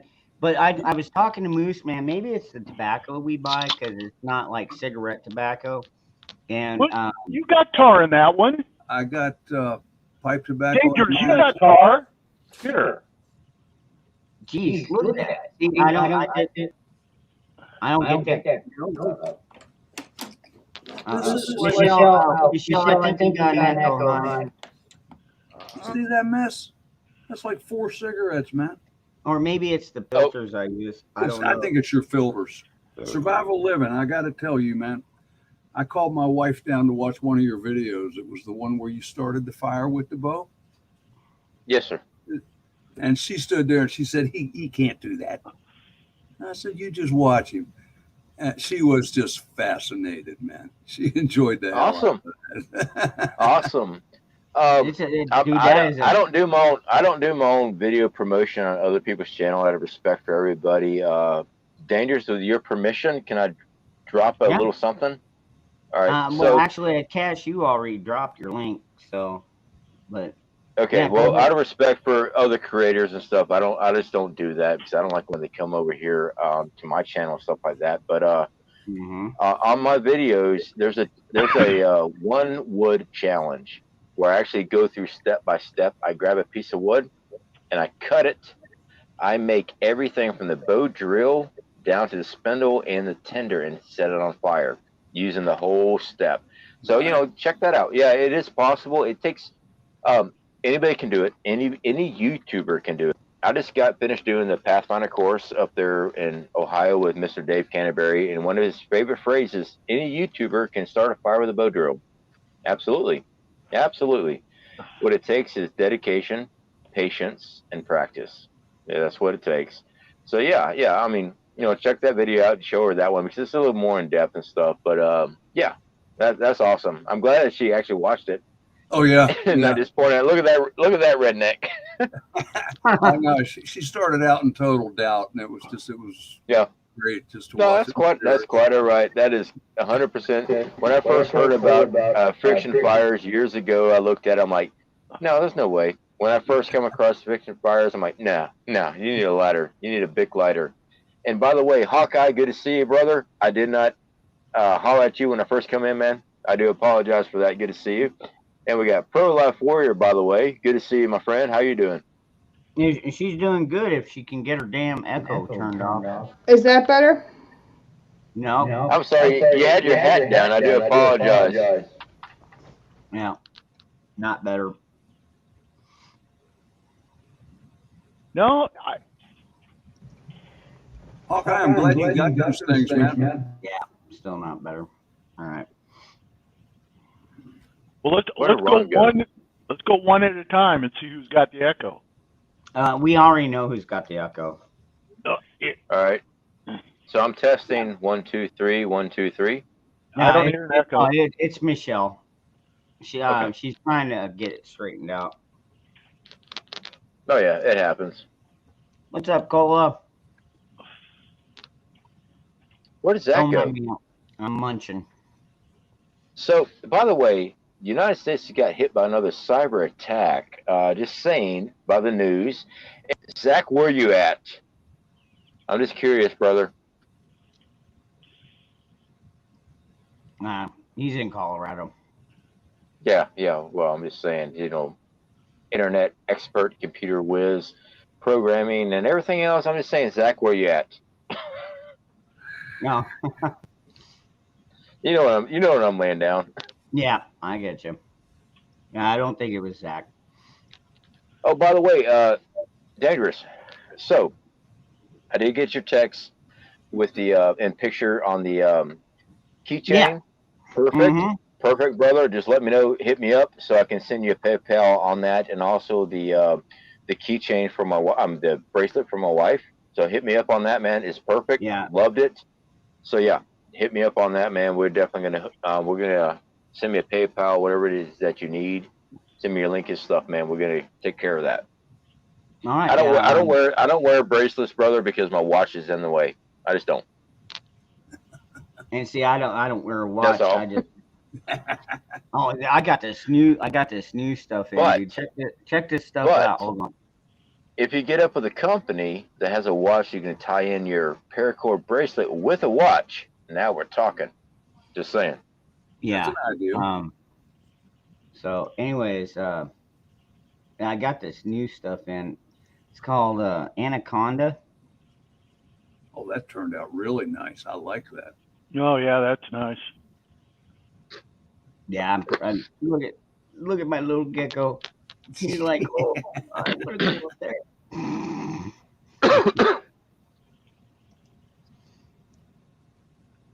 Anyways, yeah, but I got your olive drab in here. Well, I got the screen on. I'll show it to you. So you said you wanted the black carabiner and black keychain, right? Yes, sir. Both Yes, you sir. and the missus. All right, so I can do that. I think I'm gonna put. I don't know how many feet of paracord do you want on that? I mean, I Well, could usually put. the bracelets with my wrist is about 13 feet. Once the bracelets are, I've done a lot of reviews on paracord bracelets, so I'm averaging about 13 feet. So whatever you think is right, that's the average. Well, if I did a 13-foot keychain, it would be like. Oh yeah. Now keychain's a different It would story. be like a Yeah. foot long, you know what I mean? Yeah. Keychain's a different story, brother. It is. You know what? The But, keychain, that's your decision on that. Probably finished product, maybe 4 to 5 inches max. 5. Okay, I'll give you 5. Yeah, max on that. Because you know, like with your wife's, with the Dangerous Freedom one, it's all decorative and stuff. It's not going to hold up it's going to hold up as long as. That's actually whatever you got right there is the perfect size with the keychain. That's the perfect size. Okay, but you're not going to get even 5 foot out of that. That's like 3 foot of material. Period. Well, you got to think also with the Tahoe, with the knees up underneath the dash piece, like a pickup truck. So you don't want 5 inches hanging down there. That's actually the perfect size. Okay. I keep about 300. I keep about 350 feet of paracord, about 900 feet of bank line and static line and camping rope in the truck at all times. So she's not gonna have to rely on that for life sustaining ability. But for the keychain with promotional items for you, when people say, "Hey, where'd you get that?" Dangerous Freedom. That size is perfect because I don't mind supporting that 100%, brother. I do not mind supporting that 100% on my channel and with our live. So just so you know, man, dude, I support my friends 100%. So that's a perfect size. So don't worry about the link. That is perfect size. That way, when people see it, I can say, "Yep, Dangerous Freedom out of Arizona. He's got you covered." Yeah, dude, I got holy crap, dude. I got a whole box full of shit here, dude. I'm trying to figure out where I want to go because, dude, I got so much. I've got so many boxes full of shit. My wife, all right. So my wife, she actually loves me for some damn reason. I don't know why. So we're living in a 6x12 cargo trailer. All right, everything's condensed down to begin with. So the Tahoe, which is an SUV, I call it a truck, but it's an SUV. So she's incorporated that for a closet. And we have a storage facility and other places for food preps and stuff like that. And she's operating out of this entirely. And she goes, "I still love you." I'm like, "I don't know why." But she does. So, yeah, I know about having boxes full of crap. I do. And she looks at me and she actually says, "You actually care. No matter what, you actually care what happens to us. That's why I love you. No matter what." And my wife's over there right now. She's got an earphone in. She's watching something else. But, yeah, she actually does love me for some damn reason. Don't know why. It's the sideburns. That's all it is. Sideburns. Yeah, you gotta look like Elvis. Damn Does right, I that gotta look like sound Elvis. better? I mean, come on, it's the king. Does my sound better? Much better. Yeah, much better. Much better. Much better. Yeah, I had to go all the way downstairs to get my microphone. I had a Blue Yeti microphone, and my daughter was using it one time, and I never got it back.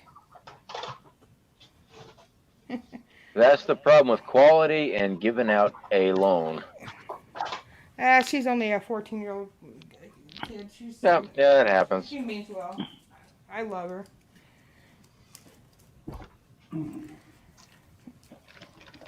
Lucy, you want to say hi to everybody? Say, I'm being a bad dog today. There's no such thing. Oh, yeah. No such thing. Check that out. Lucy, come here. See? That right there is a bad dog. You can't see her, though. She's in the corner. Hey, Nicole. Nah, no such thing. That's a dog testing limits. Not a bad dog. Testing limits. Oh, who's the good boy? Say, she's a spoiled dog. I always said a German Shepherd dog doesn't break training because he's stupid. He breaks training because he knows he can get away with it. That's right. Yes, Chief sir. Tom. Exactly. Well There's said. no such thing as a bad dog. They're testing limits. That should be a bumper sticker right there. I absolutely agree with that. Absolutely. What I like to say is there's no bad dog, there's only bad owners. Oh, don't tell Lucy that. Very true. Or Very true. I incompetent. agree with that. I just got done telling her Incompetent, she was yeah. a bad dog. You're a bad dog, Lucy, right? All right. For some reason, I see Zach, but he's frozen on the screen. Yeah, he I don't know is. if He it's my don't- connection yeah. or him. But if he's still Nah. there, Zach, yeah, I'm talking to you. Keep the peanut butter away from the dogs.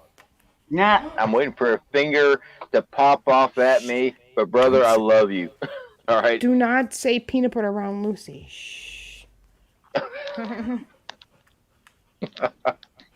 So, Mr. Tom, right fast. I don't mean to take over the chat or anything like that. I got a question for you, brother. I know you service and everything else, man. So, Sears Training. How much have you noticed has changed over the last 30 years? Have you noticed any major changes on that, especially as far as more self-reliance in the field, or does it still rely more onto the government aspect of it? Like they're going to make sure they drop off something to you. Have you noticed anything different in that? I'm not quite sure what you're talking about, Survival. Oh, I'm sorry. So the Sears training, search, evasion, rescue, and escape.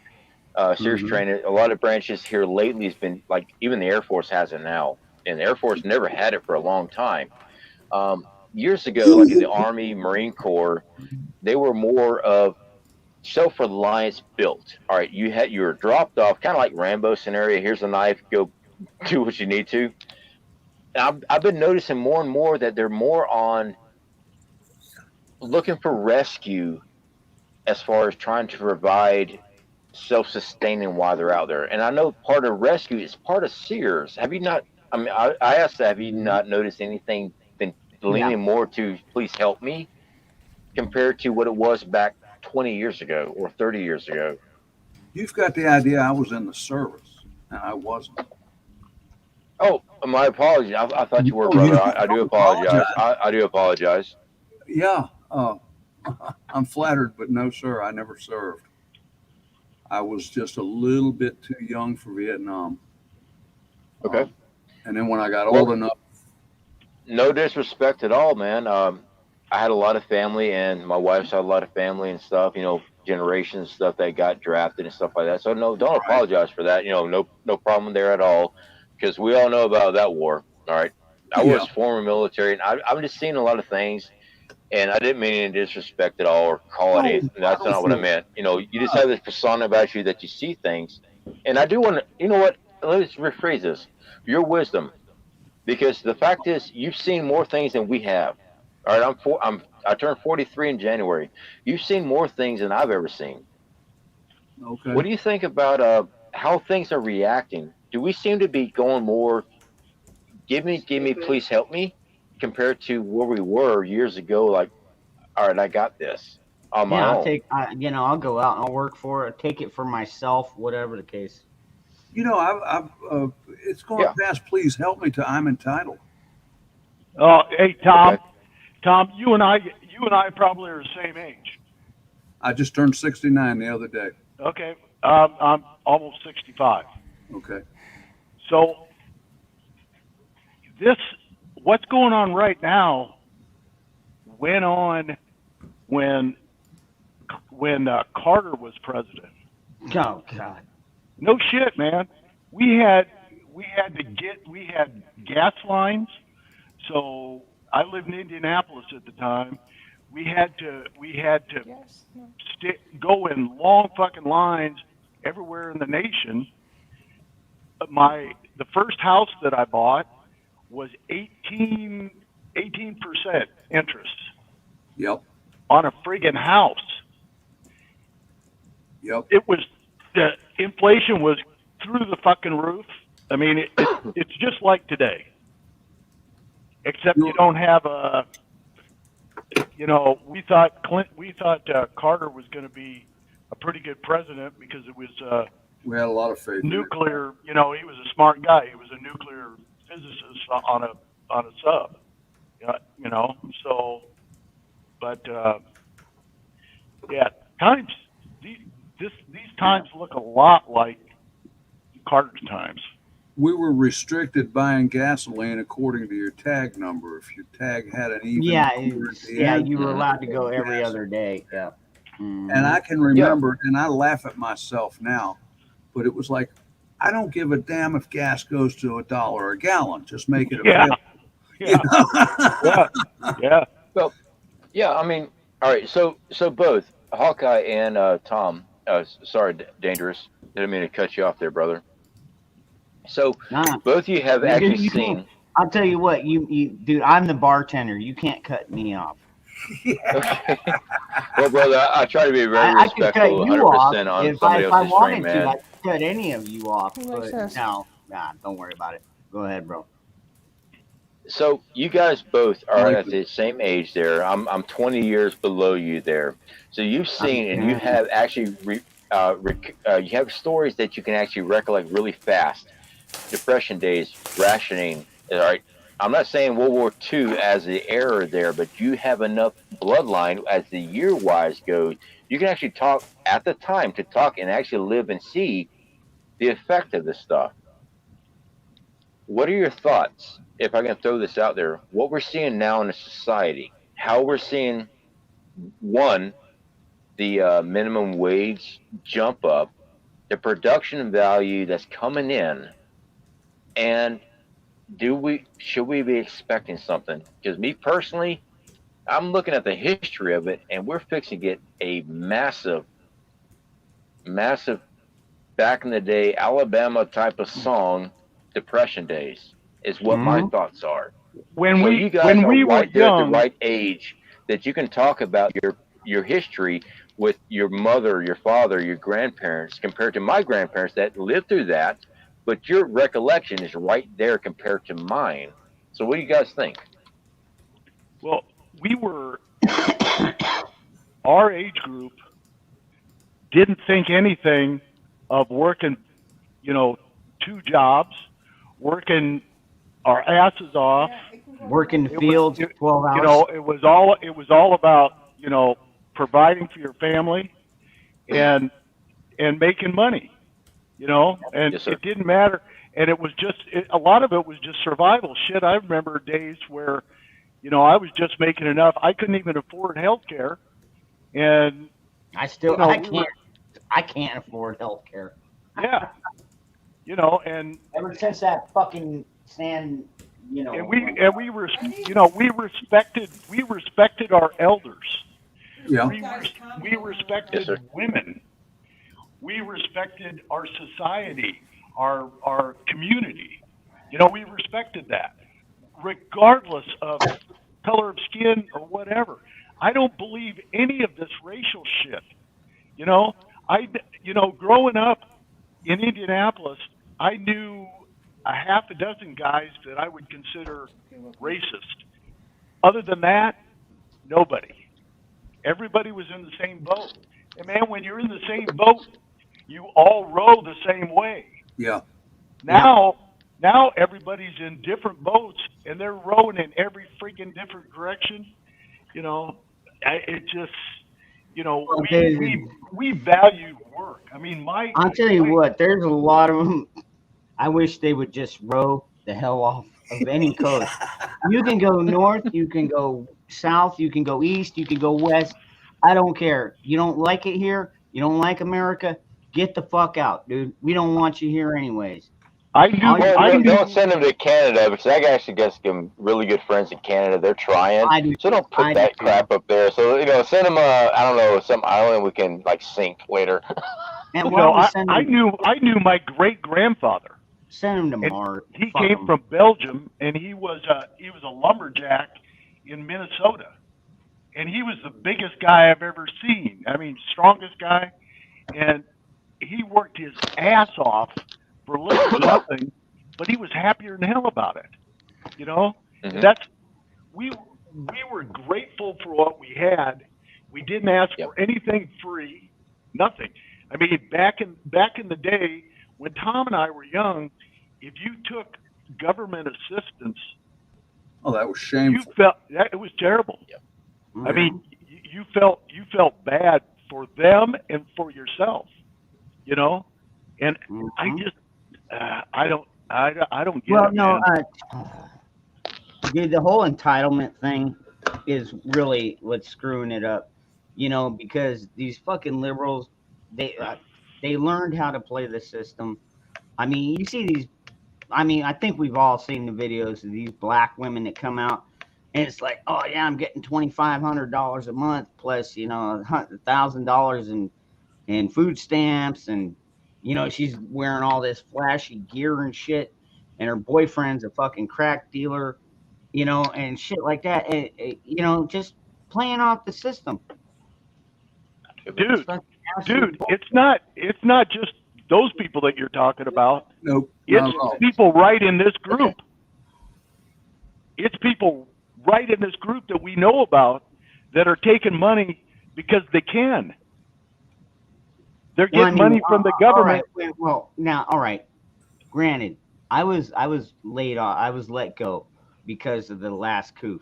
When that epidemic, scandemic, whatever you want to call it, happened, they kept us on as long as they could. They got us on company unemployment, thank God.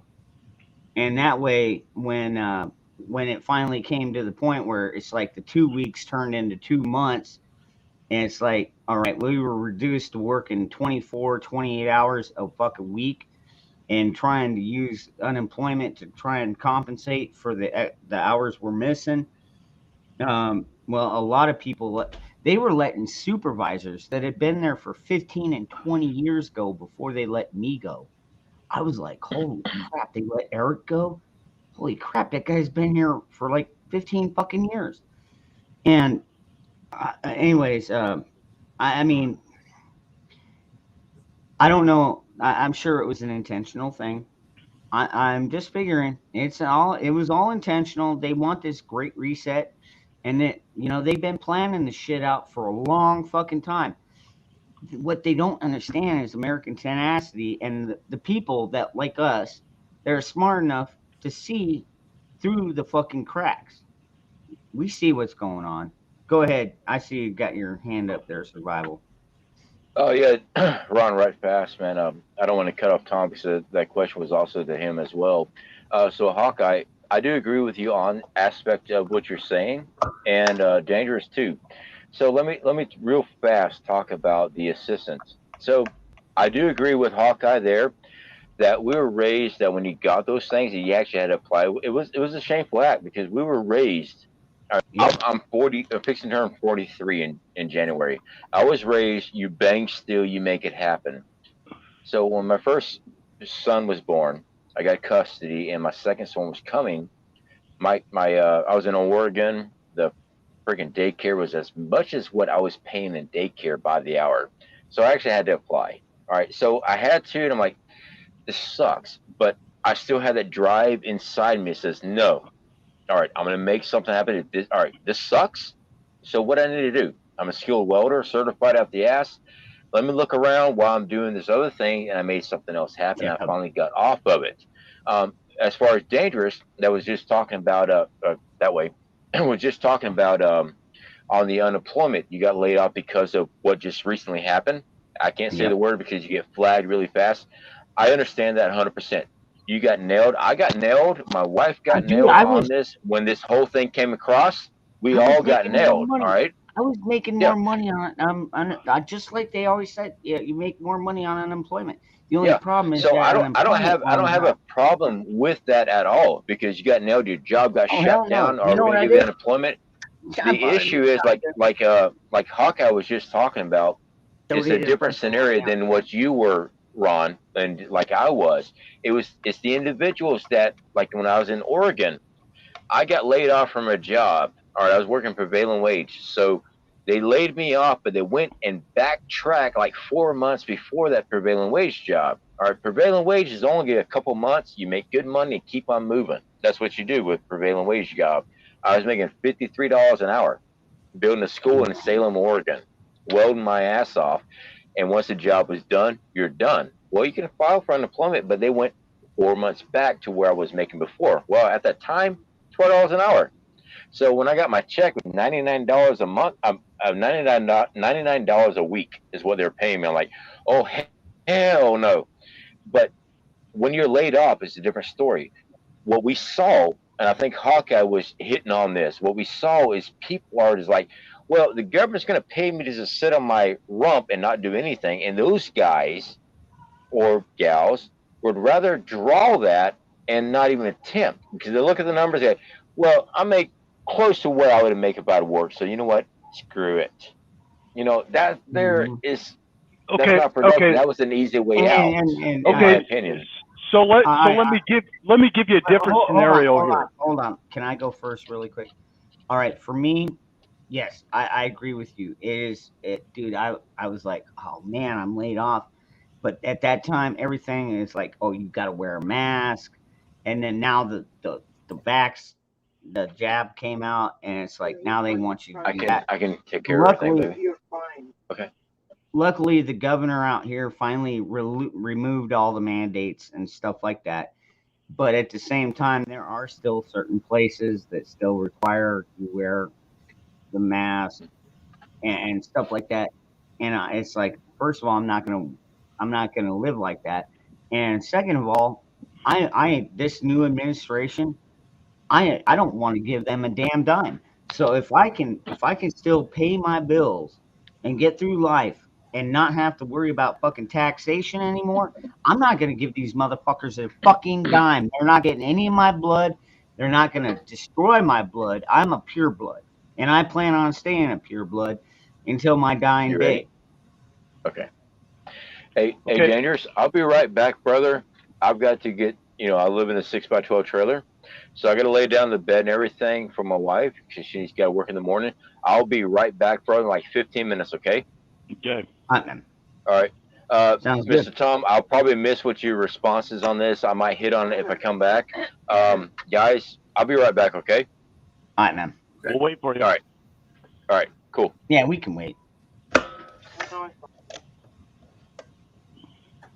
But, like, seriously, I don't want them to get a fucking single dime from me.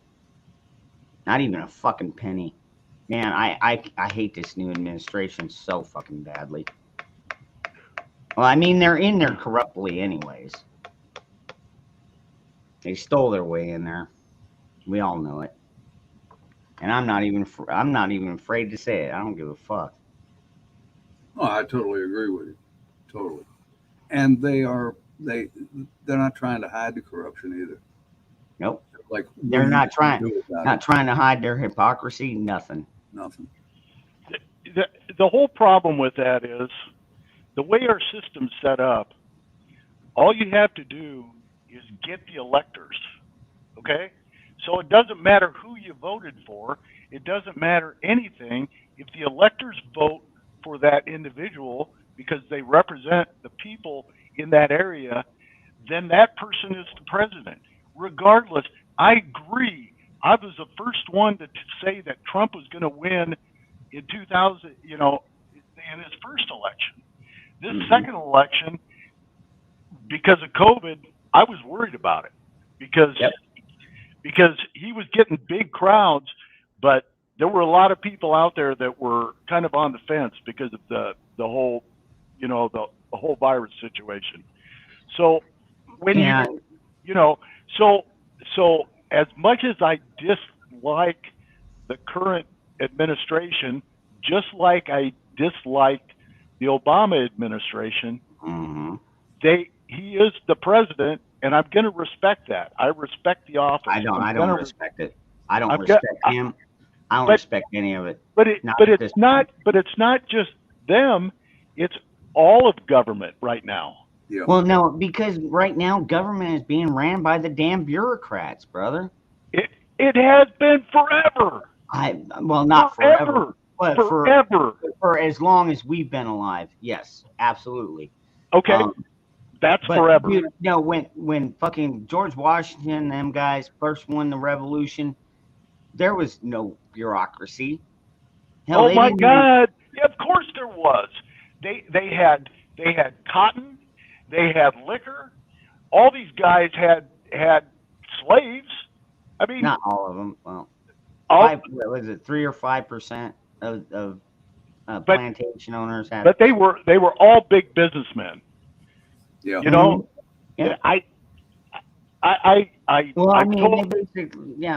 China kind of followed their guidelines. I mean, because look at China. That's all slave labor now, too. Yep. Well, it always has been. But we're so fucking stupid that if we want to buy this tool right here, we won't buy it from the United States.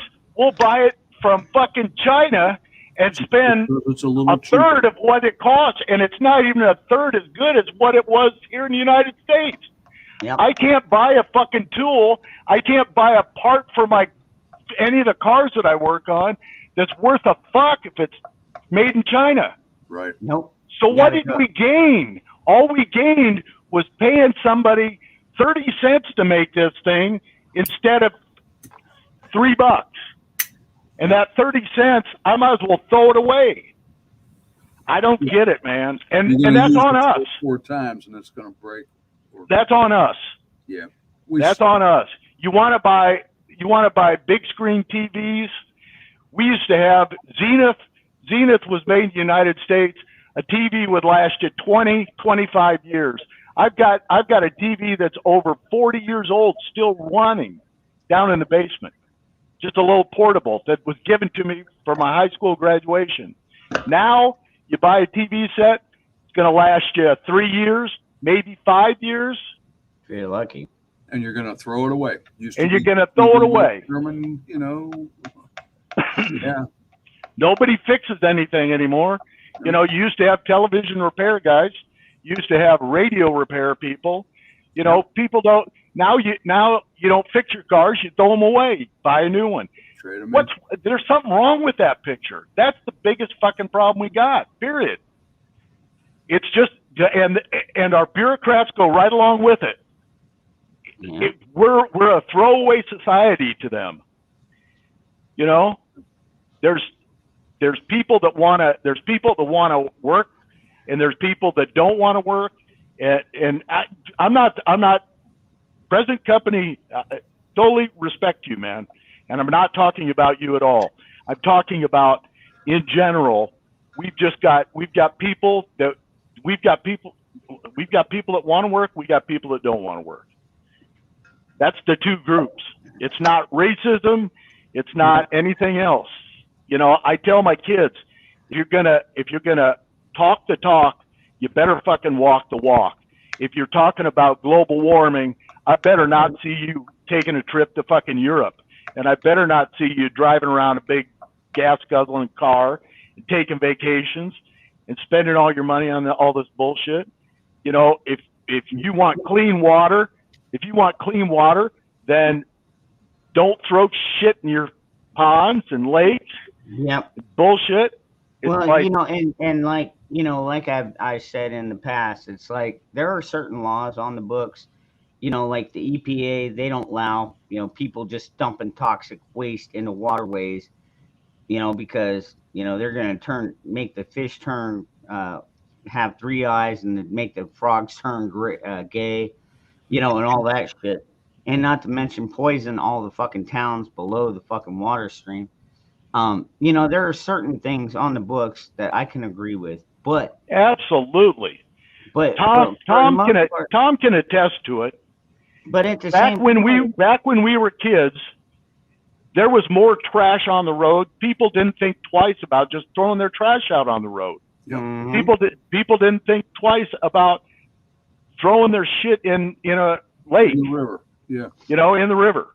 Oh, they dump trash in the river just to get rid of it. It goes downstream. Well, I mean, like down here And in that Arizona, was Nixon that cleaned all that up. Yep. well, down here in Arizona, like if you're caught like throwing a lit cigarette butt out of your window, especially, you know, in Arizona in the dry season, they can fine you Oh, no pretty doubt.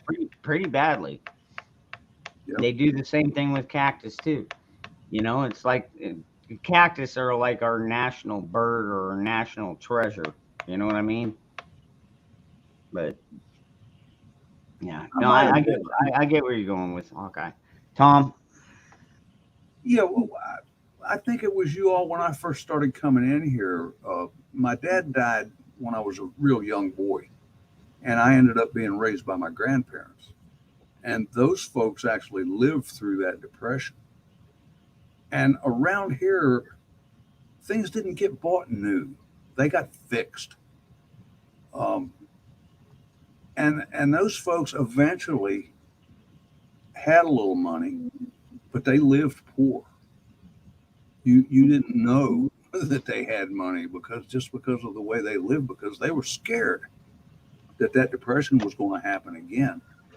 Man, I see that shit coming back, and there are so many people that just have no clue how to live like poor people. No, I mean, amen to that, man. Amen to that. hey, mean, yeah, if you haven't noticed my little ticker down there at the bottom, dude, that's my cat and dog food fund. Yep. You know, my pets need to eat too, but I ain't a fucking rich man by any means. I know it looks like I may own a bar, but I'm actually just a bartender here. You got some great top shelf liquor, man. I got to say that. It doesn't matter how much money you got; you better know how to live poor. Oh yeah, You better, trust me. I've lived under a fucking canal before, or under an overpass. Overpass, yep. I'm almost 65, and I've never owned a brand new vehicle. Is that right? Never. I never have either. I just bought a 2021. It had 10,000 miles on it, and that's the newest vehicle I've never had a vehicle that was the same year as I was in. And and how much? And how much was that? 45,000. 40. Yep. No, I was close. Yeah. I was damn close. Now, if you think about it, 5 years ago, I think it would have cost you 25 grand, maybe. Right. Maybe 20. But yeah, I look at it this way. You know, Ron, I own a restaurant, so I plow my own snow. So I will pay for that truck in 4 years. Just plowing my own snow. Oh, I used to pride myself on driving $300 cars, you know? Exactly. Exactly. Now, and keep it running. Tired. I bought a new truck. I thought I'd damn it earned it. So Zach's going to make so much money, he can take care of all of us. I know, right? You need to become a millionaire, Zach, and just buy a big old plot of land, bring it all out there. Don't worry, dude. Forget about your old friends, man. Dude,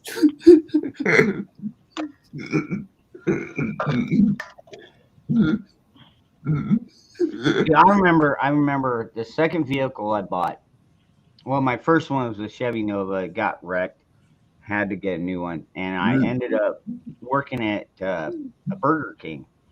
and there was this one pizza guy that kept coming through, and we got to the point where it's like I would trade pizzas for burgers with him for the crew, because we get tired of eating burgers when you work at Burger King. Sure. And so, anyways, he finally decided he was going to sell this old Datsun 240ZX, and I was like, "How much do you want for it?" He's like, $250. I mean, it was an old beater car. The hatchback had to be tied down with a bungee. It had fucking Slayer spray painted across the back window and shit. I mean, old fucking desert beater car. You know what? The kind that the kids used to take out and fucking romp through the desert. And I was like, all right. I bought that thing 7 years fucking later. 7 years. Okay. I had to replace 3 clutch pads, because it was a standard. I had to replace 3 clutch pads, and then, the oil and regular maintenance and stuff.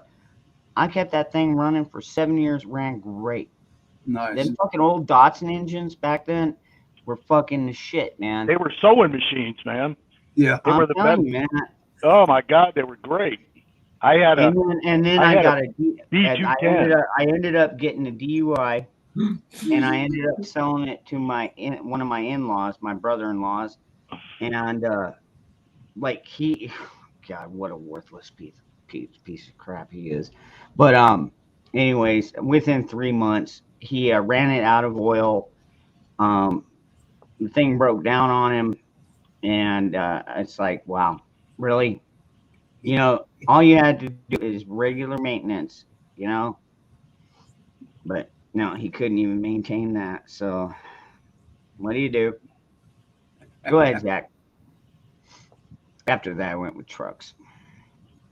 Know what I'm really thinking about buying when these projects are done? I'm thinking about getting a private jet so I can fly to see you guys whenever I want to. Nice. That works. Actually, why don't you pick me up, and then we'll fly over. We'll pick up Tom. We'll pick up Hawkeye, and then we're gonna go over to Moose's house. Get him. Actually, I don't know. I might just stay there for a while. I'll be right back.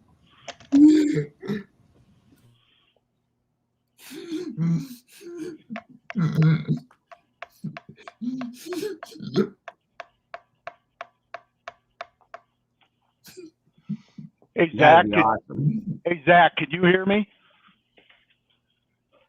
Okay, so most of you guys don't know this about me, but in 1975, I was a senior in high school, and my high school in Indianapolis was the only one in town that had computer programming. So in 1975, I learned how to program BASIC. In 1976, I learned how to program Fortran. In the 1980s, I learned how to program Unix. I worked in 4GL databases. It was called Informix 4GL. So I wrote databases for about 5 years. So now I do 3D printing, and I've got a product that has over 1.2 million downloads, and I write Python for 3D printers. Wow, that's pretty impressive, man. I tell you what, if I wouldn't have had such a computer geek next to me when I was in junior high, when we were working with the Commodore 64, you know what I'm talking about, and they would have us try and write algorithms so the computer would talk or do whatever, and I always sucked at it, so I'd have my friend do it for me, and I got passing grades, the only thing is when I got out of fucking high school, after I got out of Burger King, I went into construction, and that's where I found my niche, was in construction. So, all right, go ahead, Zach. Hawkeye, I'm writing Swift and Kotlin for mobile applications. Sweet. Sweet. So when are we going to see that?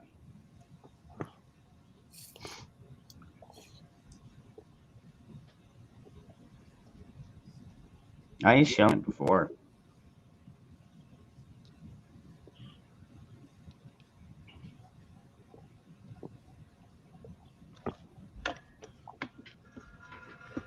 Bushido. Good grief.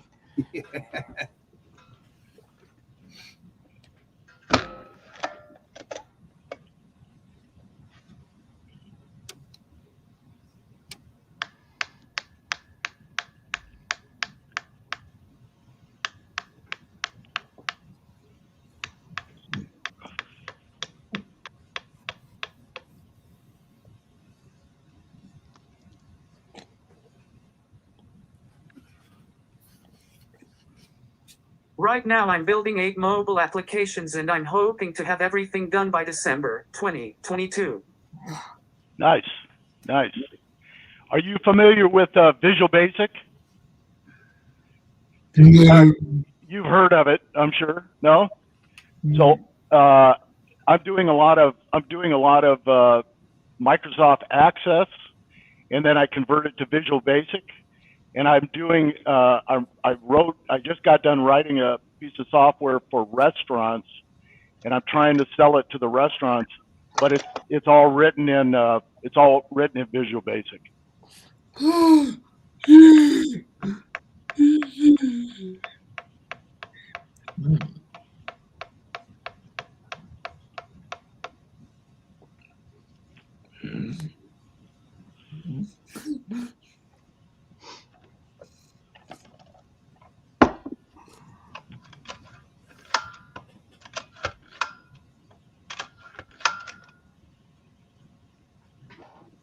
So that's why I own a restaurant now, Ron.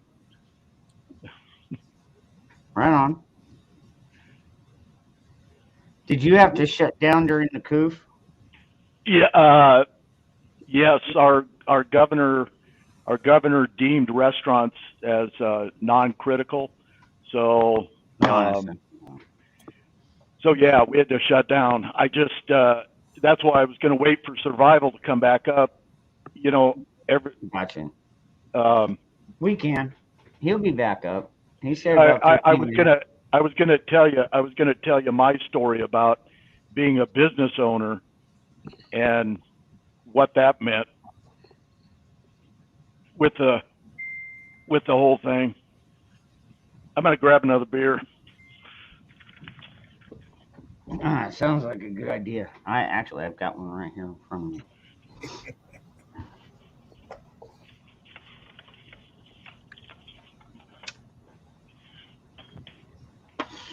Oh, Bushido, are you kidding me? He always finds the best deals on peanut butter. What are you talking about?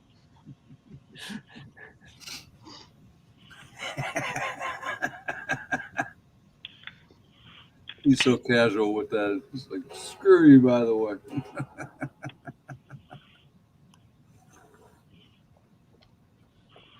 Dude, so Hawkeye, do you think they did this on purpose to get rid of the mom and pop stores?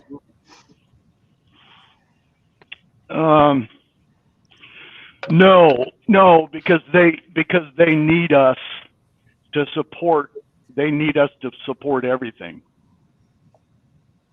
You know, the big box stores, the big corporations don't make enough money to support what's going on across with all the entitlements. So Survival's back. I want to tell you a little story, and this kind of goes to what you guys were talking about losing your job. So I own a restaurant, and I had to shut down. Now I've been working my ass off for years and years and years, and putting a little bit of money away. I've never had somebody else pay my health care. I've always had to pay it myself. I've always supported my employees. I've always paid their health care. during this whole thing, I had money saved up and I could have almost retired. But we looked at the people that we employed, and it's like, I employ 70 people. Wow. I can't put 70 people out of work. So we decided that we were going to take the money that we had socked away for our retirement and use that to keep our head above water during this whole thing. So when everybody else was getting unemployment, I was losing my ass. It was coming straight out of my pocket, every friggin' penny. I had over $600,000 come out of my pocket. Wow. $600,000 out of my pocket. Good grief. I went from doing $2.6 million a year in sales to doing 1.1. Oh man. Yeah. And I still had to pay all my employees, and they weren't even, I was bringing in, our executive chef came in, and he was helping me refinish floors. He was helping me. So when everybody else was getting unemployment, I was just paying it out. And that's the way it was, because I had to support my people. So, this is the other side of what everybody gets to see. Well, to be honest with you, Hawkeye, when this whole coup thing first started, they told us, hey, you know what? Go ahead and take the week off. Call us next Monday, or call us at the end of the week and let you know what's going on for next week. And so that's what we did. Where I was calling them like twice, 3 times a week, like, hey, what the fuck's going on here? Especially after the 2 weeks thing, because they said 2 weeks to curb the fucking coup. Yeah. And I was oh God, that seems like forever ago. But our company was the same way, Hawkeye. They left. They had us all stay home. I think the only ones that went in there were some of the executives, but they paid all of us that for a month. They paid us all through April. They just gave us our regular paycheck, and we didn't even have to show up to work. And then in May, they're like, okay, we're going to bring you back part-time. And that's when we were doing the 24, 28-hour shifts. And when we came back, that's when they had us sign up for the unemployment crap. We did that for a month. And then we didn't even get through the whole month. And then about the second or third week, they're like, oh, man, I'm sorry. You can't do it. And I'm like, oh, crap. And I wasn't even collecting the unemployment. I was still living off of my savings that I had built up, and what little paychecks I got, and then comes June, and then fucking June 1st, I get this fucking FedEx envelope at my house, says, well, sorry, here's your termination papers. And I was like, oh, crap. So that gave me like another $1,700. And then after everything was almost spent, I'd say I was down to like my last $600. I was like, you know what? I haven't used this whole fucking funding, the whole unemployment fund. And I was like, all right, let me try this out. So I called, talked to a representative, and I'll be damned if he didn't get me every single fucking dime, every single penny of my unemployment. Dude, it was over 75 grand. Oh, absolutely. I mean, and we were telling our people, we had a lot of 7,500, not grand, 7,500. Yeah. We had a lot of people that went on unemployment because we couldn't pay them at all. So I kept our core group of about 20 people, and then everybody else during that time, we were just shut off. We were shut down, So we kept that core group of 20 people, and then everybody else went on unemployment. And that unemployment was coming through like that. And then my kids were coming back and saying, well, hey, do you want to buy my CZ pistol? And I'm like, how could you afford a CZ pistol? Well, we just got $2,000. Mm-hmm. Okay, and so these guys were getting paid more per week, almost twice as much per week as I could afford to pay them. Yeah, that's basically how it boiled down to with the payout. And they still had that mindset. Now a lot of these kids still have this mindset. Yeah, true. But at the same time, the unemployment's cut off. You know, you're either gonna have to go find work or find another way to make money. One of the two. And I don't care if you're standing out on a street corner or whatever. I mean, dude, come tomorrow, I'll probably be standing out on a street corner with a box of fucking bracelets. Ron, can I ask That's you? advertisement. That's what that is. False advertising.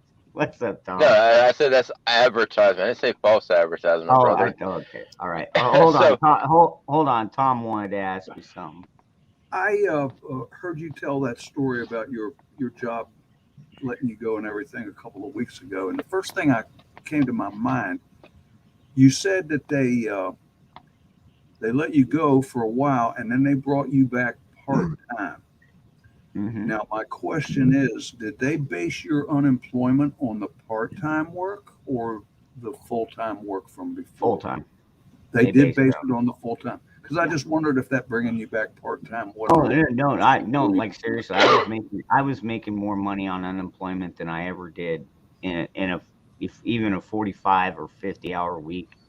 It was. Well, I talk to people around here. What's the incentive to go to work if you're making? Tom, it was a sliding scale. So if I could bring Ron back to work for half time, they could claim unemployment for the balance of that. Yeah. Okay. All right. And see, with me, I was just like we were talking about earlier, it is shameful to take unemployment or handouts like that. And so I was just like, well, okay, I'll just let it sit and simmer. And it wasn't until, like I said, I started, I got under $1,000 in my savings, and I'm like, oh crap, I need to do something really quick, and that's when I started reaching out. And then it's like, holy crap, next thing I know, I've got 13 weeks of back pay, of unemployment pay. And it's like, yeah, dude, like I went out and bought a new shotgun. I bought a new SUV.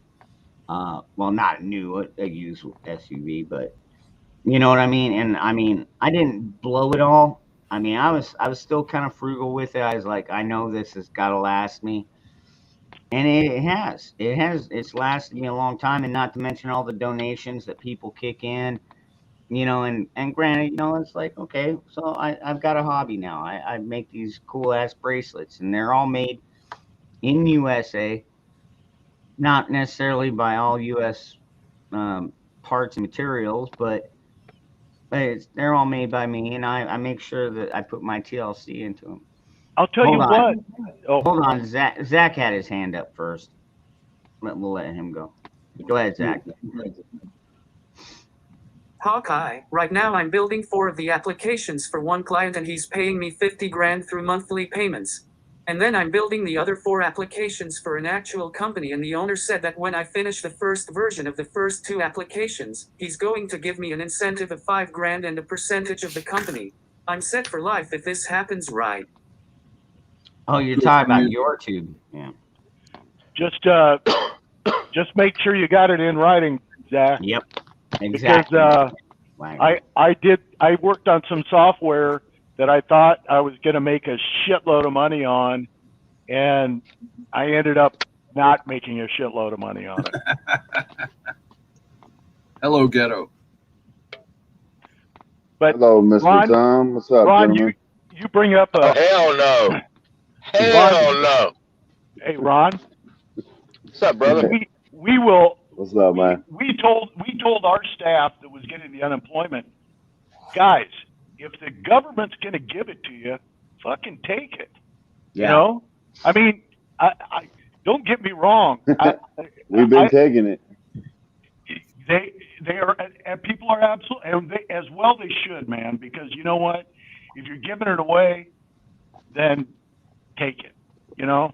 Somebody's I going wasn't speaking money, but we've been taking Well, I it mean, for a while. well, you got to think about it like this. It's all our money anyways. You know, we've been paying, I mean, I've been paying into the system since I was 15 years old. You know, that's the first tax paying job that I fucking had. So, all right, go ahead, Survival. So right fast, any government that has the ability to send foreign aid in multiple millions and billions of dollars to other country has way too much money from taxpayers. Exactly. Yep. Point one. Point two. No, they don't have that money. Survival. They're borrowing that money.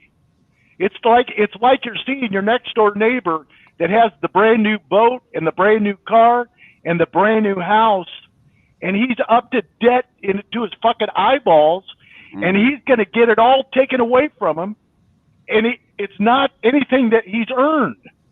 Right.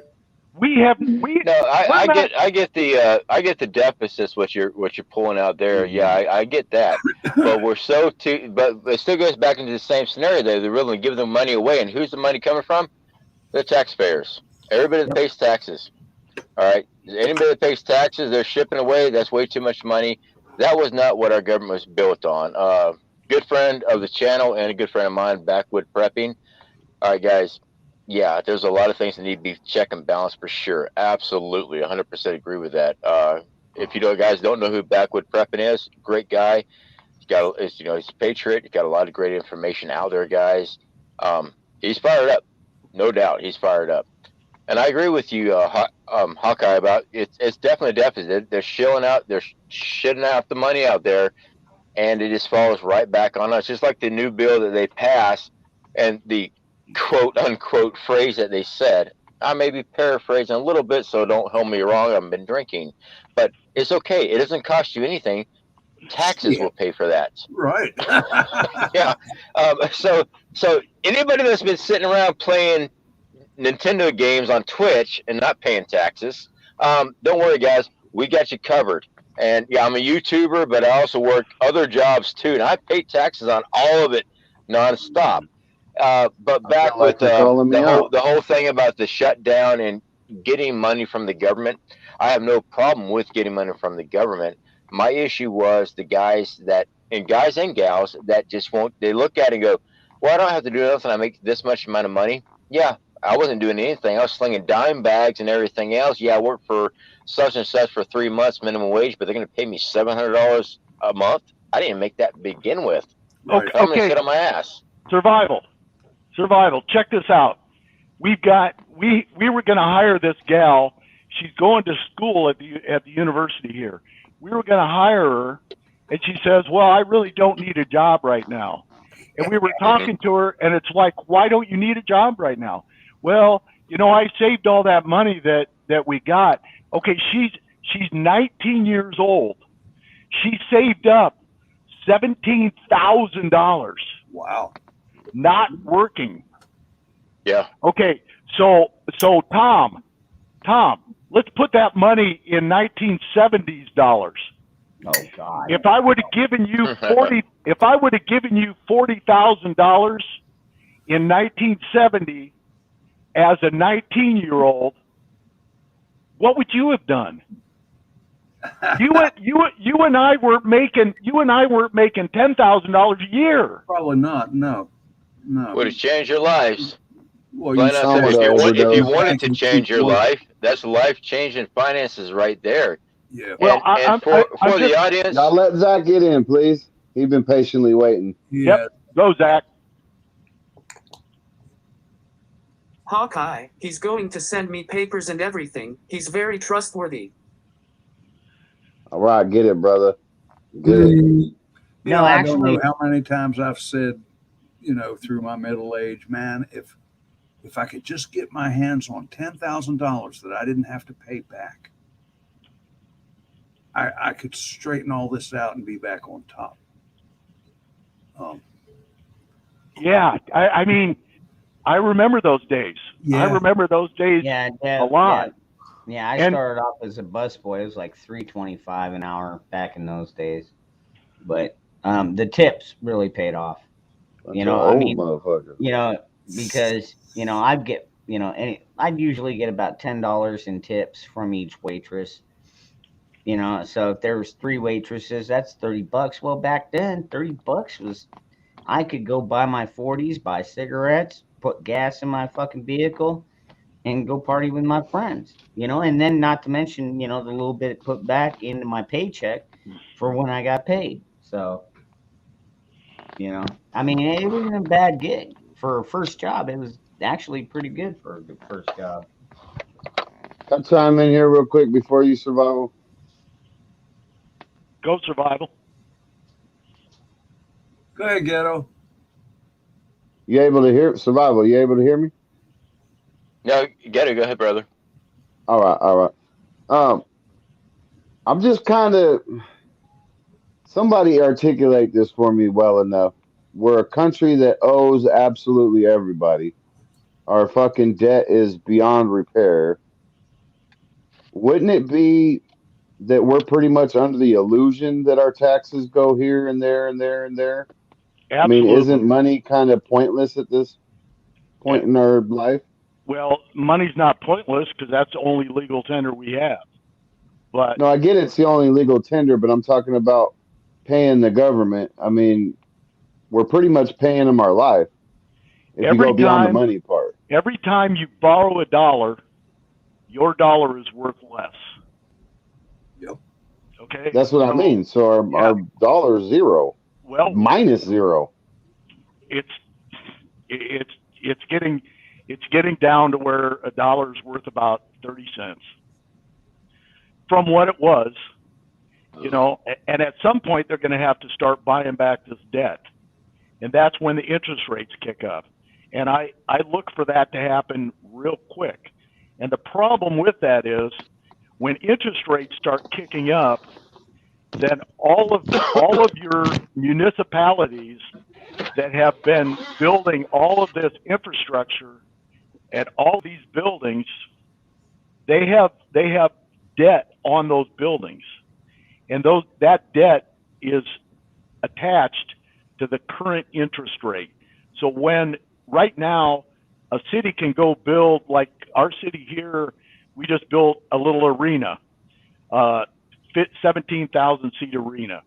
So we have zero interest to pay on those GOA bonds, zero interest. But if the interest rate goes up to 2%, now I got to start paying 2% on that $150 million. That's real money. But and when the interest rate, the quantitative easing is bringing the interest rate down and just buying bonds, and it's just sending money out. Well, the only way they can bring that money back is by raising interest rates. So the money that goes from bank to bank carries a 2% interest. That 2% goes back in to buy back some of that quantitative easing. Now, we've been doing this quantitative easing since Obama. So we are monetizing our debt. So what happens is the only way we can unmonetize our debt is by raising interest rates. This happened in the 70s. That's why I paid, and Tom can verify this, that's why I paid 18% on a home loan when today you could get one for under 4%. So at 18%, they were getting a lot of money back, and they were buying that debt down. We've got so much debt that we got to start buying it down, and the only way we can do that is by raising interest rates. Now, I'm almost 65. Tom, I'm sure, is getting Social Security, I'm going to have Social Security for a little while, and I've got a fairly not as big as I had, but I've got a nest egg that I could probably live on for a while. I worry about you guys because you're not going to have a social safety net. We paid that money in. We all know we pay it in. We see it on our pay stubs. FICA and Social Security is 7.65%. Okay, so for every dollar that you make, 7.65 cents goes in from from your paycheck to the government, and the business also has to match that. So the business pays 7.65 cents. So 15 cents for every dollar you make goes into the government. Okay? The business pays half, you pay half. If that money is not working for you at all, that money is paying for all the C relief, all your social programs, and you know there's good things too. I mean, defense, and you know some of the things that we pay for our underprivileged people. I go for all of that, but all of this money, where are you guys? What are you guys going to do? I don't want you guys living under a bridge. That's my biggest thing. You know, if there's no money left when you guys get too old to retire, I guess what I'm saying is you will never be too old to retire because you won't be able to retire. Nope. Yeah, no, I get what you mean. But you know, my question is how is anybody able to retire right this second? The money, even though we stock money away, let's say you or Tom, or even through Social Security, our country is so fucking in debt. How the hell can they pay anything when it's just a piece of paper fucking money? You know what I mean? They're paying me on a loan from you. Yep. And they're going to pay you on a loan from your grandchildren. Exactly. Yep. And that's my point. It's like a Ponzi scheme from the gate. At some point when it gets bigger than our gross domestic product, I think it already is. Then nothing. No, we're not there yet. But when it gets that big, then the rest of the world will say they'll be just like the guy that lives next door to you that bought the new car, the new boat, the new house, has the 5 televisions, and all of it gets taken away because the creditors are going to come and say, sorry, we're not going to let you do this anymore. We're just going to say, look, Fed, you're not the world currency anymore. We're going to make the yuan from China the national world currency. I've been waiting for that to happen. Unfortunately, the world currency's gone. If that happens, then we're all in a world of shit. Yeah. I hope you got a lot Sorry of to cut you off there, Survival.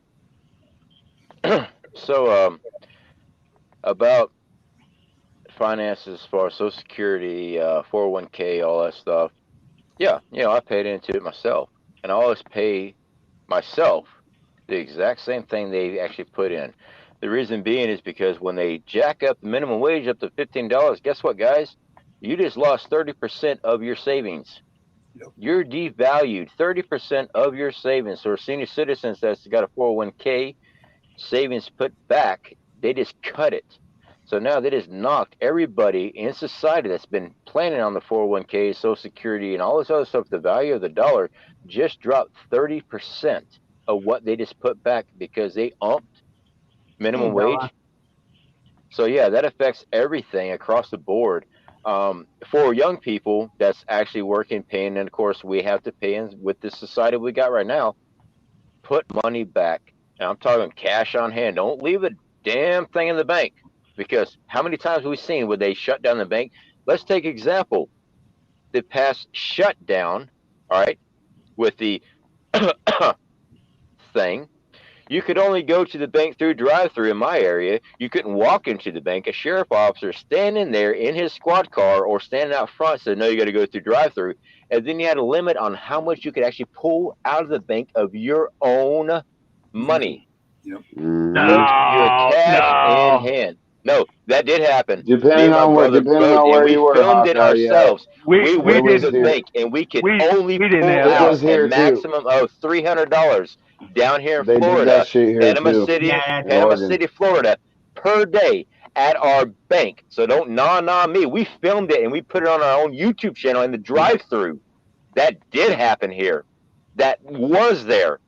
That Yeah, we happened. had to hit They would several only places. allow us $300 out of our own account, not ATM, out of the drive-through, out of our own bank here in Florida. So don't say nah. That was, we filmed it, we recorded it, we put it out there. So yeah, that did happen here, and it will happen. When they say, nope, all right, case in point, I had a lot of money in my bank when I made my first novel, and I got paid very well. I went to the bank, said I want to draw $10,000 out of my bank account. Oh, I'm sorry, we don't have that on hand. Yep. They wouldn't let me pull that $10,000 cash in my own bank account. No, They wouldn't let me do it. Well, middle class was fun there. Dude, you're 100% correct. Like when I got my settlement from my car So accident, middle class was fun. it was 21 grand, a little over 21. It's 21 and some change.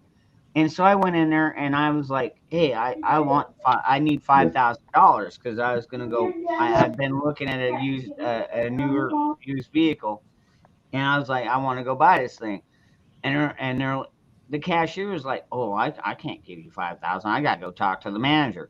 I'm like, I just gave you a check for 21,000 plus, and you can't give me even a quarter of that back. And then they fucking, even then, the manager came out and I walked away with 3,500. I had to wait And I'm 3 like, days.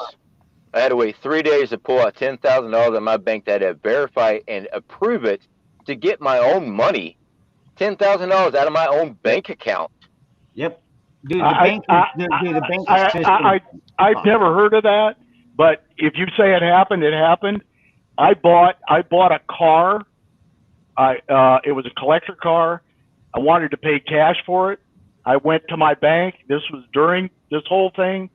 I took out $22,000 in cash and didn't even have a problem with it. It's interesting because it's actually a federal offense to have more than $9,999 on your person. That is not Very true. curious. That is actually true. It's actually a federal offense to have more than $9,999 on your person. Isn't it only to travel with though? That is not true. You can look up the law, man. It's actually true. It's a federal offense to have more than if you have $10,000 cash on your hand. It's a federal offense. Ever since the Patriot Act, it is a federal offense to have more than $9,999 on your person. Yeah, I've never heard of that. traveling around with, right? Well, then again, who really goes I mean, out not in your and safe. draws $10,000 at a time? Well. And as far as like Hawkeye's case, you already had you had a multi-million-dollar business a year.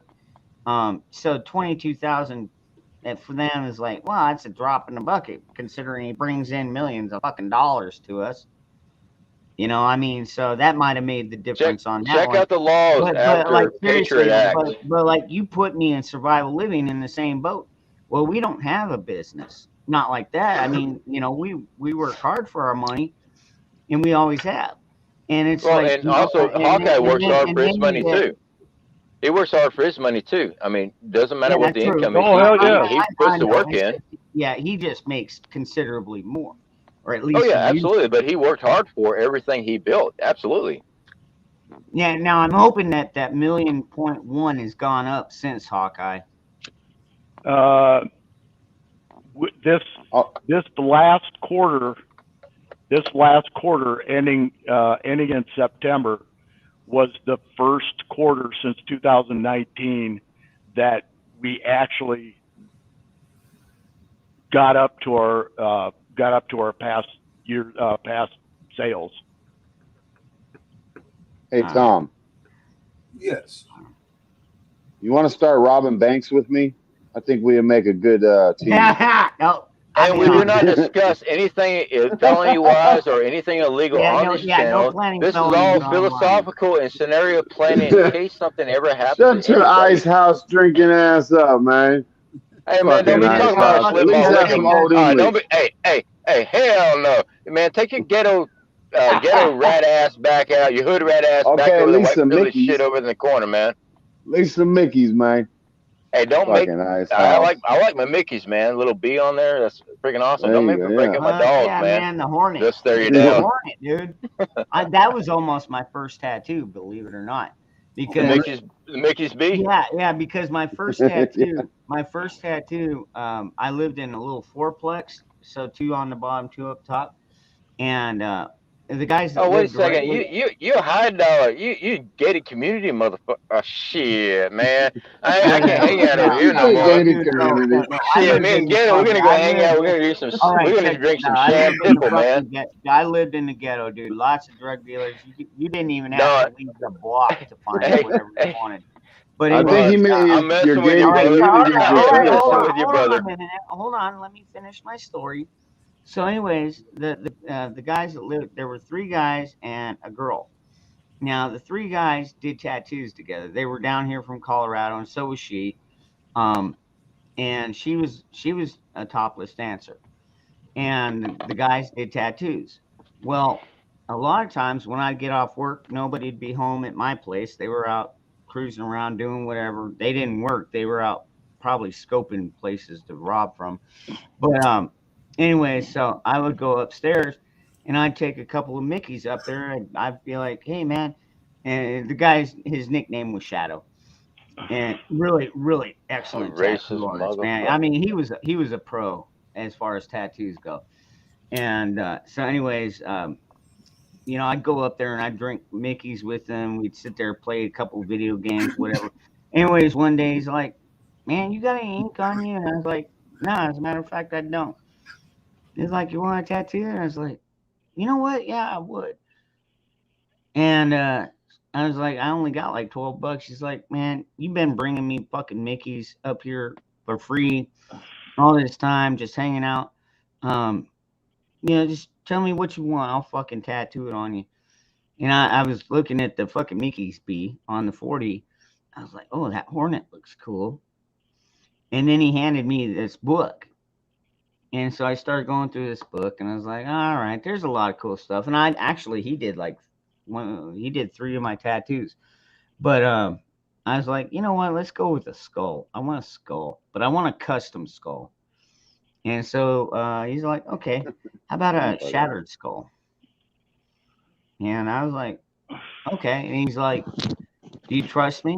And I was like, dude, because I've been up there quite a few times when he was doing tattoos. I mean, this guy had a 3D tattoo on the side of his head because he kept his head mostly shaved.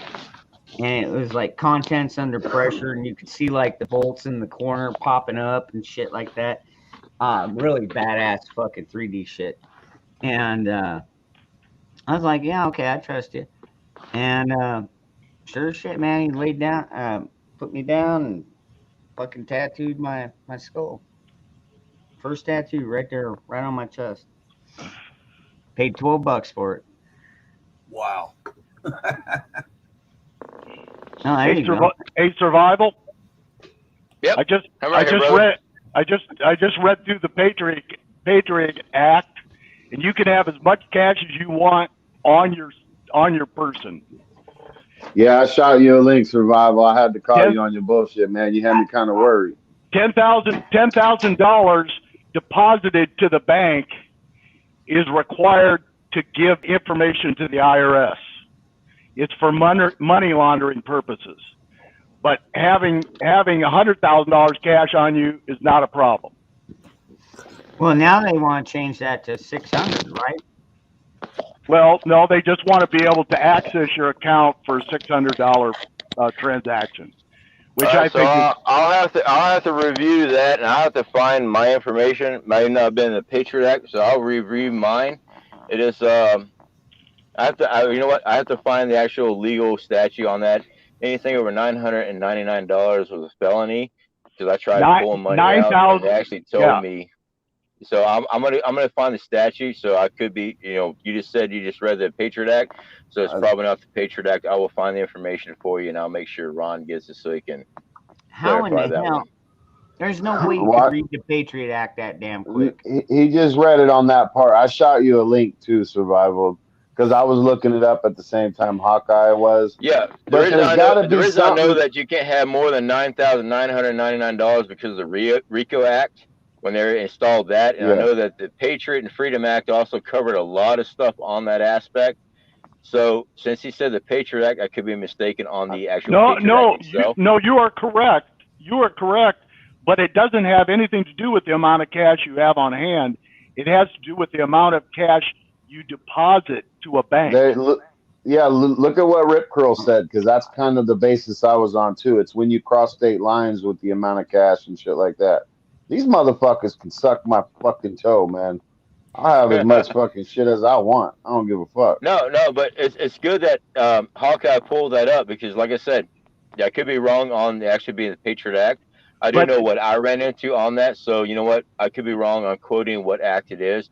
I will find that information where I saw where it is $9,999, and it was also part of the RICO Act. Basically, drug run is where they actually came in to play with that. Anybody that got caught with $10,000 was a felony. I'm like, this is America. You mean you can't even carry the cash you own? And it's freaking ridiculous. It really is. And by the way, ghetto, all right, hood rat, white privilege stuff, man. Come on, brother. I mean, shit, man. Come on. There is no white privilege, man. Me and you going to kick back, have some sham pipple together, right? You remember Hell that? yeah, Sanford let's and do Son? it. Little Mogan David, 2020, man. Little MD 2020. So yeah. I mean, okay. So it's awesome that you were able to pull that up. I'm not attacking anybody at all on this at all. So yeah, I'm glad you were able to pull up the Patriot Act on that. By the way, I have a wall full of dolls behind me and behind my black screen here, so no one else can know about that. Okay. I can't help it. It's just freaking hilarious. I told my wife about it. She's like, "What the f?" I'm like, "Oh, Did you take that show down, Ron, or did they take it down? I went to go watch it again. I didn't. And it wasn't there. I did not take it down. Yeah. Oh man, it had some good sound bites on it too. And I'll tell I you, never got to save it. Me, I'm the kind of person where it's nice to have a store of cash, but I would rather have a store of food and water, ammo, guns, shit like that. It's Absolutely. like, you spread it down, you buy it slowly, and then so, I mean, technically, do I have $10,000 worth of stuff in here? How much? What do you need? Primers and powder. So Survival, you trying to go on a road trip? You're absolutely right, there, brother. I completely 100% agree with you. Just depends on what scenario we're facing. If it's an economic collapse, damn it. Sorry. Ghetto, shut up.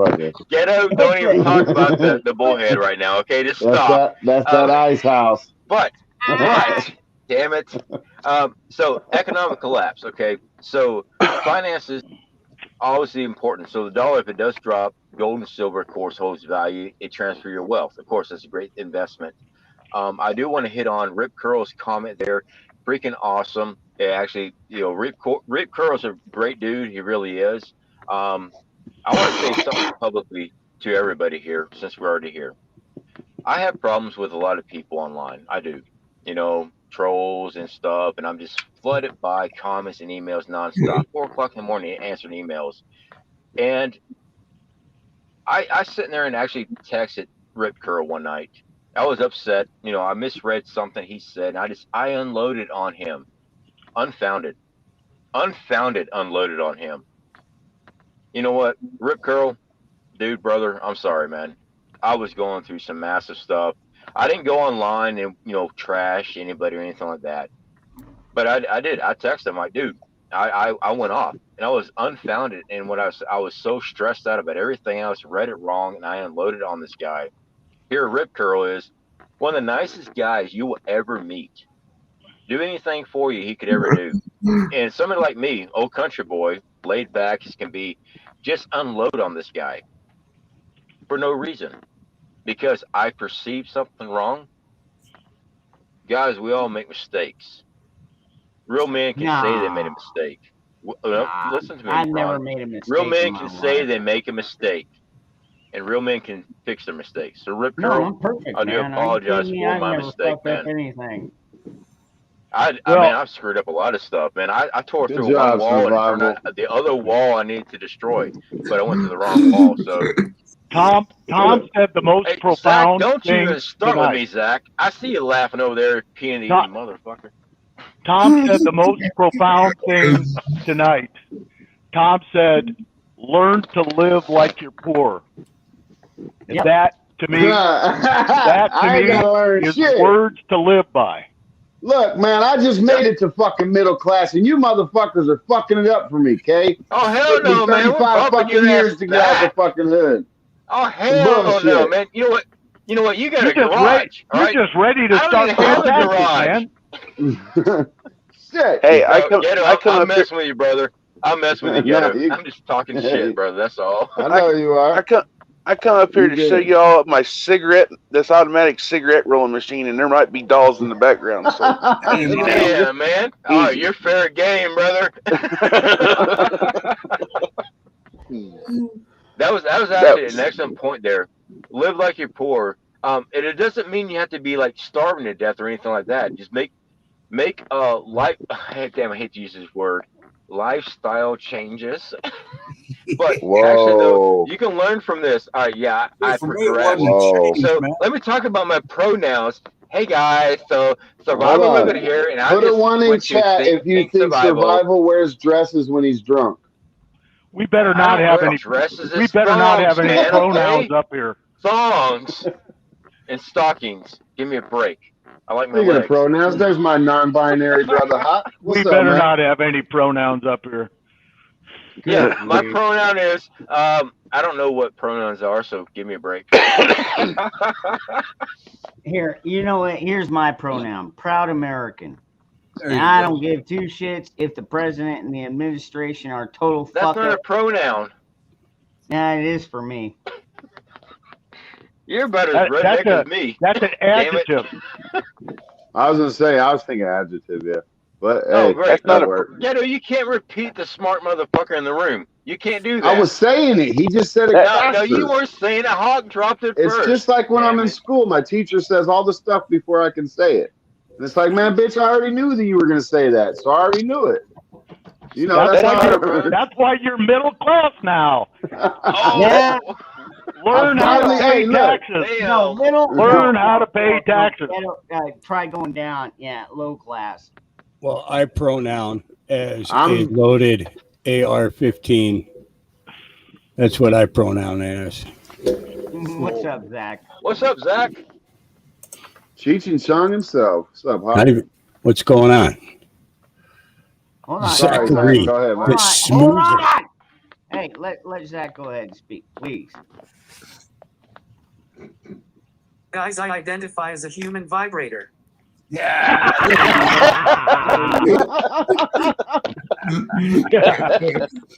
Oh, Zach. Hey, man, leave my camel Peanut butter alone, okay? flavored. No wonder Ron put you under him.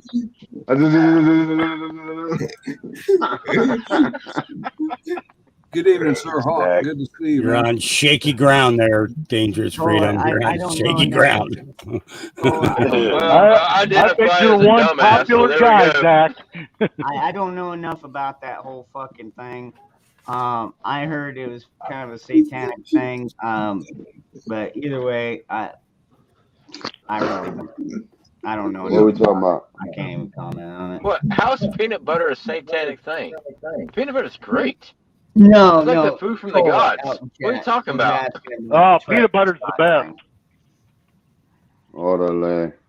Raise your hand if you like peanut butter. I'm raising my Zach, hand. get him up. Fuck that. I'm raising my hand. Yeah, I put two things Zach, up. don't you I mean, look off in the it's corner, time man. I You have better to. get both hands up, mother. Shit. It's Hey, time raise I your have hand if you like getting off with peanut butter. Yeah, why Now, y'all you gotta want move your now hands talk so about quick? now if you want to talk about a Reese's peanut butter cup, man, yeah, you got the whole hand on that. But just plain old peanut butter. I mean, you can Wait, survive on what'd it. you do with the Reese's peanut butter cup? Never mind, I don't want to know. Is that the whole hand or just what? I think it went all the way down to the survival bracelet. You know what? I'm just You know saying. what's good? Peanut butter on celery. That's good. Oh hell, man! Don't get fresh food and good Fucking things for nerds. you on peanut Oh butter. yeah, No, yeah. no, man! Don't do that to us. No, we're redneck for Banana a reason. peanut We like butter nasty sandwich. stuff, man. It'll kill us before we hit 30. Come on, man. Peanut butter banana sandwich. All right, Best thank way you. to Thank you use very much. peanut butter. Uh-huh. Man, don't Wasn't make his me like break out some fried? Elvis Wasn't his Presley on fried you. though? Didn't he like the fried peanut butter and jelly or fried peanut butter and The banana? fried peanut butter and banana sandwich. Elvis was bacon, jelly, fried, and banana. It was fried. Okay. Hey, that's pretty good too, but you can't fry it too long. Peanut butter and jelly. I've tried that too. Not too bad. How about I've had how about peanut tuna butter on fish? honey Now, buns all right, microwave in now, Tuna prison. They're fish pretty and good. peanut butter. Now, see, survival was talking about how to live poor. What you're talking about is poor man's living. A fried peanut butter and banana sandwich. Hey, that's just Oh, I haven't That's tried the pretty poor fried living right banana there, one. man. No, I'll no. tell you I was what, I mean, you responding could to what. survive on it. Don't get me wrong. You could survive on that, but oh god. Well, no, I was responding to. I think it was originally Mr. Tom's comment there, and somebody else repeated. I think Hawkeye repeated that about living like you're poor. It is actually a very Oh. smart way of doing things. You can actually consolidate things down. No, You it's can not. really look at what is really necessary in life to sustain your life. You know, Mhm. everybody will love to Yeah. go to the movies or go out to dinner or go to a fast food place, of course. But you go to your Burger King or whatever, you're going to pay $23 for, 2 meals. $23 is a lot of freaking food at the grocery store if you buy canned goods and dry goods. It really is. Yep. Okay. So what So happens if so you you don't have to so try? so you're a millennial and you go out and buy a blender because you want to make malts and your banana sandwiches and all that kind of stuff. Okay, so your blender dies. One day it just stops working. Okay, so all you got to do is know that 99.9% of it's going to be the switch. So rather than throwing that blender away, go on Amazon and buy yourself a $3 switch and fix the son of a bitch. Learn how things work, and then like you making a fire from a bow and a string. Learn how things work, and then learn how to fix them and learn how to make them work for you. No, Gotta no, tell you, Oh my God, that's like no, you bring that is up like no, totally Hold on, racist. Okay, hold on, so like hold on, Hawkeye, you bring Oh. up a good point. My ex-wife, when we were married, had a Mazda RX-7. It was that new streamline transmission, whatever. But anyways, Wankel engine. it had the automatic electric fans. Yeah. And well, the electric fans cut out. And so what I did was I just rewired them, and then I put in, like you said, a little fucking $3 switch. And it's like, okay, so when you start the vehicle, you just run it until it starts to get a little bit warm. Then you flip that switch.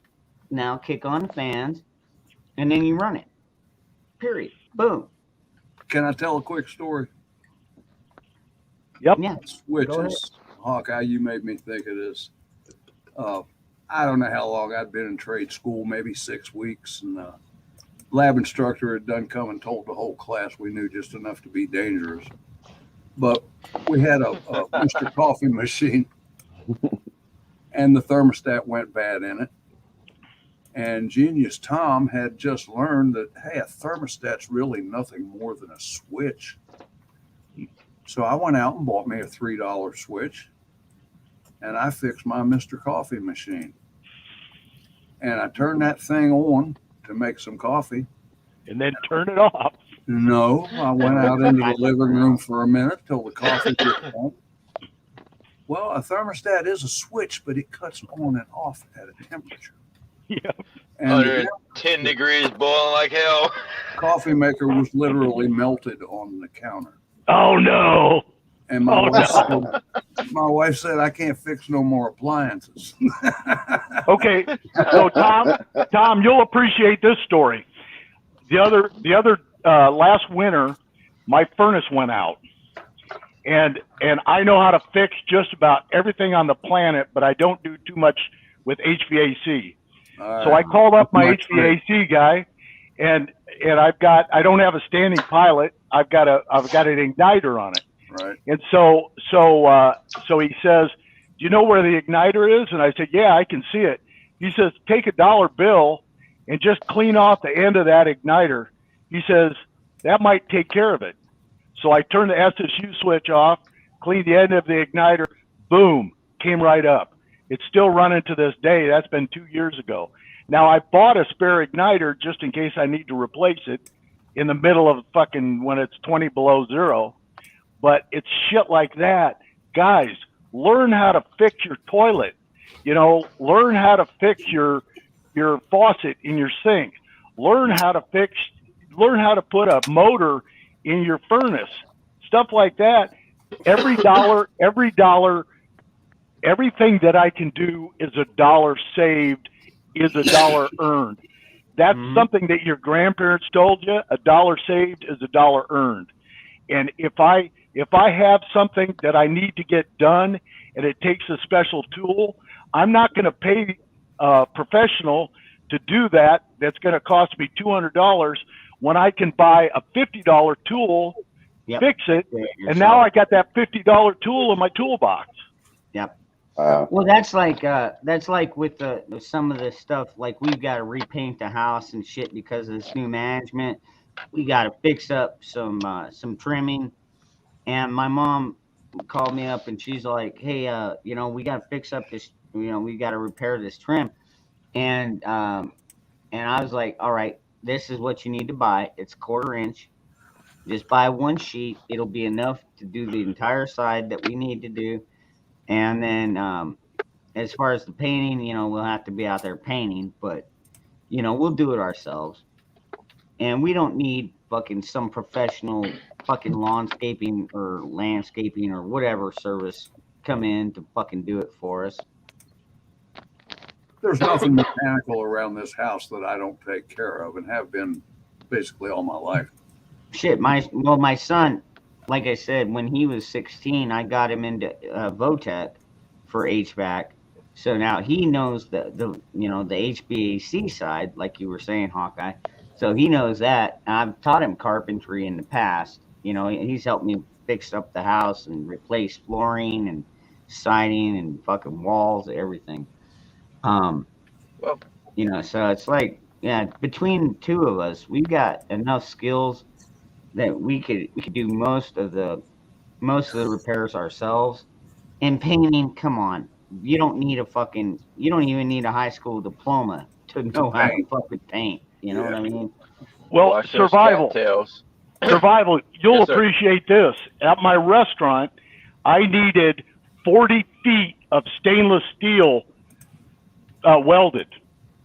So I knew how to weld. I could wire weld like nobody's business.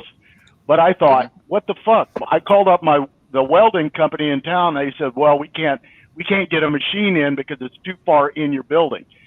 So I made an extension cord, and I went out and I bought a square wave, a TIG Lincoln square wave 255, and I welded 40 feet of stainless with a TIG welder. Now I got a TIG welder sitting at my house. I got all the work done for about a third what they were going to charge me because they said they had to bring in all this special equipment to get that far into the restaurant. And now I got a freaking TIG welder, and now I weld everything on the planet. I love it. Yeah. You know? Absolutely. With TIG welders, man, as long as you have the correct gas for the right type of metal that you're welding on, absolutely, you can actually go much further with that. You can actually do side jobs and everything else. So what they ran into, especially being a restaurant business, with the OSHA regulations. All right, so they couldn't bring like a gas-powered TIG in if they don't have it. What we call a suitcase welder is basically a pickup welder, like.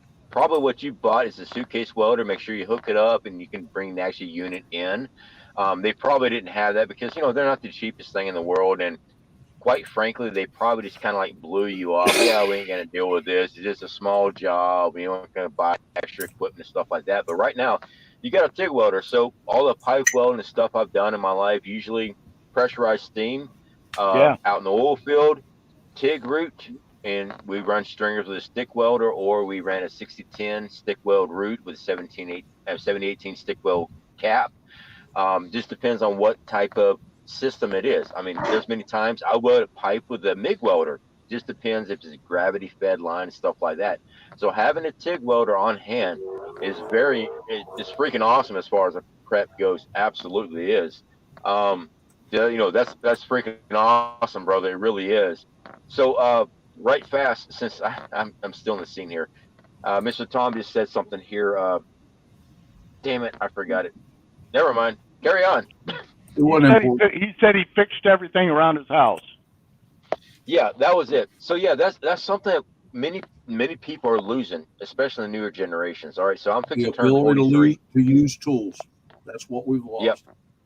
Yep. I grew up in the poor ass town in North Carolina, right in the mountains, and my family was not rich. You had to fix it, or you went to Sears to go get a part, and it took like 3 to 4 weeks to get it when you got a part.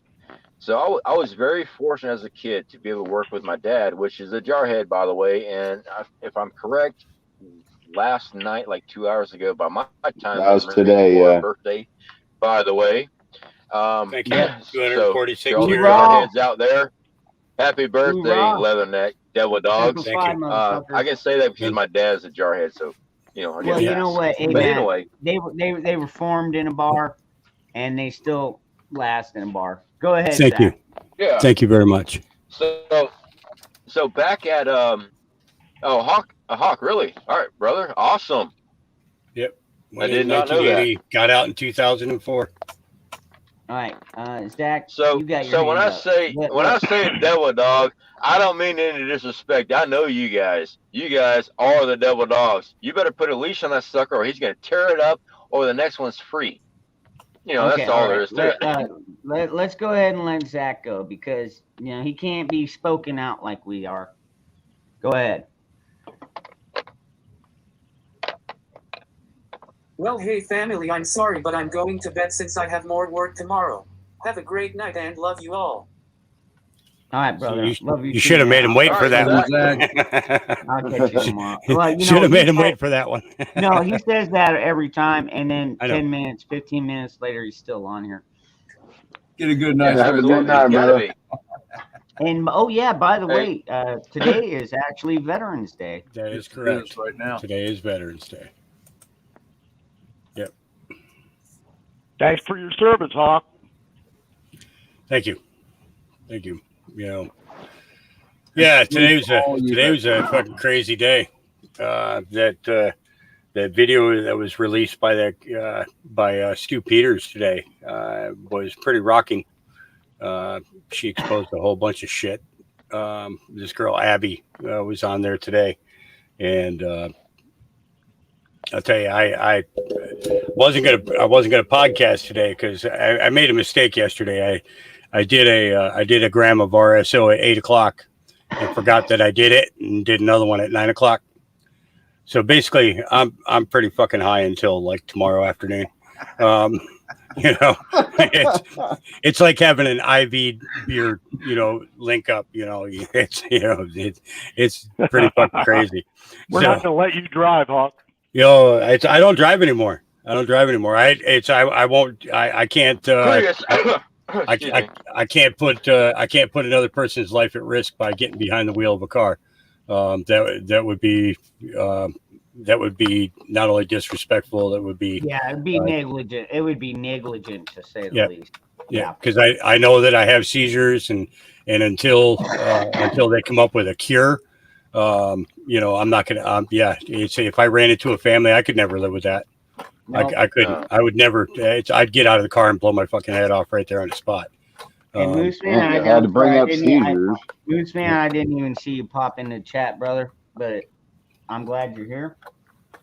Yeah, I'd it- like to talk to him. I'd like to know how he's doing. You know, I was trying to make an old man joke. You had to bring in seizures. Fuck. Yeah. I just figured because you're too old to drive. No. You can't pick on. Tom's you can't over there pick on like, Hawk. shut up, I mean, you I little dropped the Prius laugh just because I know you guys in Oregon, but Yeah, fuck or you. Oregon, but yeah, you know. That's why you're so, scared anyway. to come back, huh? Yeah, I'm actually going to be heading up there in a couple of years just to be raising some Yeah, hell. I'll believe it when I see it. Oh, I'll be back up. I'll find your ass. Damn right I will. I'm going to make sure your wife You're a smacks real the shit out of you. I'm going to survivalist. film it. What's that, brother? If you're a real survivalist, you'll do your first survival class in the Oregon woods. Well, I'm on already Mount doing it down Hood or here in something. Florida first, but yeah, I want to hit Florida. I want to hit Arizona. I want to hit Oregon. I want to hit Wyoming for the high plains desert there, which I know Oregon has the high plains desert because I've been out there, especially the old ghost towns and stuff. I used to travel a lot. I used to love Yeah, we going out got there. everything, dude. Old towns out there, man. I mean, there's just We got nothing every there. It's just terrain you abandoned can think towns. of. It's freaking awesome out there. Oregon has many different landscapes out there. They have mountains, they have coastline, they got high plains. You got all kind of cool stuff out there. Desert, we got everything. Yeah, the high desert is no place to joke around in Oregon. Absolutely No, it's not. not. If you don't know what you're doing, especially with water, it ain't no joke because you can get screwed up within a matter of days. You're done. Yeah, absolutely. The problem I is just got finished talking to a friend of mine that just went through the advanced class of the Pathfinder course. Good friend of mine. He was in the scout class with me. Did a great job. He patched up next to me. He went and he's an instructor, associate instructor there. He went into the advanced course and he had to tap out by medical because dehydration, everything just clobbered him because he couldn't get his fire started in very cold temperatures, 24 degrees Fahrenheit, misty rain, trying to get a bow drill going. Yeah, there are failures there. And he drank from a stream and wound up in the hospital. Yep. Dysentery is no joke. It will mess you up quick. If you came out to Oregon, I would come and watch you put these guys through torture. He wouldn't even be able to start a fire. It's no joke. It would be my I lived pleasure out to. there. It is tough. The moisture in Oregon, okay, we have humidity down here in Florida, but we have a lot of hellacious heat. But Oregon, when I went out there in Oregon, the moisture in the wood alone, good luck getting a bow drill going. I'm just saying, good luck finding some. I mean, you're skinning wood down. You're sleeping with it in your sleeping bag, trying to dry your shavings out for the next day. I mean, it ain't no joke. Oregon's rough. Can I ask you, Oregon boys? Stuff. Can I ask you, Oregon boys, a real personal question? Sure. Hawk is a transgender, yes. Damn. So as nice a country as it is, and as big fucking dick. As much as you guys talk it up, how in the hell could you have a town like Portland? Same reason.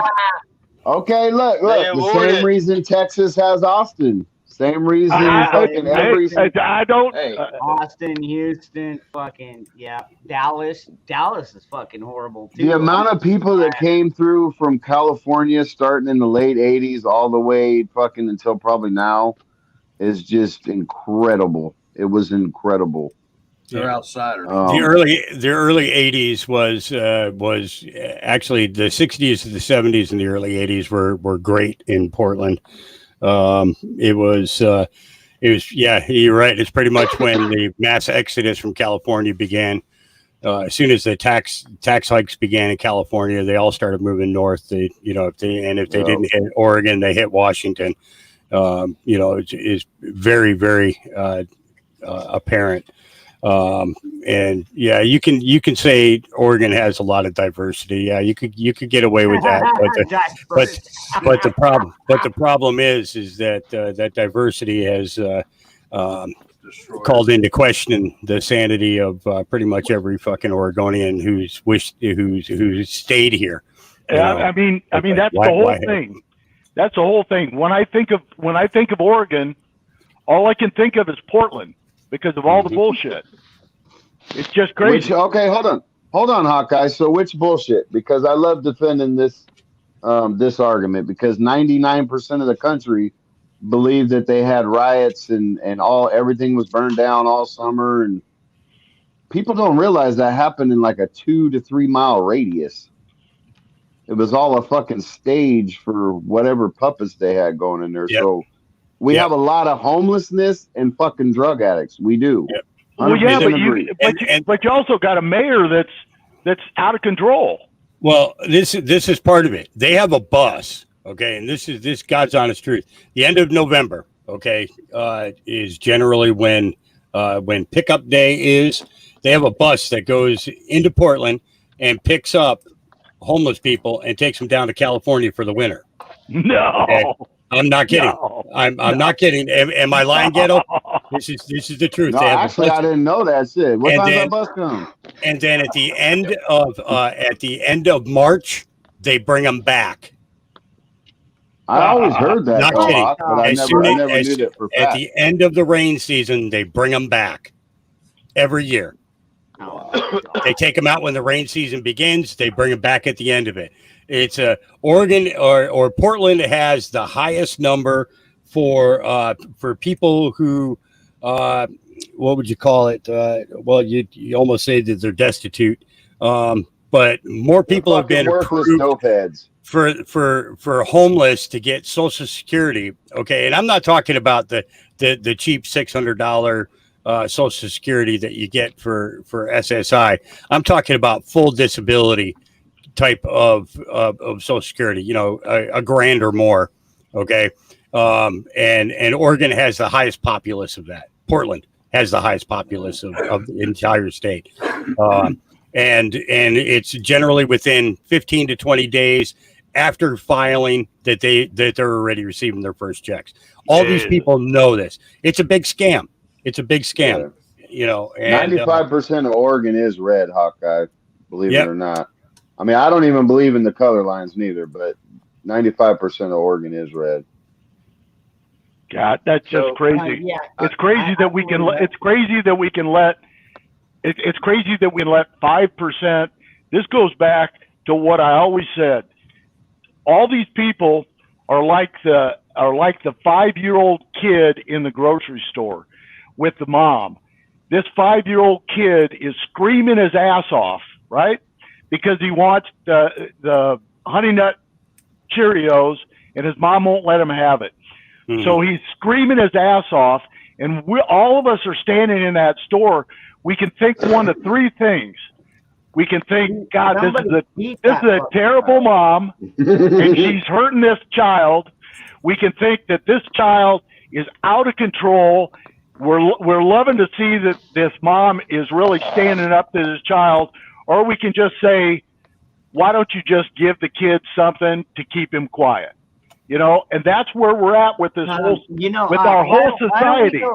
Now, see, I say, why don't we go one step backwards? Because whenever me or my sister ever got unruly at a store, she'd be like, don't make me take your ass outside, because we knew what that meant.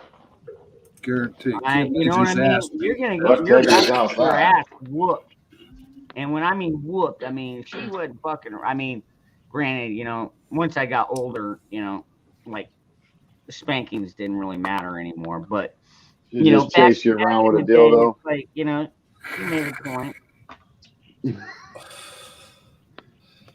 Survival, just speak up, man. Fuck the raising hand shit. But I'm still the same way.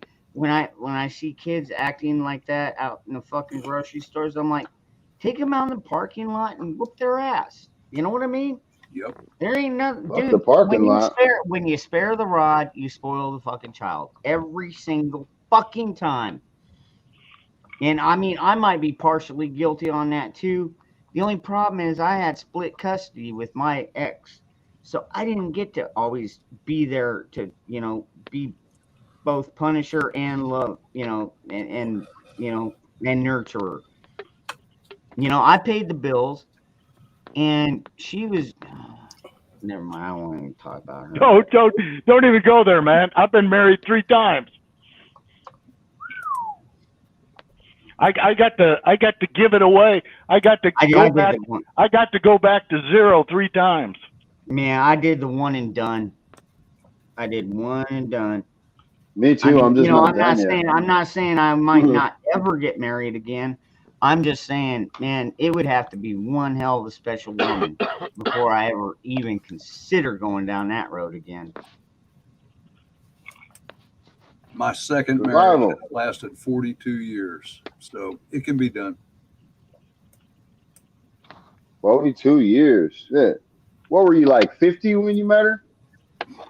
I'm just fucking with you, Tom. Let me tell Ghetto this. I know Ron, I told you this in the chat yesterday. When I was young, man, I was living in a shitty apartment. I had no money. I'm driving junk vehicles, but I was sleeping with a hot 22-year-old blonde. Fucking A. Now, I got a pretty nice house, and I got a new truck, and I have a little bit of money, but I'm sleeping with a 65-year-old grandmother. So that's where you end up, man. I was gonna say, man, I don't know where to laugh or commend you because I can't laugh because that'd be disrespectful. So it's like, you can laugh. Got me tongue tied on that one. It was meant. I expect to be with mine when she's 65, old, titties hitting her fucking kneecaps. There you I go. get it, man. Too bad she didn't have a younger sister. It's been good, man. I'm clear across the house, just so you know.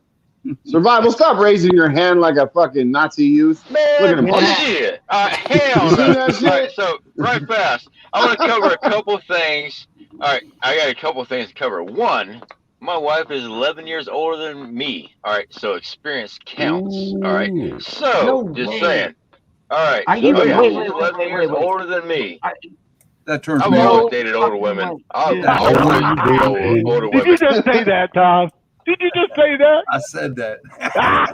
Yeah, 11 years older than me, man. And I'm happily married, man. I've always dated older women because the ones younger than me, like, I don't know what to do. Like, yeah, okay. Anyway, so moving on. I want to talk about Oregon. All right, so my time in Oregon and my experience with Oregon, I'll tell you what, guys, there are more patriotic people in Oregon than they tell you by the mainstream BS. They want to throw up Portland. They want to throw up Eugene. They want to throw up all these major hubs where they're doing crap. I know more people in Oregon that's ready to rock and roll, if you know what I'm saying. There's more red in that state than it is blue. So why don't you go? So why don't you get into Portland and just go clean it up? Hell with Portland, man. I've done been there. Screw that, man. I threw my backpack down. There's like 20 needles sticking in the sucker when I was riding freight trains. Screw that. I stay out of Portland. I got the hell beat out of me at Burnside. All right, that was bad. Where, down at the skate park? Yeah, the Burnside at the skate park there. I jumped off the train there, walked in. I was going to the Northern Yard, the Alameda Yard, and I dropped my pack down. And yeah, a bunch of little, okay, I can't call them thugs, but where I'm from, they're thugs. And I'm sitting there, I'm smoking a what we call J back in the day, and I'm sitting there, kicking back and say, hey man, let me get a hit. All right, whatever, man, 420 or whatever, and let me get your wallet. I'm like, you're not big enough for that. Well, I didn't expect the other 18 skateboarders. Yeah, have you ever been boarded? Yeah, you ever been beat by skateboards? Yeah, they're gonna rob your ass. I don't care how badass you are. When you get skateboarded, what they call truck, you're done. Yeah. I'll tell you what. Like $12 on me. Why don't we go ask Kyle Rittenhouse about being beaten up with fucking skateboards, man? No shit. No shit. That fucking kid, man. I was watching that trial again today, man. I watched it every day, man. I was sitting there. I loved how the judge tore into the prosecutor today. I love that part. I'm like, are you shitting me? I'm sitting there watching. I'm commenting to my wife the entire time, babe. This guy says, you know what, man? That prosecutor sounds like a douche. I'm like, yeah, exactly. That's a great He is distraction, completely, guys. dude. What a fucking weasel, dude. Oh, I hate him. Oh, you're right, Ghetto. You guys- It is actually a distraction on what else is going on. You're absolutely right on that, but we do But- need to but- follow it as far as what could happen. All to right, our like this. teammate, right? I'll give you this much. It is and it isn't. Because, I mean, if you live in a liberal area, this could have a huge repercussion if the prosecution fucking wins this case. Because this kid, what the prosecution expects you to be shot before you. I don't think they're going to win. They're not. I don't think the prosecution's going to win. I think it's either going to be exoneration or mistrial. The way it's laid up, I think it's going to be They're not going to win before anything. But there's two factors here. I mean, if you've been watching it, you can see their fucking total fucking circus show. But I think that is on purpose. They're going to let him walk, rightfully so. I do believe he should be able to walk. But I think their whole strategy is to act like fucking clowns in the courtroom so dumbass fucking people can be out there, oh, well, they didn't even do their fucking job as prosecuting. If it was so-and-so or whatever, he would have been locked up. But since they threw that white privilege, let's hit the fucking streets. Let's burn shit down. They're letting another white guy off. That's exactly what the fuck's going to happen. You got a point there. Yeah, you got a damn good point, and this could They're turn that giving way. them You're another absolutely fucking right. reason.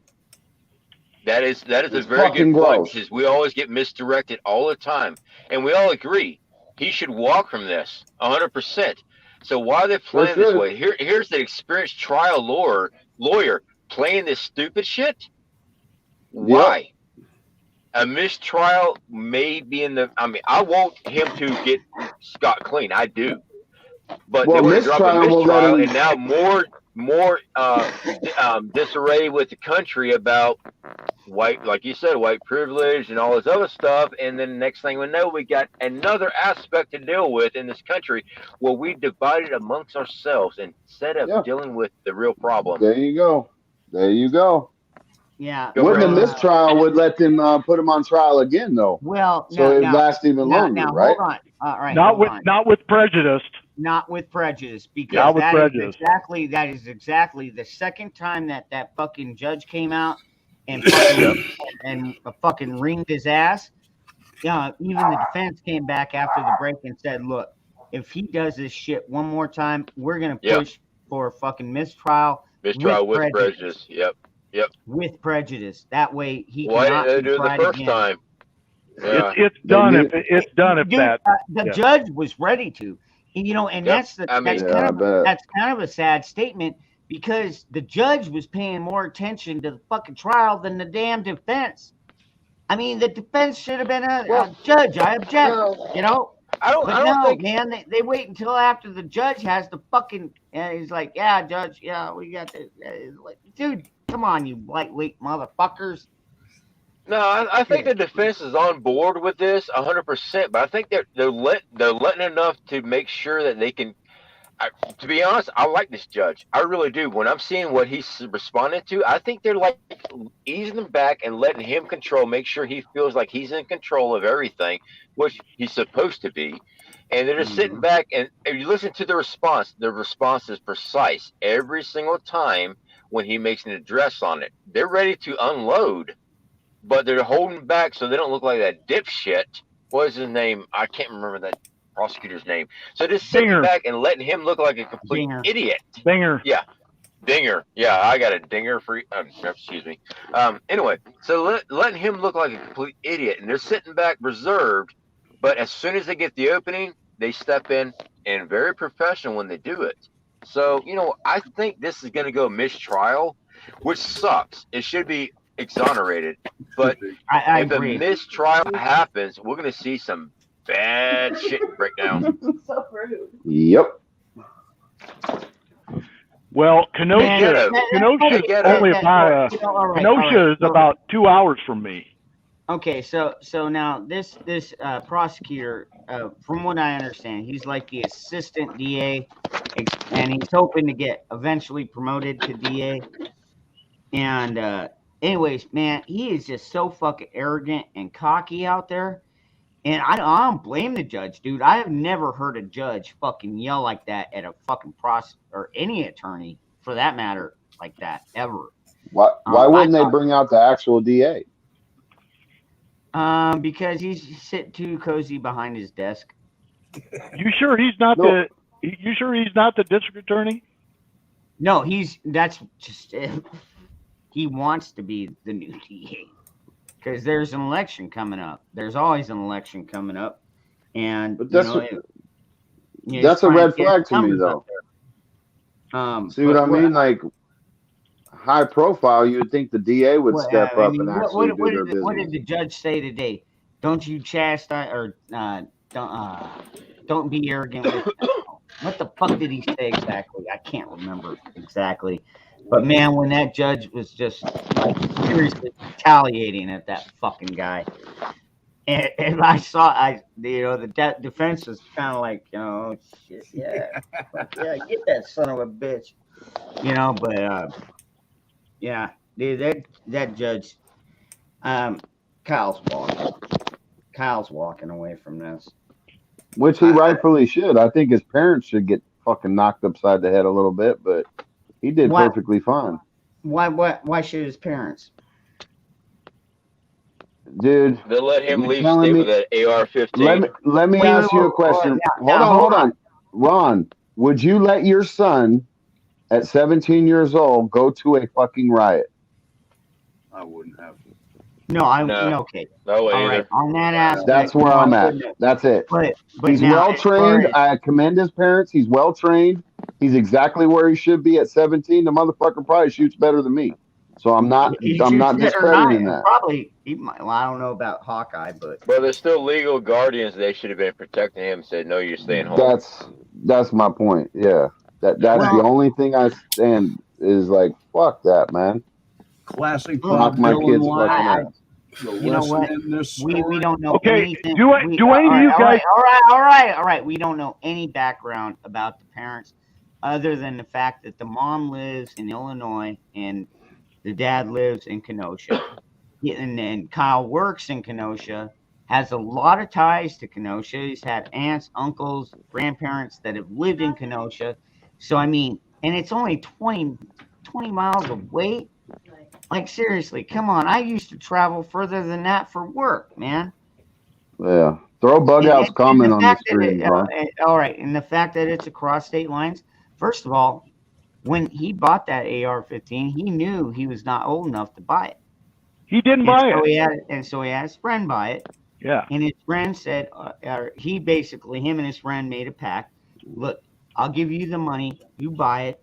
And then you keep it until I'm 18. And then when I turn 18, we'll transfer it legally.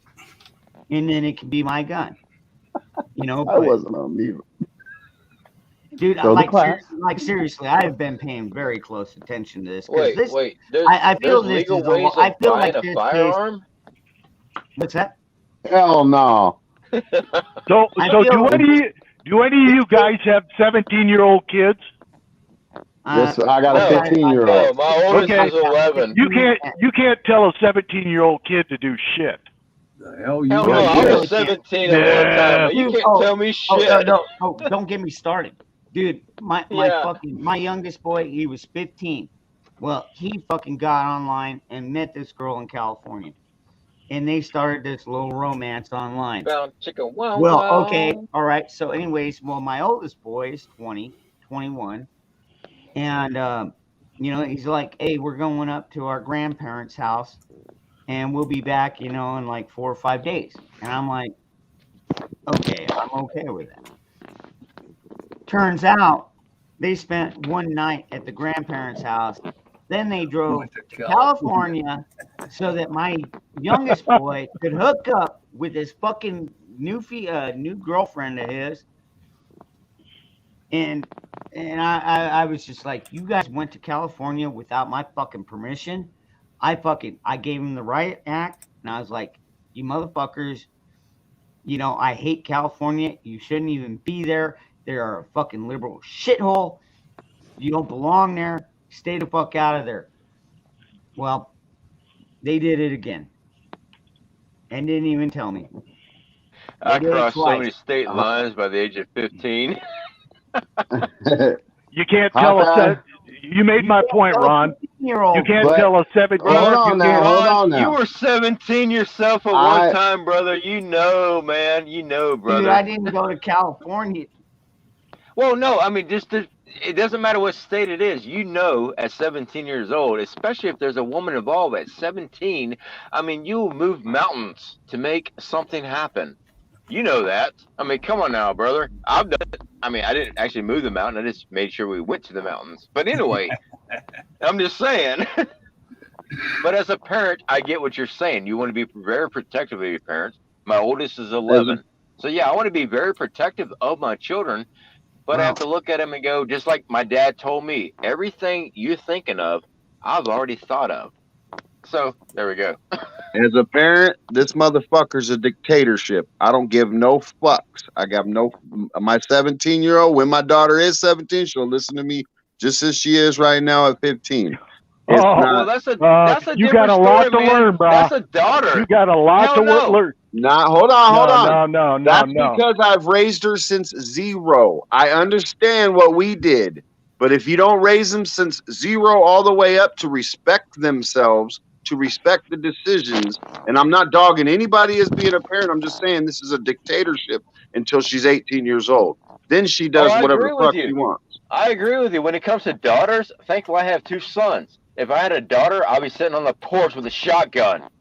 Hell no. Yeah, I want to take her out for ice cream. Yeah, that's going to be the last thing you freaking But lick. survival. All right, so I'm just My saying. point is, my point is, my daughter's the one that has the shotgun. I don't even need to sit there with it. Is my point. Well trained, brother. That's She'll what I'm know. talking about. She knows right from wrong. That's my point. I understand what you guys mean because No. I was living get under what a you're bridge saying when there, I was living under a bridge when I was 12. So I mean, I get it. We get the fuck. We go do whatever the hell we want when we're young. But that's why I personally had to flip the script, and I'm like, no, fuck this. I'm raising my kids way different. Yeah, but I do get it. Okay. So I live in a very blue town, but Iowa is a very red state. So I ran for city council in our city. So all of my kids, I've got 1 boy, 3 girls. The oldest is 41, the youngest is 21. So all my kids know how passionate I am about politics, about how I feel about the government, the whole shot. They all know where I stand. So when all this shit was going down during the virus and everybody, the George Floyd thing was happening, in this town, all the kids got together, the college kids, the high school kids, all the kids got together and they went and shut down the fucking interstate in the dark. So they went out, and you know how everybody was shutting roads down? Well, they decided to shut the fucking interstate down. So I'm watching the TV, and guess who I see right in the fucking front of this whole fucking daughter. Yeah. My youngest daughter. she's right on TV, right on the side of it. It's like, are you fucking shitting me? But there's 2 questions you can ask yourself. Did you raise her to stand up for what she believed in, and was she feeling like she was in the right? Absolutely. She was doing? Absolutely. Then she was doing what her dad taught her. There you what I go. mean? So you couldn't have been You're too right. surprised. You are so right. You are absolutely right. You hit it right on the head. And my kid, we butt heads so fucking bad sometimes. And I respect every one of them, but I also tell them, if you're going to walk the walk, if you're going to talk the talk, you better fucking walk the walk. So if you're talking to me about global warming, don't tell me I got to be the one to cut down on everything. You be the first one to start and fucking cut down on everything you do. I have the most respect for one of the kids that worked for me. He was about as left as you could fucking get. and he decided that he was going to go and he was going to become pretty much living off the fucking farm. So he makes his own furniture. He composts all of his own, everything on the farm. He composts. He feeds his chicken the fucking pigs, and he feeds the pigs the fucking chickens, you know? And I respect this guy tremendously, even though he's about as far left as you could possibly get, because he fucking walks the walk. He talks the talk, and I know he walks the walk. Don't fucking talk the talk if you can't walk the walk, you know? Yeah. Yeah. If I agree with that. Don't make me be the one to be responsible for your fucking global warming. You know, Yeah. don't make me be the one responsible because you think everybody's racist. You know, I mean, it's not too far fetched to blame you and Tom's generation for global warming, though.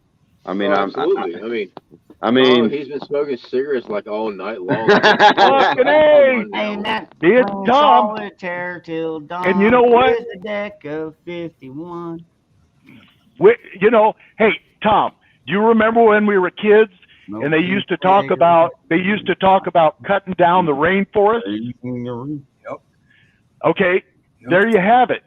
You cut down With handsaws? half. You cut down half of the rainforest down in South America, and that took care. Our plants are fucking growing like crazy. I don't know if you guys have yards, but you can't even keep up with the friggin' plants. There's so much. They're growing so big.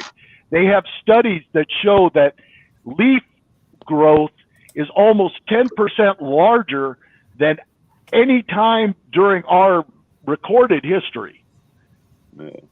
So global warming is not a bad thing. And if you look at fewer people are dying because of these extreme events now.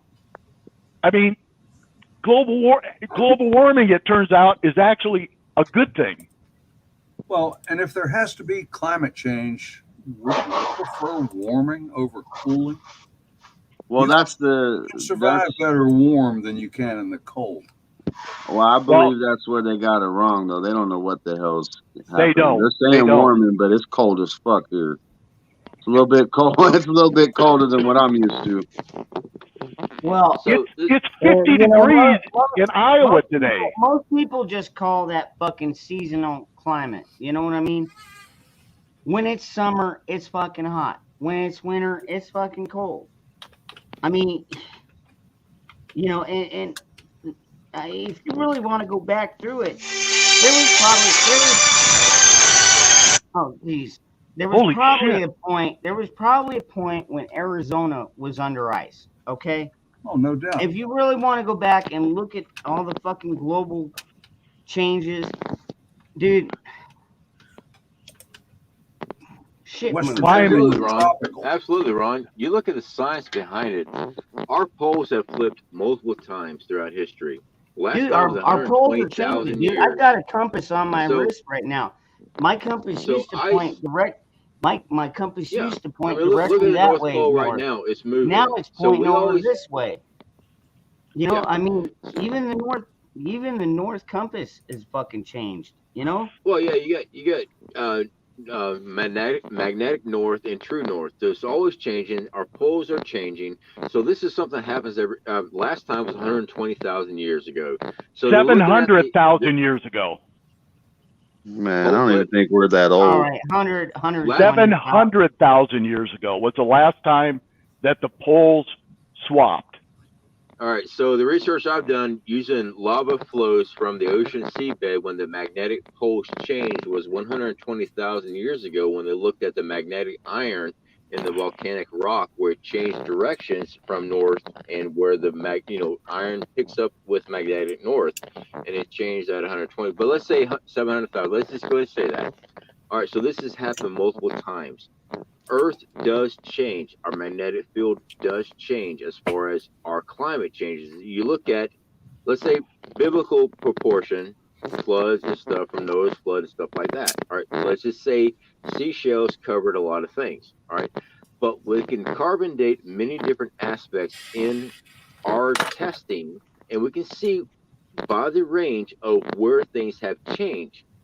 ice has developed in many different places, just like they found pine tree forests in Antarctica.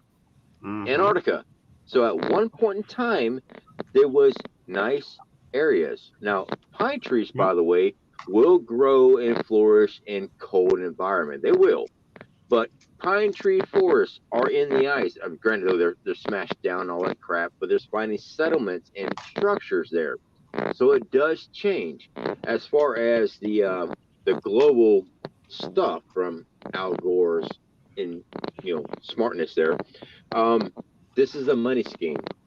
This is something that always happens, but it does happen in a large span of time. What they've done is they made it cash in. You will pay for it, for your carbon taxes and everything else. They can't change the damn thing. This is something that naturally happens. It takes many, many, hundreds of thousands of years to do, either 120,000 or 700,000 years. It happens. We're just now in the point in our humane society to see it happen now. Now, as far as either global warming or global cooling, the aspect is different. I hear somebody, well, it's warmer here than it usually is. But if you look at how the magnetosphere and everything changes with that, certain spots are cooling that should be cool. So it is warming up in certain areas, but this is a natural recurrence in Earth.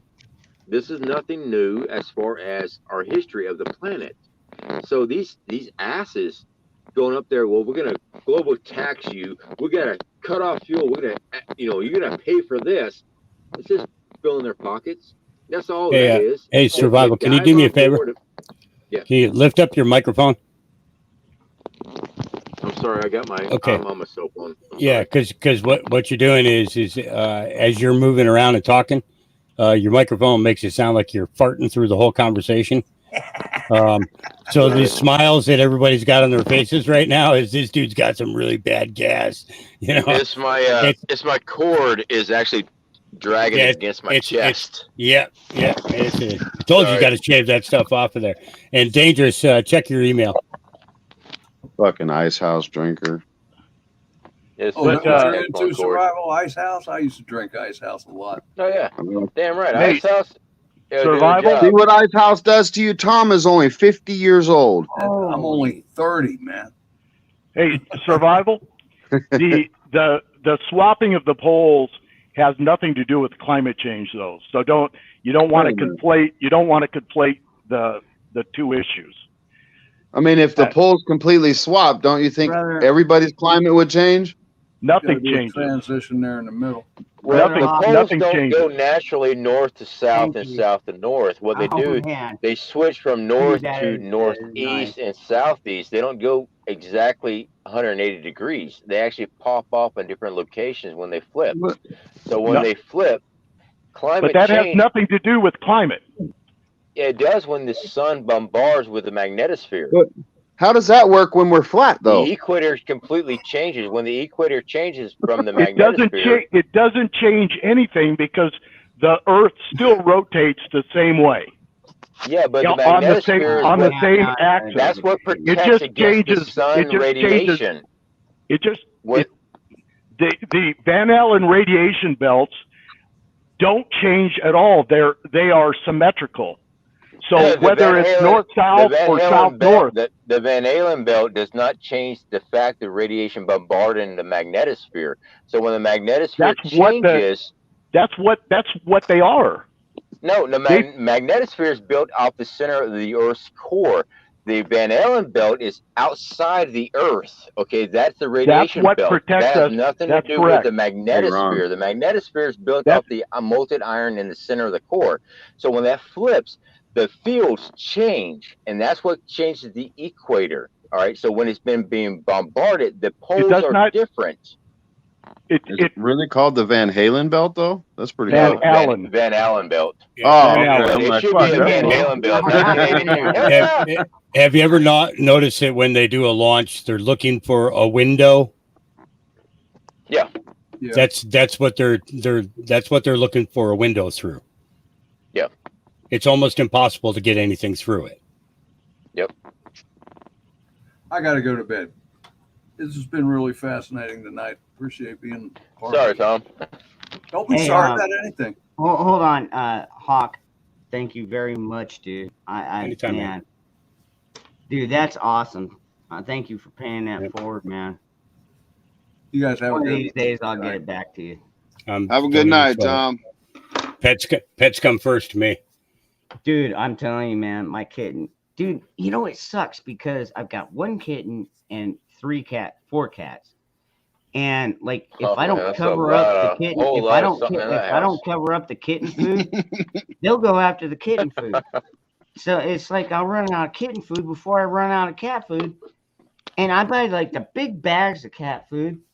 And they're like, I like the kitten food better. So go to the Royal Canin dog food site. Spelled CANIN. Go buy the barrel. They You ain't got no feed stores out there? They have it by the barrel. And you know, if you tell them that you rescue cats, they'll give it to you for like $30 a barrel, dude. Not kidding. Not kidding. Wow. Yep. You got to call them and talk to them. Tell them, you know, you've been bringing in these strays, you know, because of all this going on and everything. People can't, you know, they just can't afford to take care of pets anymore. You don't want to have to get rid of any of them. You are trying to find homes for them, and do the barrel thing, man. Do the barrel thing. It's, I'm telling you, it'd be well worth your time to do it. You know, and it can't hurt to try, you know. You know, that's, you know, when you know, when all this started, well, when the California fire started, I had people coming up here and staying on the farm with their dogs. And it was easier for us just to, go ahead and order it by the pallet. You know, we were buying dog food, you know, 30-pound bags of dog food by the pallet. Yeah, you got so many damn dogs. Yep. Yeah, And generally that goes for $90 a bag, and we were getting it at $30 a bag. You know, so it's because of the fact that we were bringing in dogs from all over California. We had them from California. We had some from Arizona, the Arizona fires there. We had some from some people from Oregon come out, and from, you know, July until October of last year, we probably had a total of 170 different dogs that were out here, you know, and people were camping here too. We had them camping up in the field up above. You know, and you know, because they couldn't stay at a hotel with more than 2 dogs, you know. So if they had like 5 or 6 dogs, they had to have a place for it. You know, we gave them the a rollout, you know, fencing thing to, you know, put up the poles and everything else, and that way they were penning in their tent area or their camper area, and you know, it just made it easier. You know, yeah. Animals don't need to suffer for mankind's stupid shit. You know, it's just, you know, it's exactly. too much. And, yeah, you know? California.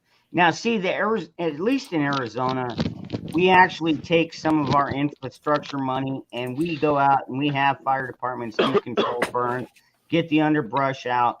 So that way, when we do have wildfires, they generally stay well away from any populated area. You know what I mean? Mm-hmm. California, I don't know what the fuck they waste their money on. Oh yeah, illegals and bums. But yeah. So, you know, California. And what about that one fire, Hawk? The one that it was like, okay, it burned down both sides of the street. Paradise. Well, they got all the houses. They got all the houses, all the garages, but it didn't touch a single fucking tree. Yeah. Paradise fire. Direct energy weaponry. That's where my brothers and sisters are. Yeah, one of my best friends, I can't tell you his real name, but everybody called him Sub Cool. He owned a company, a cannabis seed company called TGA Genetics, Sub Cool Seeds. And, you know, it was him and his girl, you know, had to pack everything up and get everything out of there. But they lost millions of dollars in seeds, and never mind what their crop was going to give. The big thing is every year they did a charity garden, you know, anywhere between 25 to 30 plants, and it was all grown to give away, not to sell. It was all to give away. And they would take jars of it down and just hand it out to people that were needy, that had their medical cards and everything and just couldn't afford to walk into a dispensary. And it totally wiped out $1 million business, multi-million-dollar business, I should say. You talking Paradise, Hawk? Yeah. Yep. Yeah. Oh. Now Jill's here in Oregon now. She moved up into the Silverton area of Oregon. And Subcool, he passed away. The damage that was done to his lungs before the fire was bad enough, but then the fire made it even worse, causing serious harm. I think about, we had at least, I would say, 110 animals just from California alone that were here, and some of them they brought them in cages. The crates, dogs way too big for the crates that they had them in. There were some of them that I literally had to take the upper half of the crate off, unscrew it. I don't know how in the hell they got the dog in there to begin with. Full size German Shepherd in something that was for like a couple of cats. Set them free.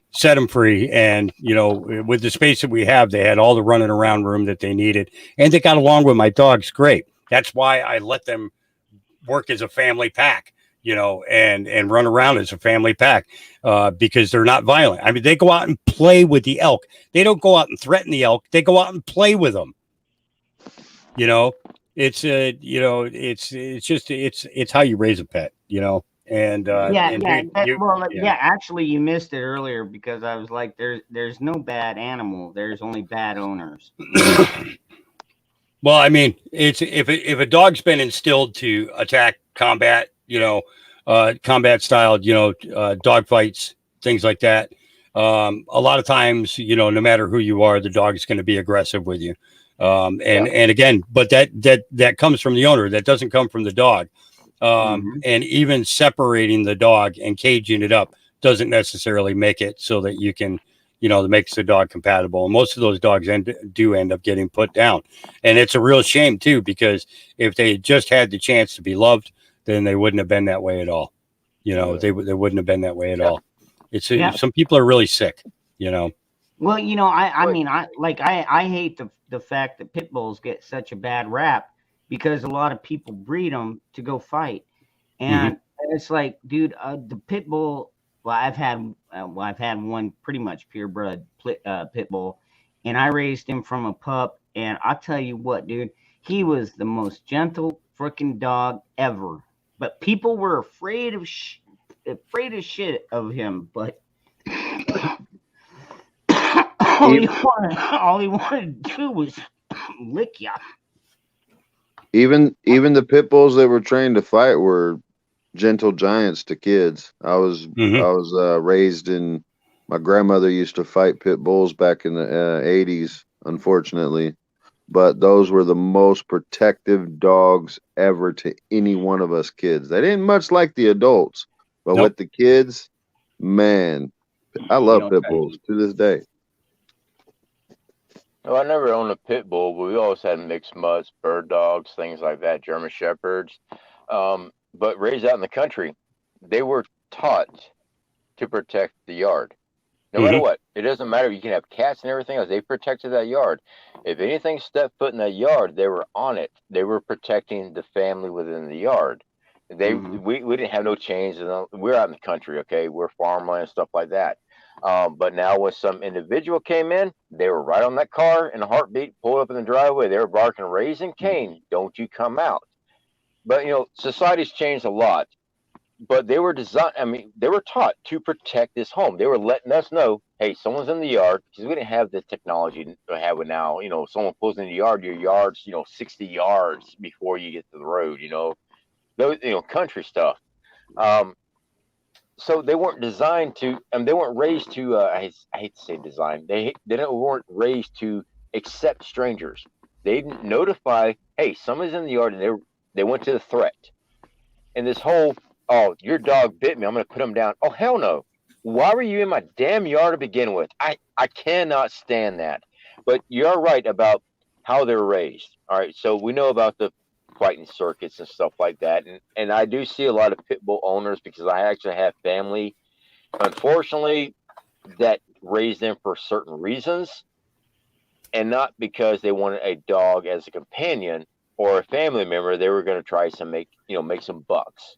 Well, guess who stomped the shit out of them? Yeah, I don't like that. I'm a country boy. I hunt.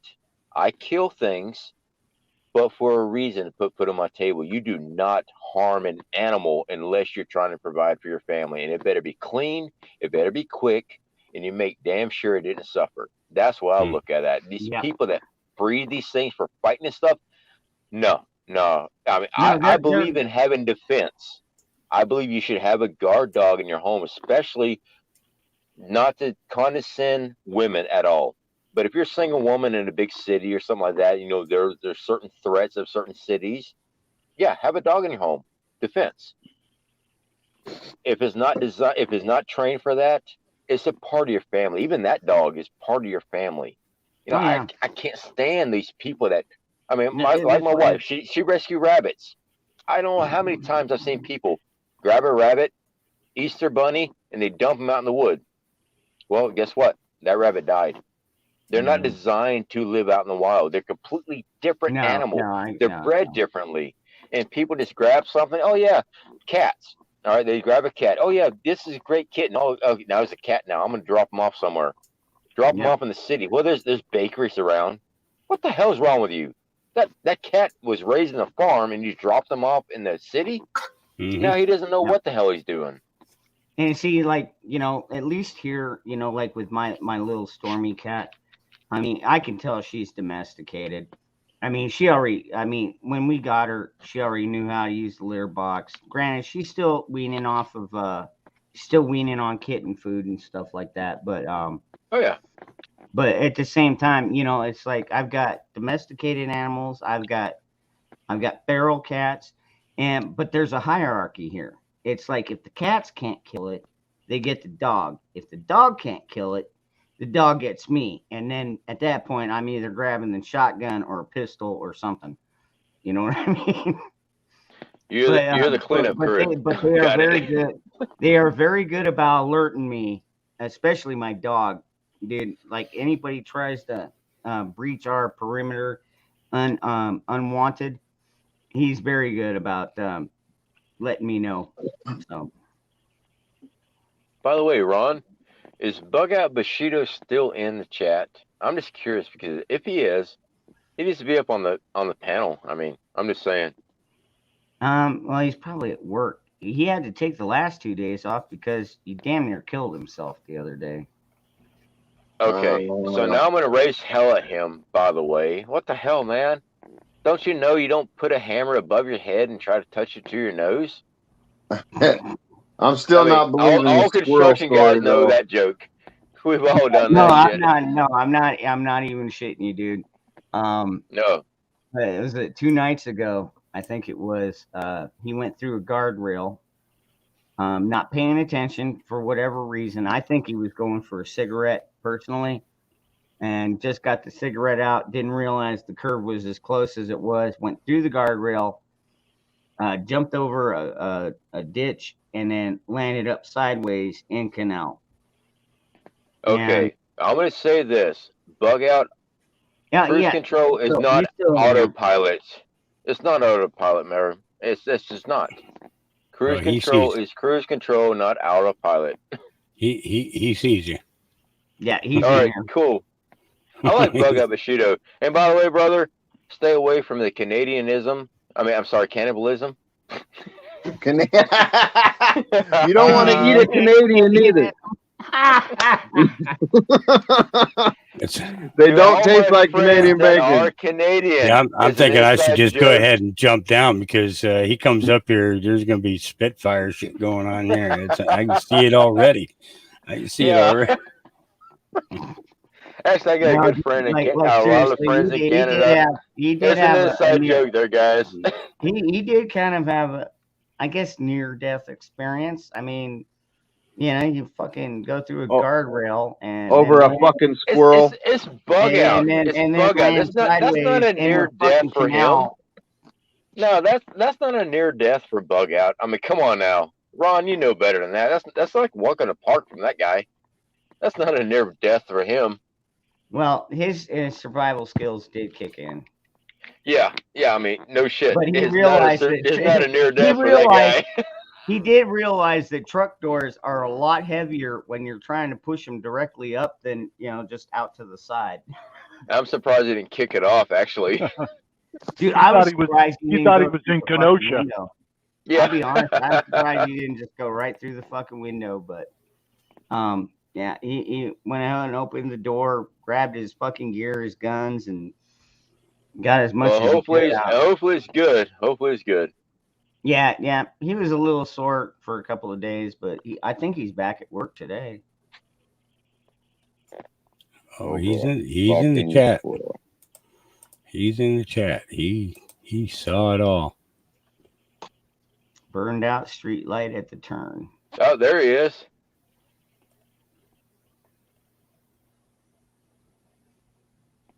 Man, bug out. Oh, burn out street light. You decided to plow your own road. That's all there is to it. You decided to make your own interstate. That's cool.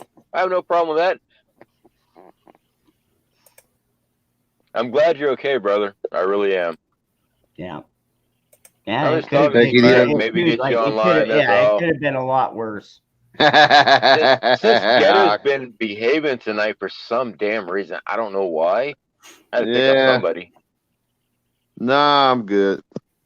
Oh I'm yeah, behaving. Ron or your wife had to talk to you. Okay, that's fine. No, nothing like that. My wife had to talk to me tonight. She's like, "No." I'm like, "Yes, ma'am." I get Now, it. were you get it. bent over and she was behind you when she was doing the talking? It was National Independence Women's Day. Okay. I'm trying to think about the phrase from Deadpool. What was that? Oh shit! What was the name of that? It was Deadpool with Ryan Reynolds. Independence Women's Day or something like that. The first one, the second one, I forget which one it was. You know what the hell I'm talking about, damn it. I only seen it once. Don't know. Oh, okay. I'm not a huge Nah. Ryan Reynolds fan, honestly. What the hell is wrong with you, man? He's Canadian. Well, maybe that's why. Fucking Racist Canadian. bastard. White privilege. right. Don't make me break up my dolls. Hey, I Hey, wonder what's if that's up, Nick? even possible. Can you be racist to Canadians, or is that just prejudice? No, Maybe well, it's I Tetris. mean, you could go to South Park. I don't route know. and say they've all got flapping heads and be like, "I'm Hey. not your buddy, pal. I'm not your pal, friend. Yeah. Hey? I'm not your I'm not your friend, pal." You know? I'm not your pal, buddy. So speaking of cannibalism, does a Canadian taste like bacon? Bushido? Oh, Canadian bacon. bacon. Oh, now he's in there telling his whole story. Why don't you talk about you were swerving away from a fucking squirrel? Dumbass. Damn, Ghetto's on it. Bro, no, that's what he said last night. Am I right, or was that just a running joke? Squirrel? That's just getting road plowed. Yeah. Now insurance. Ron said he was trying to light a cigarette. Now insurance purposes, I'll be like, man, fucking squirrel jumped out in front Well, of me. you know, man. that was the first thing I said was just tell him a squirrel jumped in, or you were reaching down to grab a cigarette, and then you looked up and there was a squirrel in the road, and you didn't want to run it over, so you went through the barrier and then into the canal. But yeah, that probably wouldn't work out. But You know what? If I ran over a squirrel, it's getting on the grill. Fresh kill. You nasty motherfucker, I bet. Oh, it's just a fur, man. Just skinning it out. Fresh Oh, meat, fuck, man. I mean, what if Dude, you run? I don't know like- how many deer I've tracked down in North Carolina when I get a phone call 3 a.m. Hey man, I just hit a deer out with such and such. I'm like, okay. I go out Dude, there, deer's a jump down the big blood difference trail, than a fucking and squirrel. I'm going down half a mile and finally find the deer. Yeah, I will track that sucker down. Squirrel, whatever. I'm gonna get him. I'm gonna eat him. You What guys, if you run them like directly over with the tire? Then all the meat is just mushed. right, You so got if you ever- entrails all the way through any, the whole any, fucking thing. no, if you ever skin anything out, you notice the extra protective sac between the organs and the meat. As in the rib cage is another protective sac, so you can actually look at it if it's been damaged and actually bled into the meat or not. So you can actually look at it yourself. You just have to get bloody and greasy and get down in there. You can find out. Just like a snake and anything. So Your like organs. if you run one over with like a dirt bike or a motorcycle, maybe there's something Look at it stoppable. when you open them up. If you run it over with a 4-wheel drive fucking truck wheel, there ain't gonna Well, be if enough. it's flat as a pancake, you're done. Okay. How hungry are I you? mean, it's flat as hell. I mean, you may as well just fry that sucker Dude, up. I'll tell Whatever. you a wild story really quick. I'll make this quick because this was when I was in 3rd grade. But there was a kid in our class that when I first got there, his arm was in a cast. Okay. And then when the cast finally came You hit the off kid? one day, when his He just arm, had a broke arm. all right, hold on. When the cast finally came off one day, his arm had this big, must have been like 5 or 6 inches, just flattened out with tire treads on it. Because he was walking home from school on the sidewalk, dropped his folder into the street. When he reached out to pick up his folder, a truck ran over his fucking arm. And dude, it mushed his fucking arm. And like seriously, I wouldn't be surprised if that guy doesn't still have tire tracks on his arm today. So did you It call was him a wild dumbass fucking- first, and then Third grade. Back to the squirrel. 3rd grade. Or any animal, when you open them up, all right, you have the organs and stuff. But if you look at the meat itself, when you open them up, there is a thin, translucent layer between the organs. It's usually There's the right against the membranes right body, there, rib right? cage, and stuff. As long as it hasn't punctured that and went into the meat, you're good. But I'm still trying to figure out how the hell did he get his arm run over by a truck? All right, did you eat them? Because Canada, Canadians, No. stuff like that. But anyway, No, like I said, he was walking with his notebook, and back then we had like the trapper keeper type notebooks. Yeah, I know those. And I guess he was walking too fast, whatever. It fell out of his hand and into the road. And when he reached out to grab it in the road, a truck ran over his fucking arm. Yeah, but And think about that, literally, Ron. and You literally would have it had. was- Well, But like the I bumper. said, when I first met him, his arm was in a cast already, so it was still kind of a fresh injury. They waited till the bone healed, and then but like seriously, it was wild, dude. He showed me his fucking arm when he got that cast off, and you could see the fucking tire treads on his fucking arm. It was The bumper would have had to hit the head though, unless he had some real long arms. I'm thinking mommy and daddy fucking went and did something instead of. Because, I mean, think about it. You're reaching out to get something. Your head's going to get in the way, especially 3rd grade. I mean, your arms ain't that long. Yeah, there's a lot of No, suspect well, on that. I mean, you drop a trapper apparently- keeper, you have to stoop down and reach for it, and all of a sudden there's a apparently big his truck. apparently his arm was just long enough to reach out far enough into the street. This truck, whoever was driving the truck, wasn't paying close enough attention, missed his head, but caught his arm. That's all I No, can that say wasn't about the it. truck. Dude, That wasn't like the I truck said, driver's fault we're at all, going because that would back. have We're to going happen back like to that. 3rd grade now. If this happened, when I was 20 and I was talking to somebody that's 20 or 18, then maybe it would be a different story. But I just barely met the kid. He had his arm in a cast. I was like, "What happened to your arm?" He's like, "I got ran over, or it got ran over." Could have had a pretty demented parent, too. Yeah, I just Well, don't see it. it wasn't a parent that ran him over. No, I'm just saying it doesn't make sense that the head didn't hit the. I ain't saying you're lying. I'm just saying maybe the kid was told to say that. I just don't see the bumper not hitting the kid's head. No, there were witnesses. Hmm. Well, I mean, I imagine there were witnesses. I think the other kids that were with him or around him probably were like, "Holy crap!" He reached out there to grab his trapper keeper, and a truck ran over his fucking arm. Yeah, I met a girl that had a black eye. She said she walked into a door. What'd you do? Slam the door on her? Yeah, I'm not going to talk about that. She hit me with the damn door, okay? I'm the one with the black eye, damn it. Yeah. She kicked my ass. All right, are you happy? So in I'm the gonna go find story, you're the same place. lady. You're the girl, right? All right. Every story, you're the girl. Damn it. Don't They hurt my eat feelings. roadkill. I need a safe place. Hey, have y'all eaten squirrel? Anybody here actually eaten squirrel? Yes. Yes. Oh, Many times. eating a ton. Yeah. Does it taste like nutty or what? What does it taste Tastes like? like chicken. Yep. Does it? Very Yeah, it much tastes like just chicken. like chicken. Tastes like dark meat chicken. Y'all ever ate coon? Raccoons? Yep. Yep. That's All right, what does greasy. that taste like? Because that's what I'm breeding right here. Not That- breeding bigger. them, that- but Tastes that's like bigger greasy. chicken. That is some greasy stuff, man.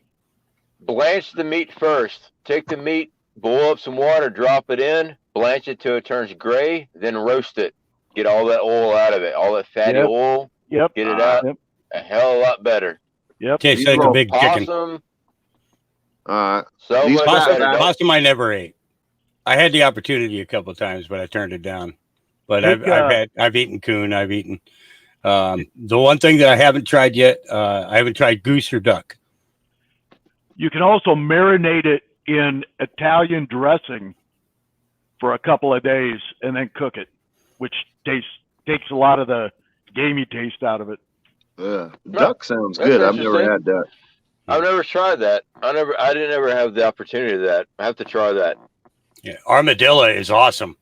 That's Yep, freaking armadillo good. is very if good. you know how to cook that, oh yes, very Who good. just got done Really? saying that? I think Ghost talked about not ever eating a fucking armadillo.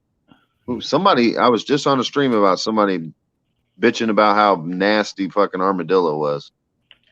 How big are Armadillo, they? you have to worry about leprosy with a certain species. It's a certain stripe species. I've got the number. It's like 11 stripes on the tail or something like that. But when you open it up, man, it's just like anything else. You have to actually clean it out, make sure you get to hold of the meat. Same dressing as far as field dressing. Make sure you get all the guts out and everything. It's actually not bad. I've eaten many armadillo. I've eaten just about everything that's mammal in the United States is not on the endangered species list. And dog. So How big are they? How big are armadillo? depends on where you're at. Texas, a lot bigger. West Coast of Florida, up in the Panhandle, much larger. If you're in Central Florida, they're kind of small. I mean, are they about a couple football pounds? size? Oh yeah. But now you get further west and into Texas, much larger. Once you take the shell off and everything, actually get down into them, you're probably looking at about 3 pounds of meat max in Florida. Really? But I've Wow. seen much larger. I've seen much larger armadillo in Texas, New Mexico. Yeah, I've seen some big ones out there. You see what Moose Man said, Survival? He said the leprosy's on the nose of the armadillo. nose. That's why you don't Well, eat the nose. Yeah, I've never eaten the nose. I only eat the actual meat on the inside. I never eat on the outside of an animal. It's the leprosy. From what I've researched on that is, you can see a certain species by a ring size on their stripes. So if it is the nose, don't eat the nose. But I never eat anything on outside of an animal. It's always on the inside. Anything Yeah. I kill, cook is always on the inside. I never All do right. the outside. Well, There you let go. me try. All right. Instead of having the puppy cam, I've got the kitty cam. There you go. Ain't nothing Kitties wrong and with that. beer. I got a Kitties and kitty beer, cam brother. too, but Kitties they and get knocked beer. off of YouTube. Oh, man. Yeah, that's Pornhub. Oh, she is adorable, man. I woke up this morning and I put on the 3 Kyle seconds Rittenhouse is gonna trial, open the door. and I kind of dozed off a little bit. And I woke up again, and I had like one arm up by the up against the side of the pillow, and she was laying right there next to me, man. Oh, she's just adorable. That's why I'm saying she's got to be domesticated. Oh, she's She a wants kitten, to be so an outdoor yeah. cat, but I'm not gonna let her. Not yet. Like I said, I need to get her shots and get her fixed before anything like that happens. But So we got some fat ass raccoons around here, right? Are you in So, the city? nah, I mean, no, not city. Okay. City. They're big in the city. Suburbs, but not city. I mean, it's Yeah. it's Oregon. you know. Watch them and see what they eat before you. No. That's what I was gonna. No, that's what I was gonna say is, my cats. I have 2 cats, and them motherfuckers stay outside, so I feed them outside. But I always feed them enough to kind of feed the little family of raccoons that we have around here, because I'm figuring I may need them bastards one day just in case. Yeah. So what would I be looking for if I had to fucking kill them and shit? I know they don't have rabies up here just because our climate's not. They just don't get the rabies up here. But well, first thing I tell you, if you could put some eggs out there. Some eggs. Put some raw eggs out there. Yeah. They'll come up. They'll crack the eggs themselves, and they'll eat everything that's in it. That'll give them all the proteins that they need. They'll nibble on the cat food too, but give them the proteins that they need. Because if they got the proteins, then their meat will be good for eating later. You know, always come to your house. Yeah. Watch They will. your storm drains. Watch your storm drains, because that's where a lot of suburban coons like to go. They go down into the storm drains. Oh man, mine's way up in the trees. I've actually I couldn't even video it with the camera I got because it wouldn't even reach that far. But mine are way up on fucking evergreen trees. Good. They're way up there. It's crazy. Well, then you don't have any problem. You could eat those without any issue. Okay. Yep.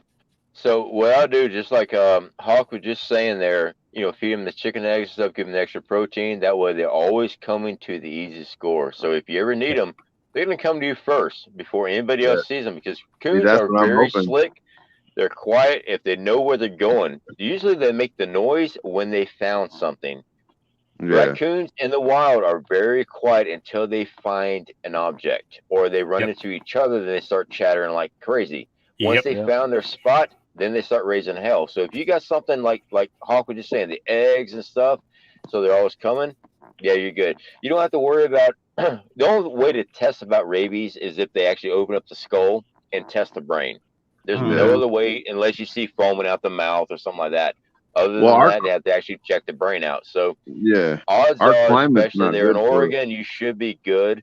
When I say city, you're looking at the meat of what they're eating. So like in the downtown area of Portland, I wouldn't eat anything from. Hell no. I'm telling you, it's like really bad.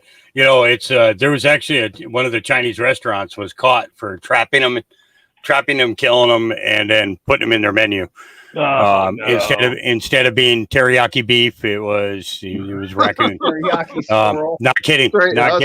Yep. I don't give a fuck. We had an issue down here in Panama City. Our Chinese restaurant was doing alleyway individuals. Let's put it that way, because I know somebody here is a cat lover, so I won't say it.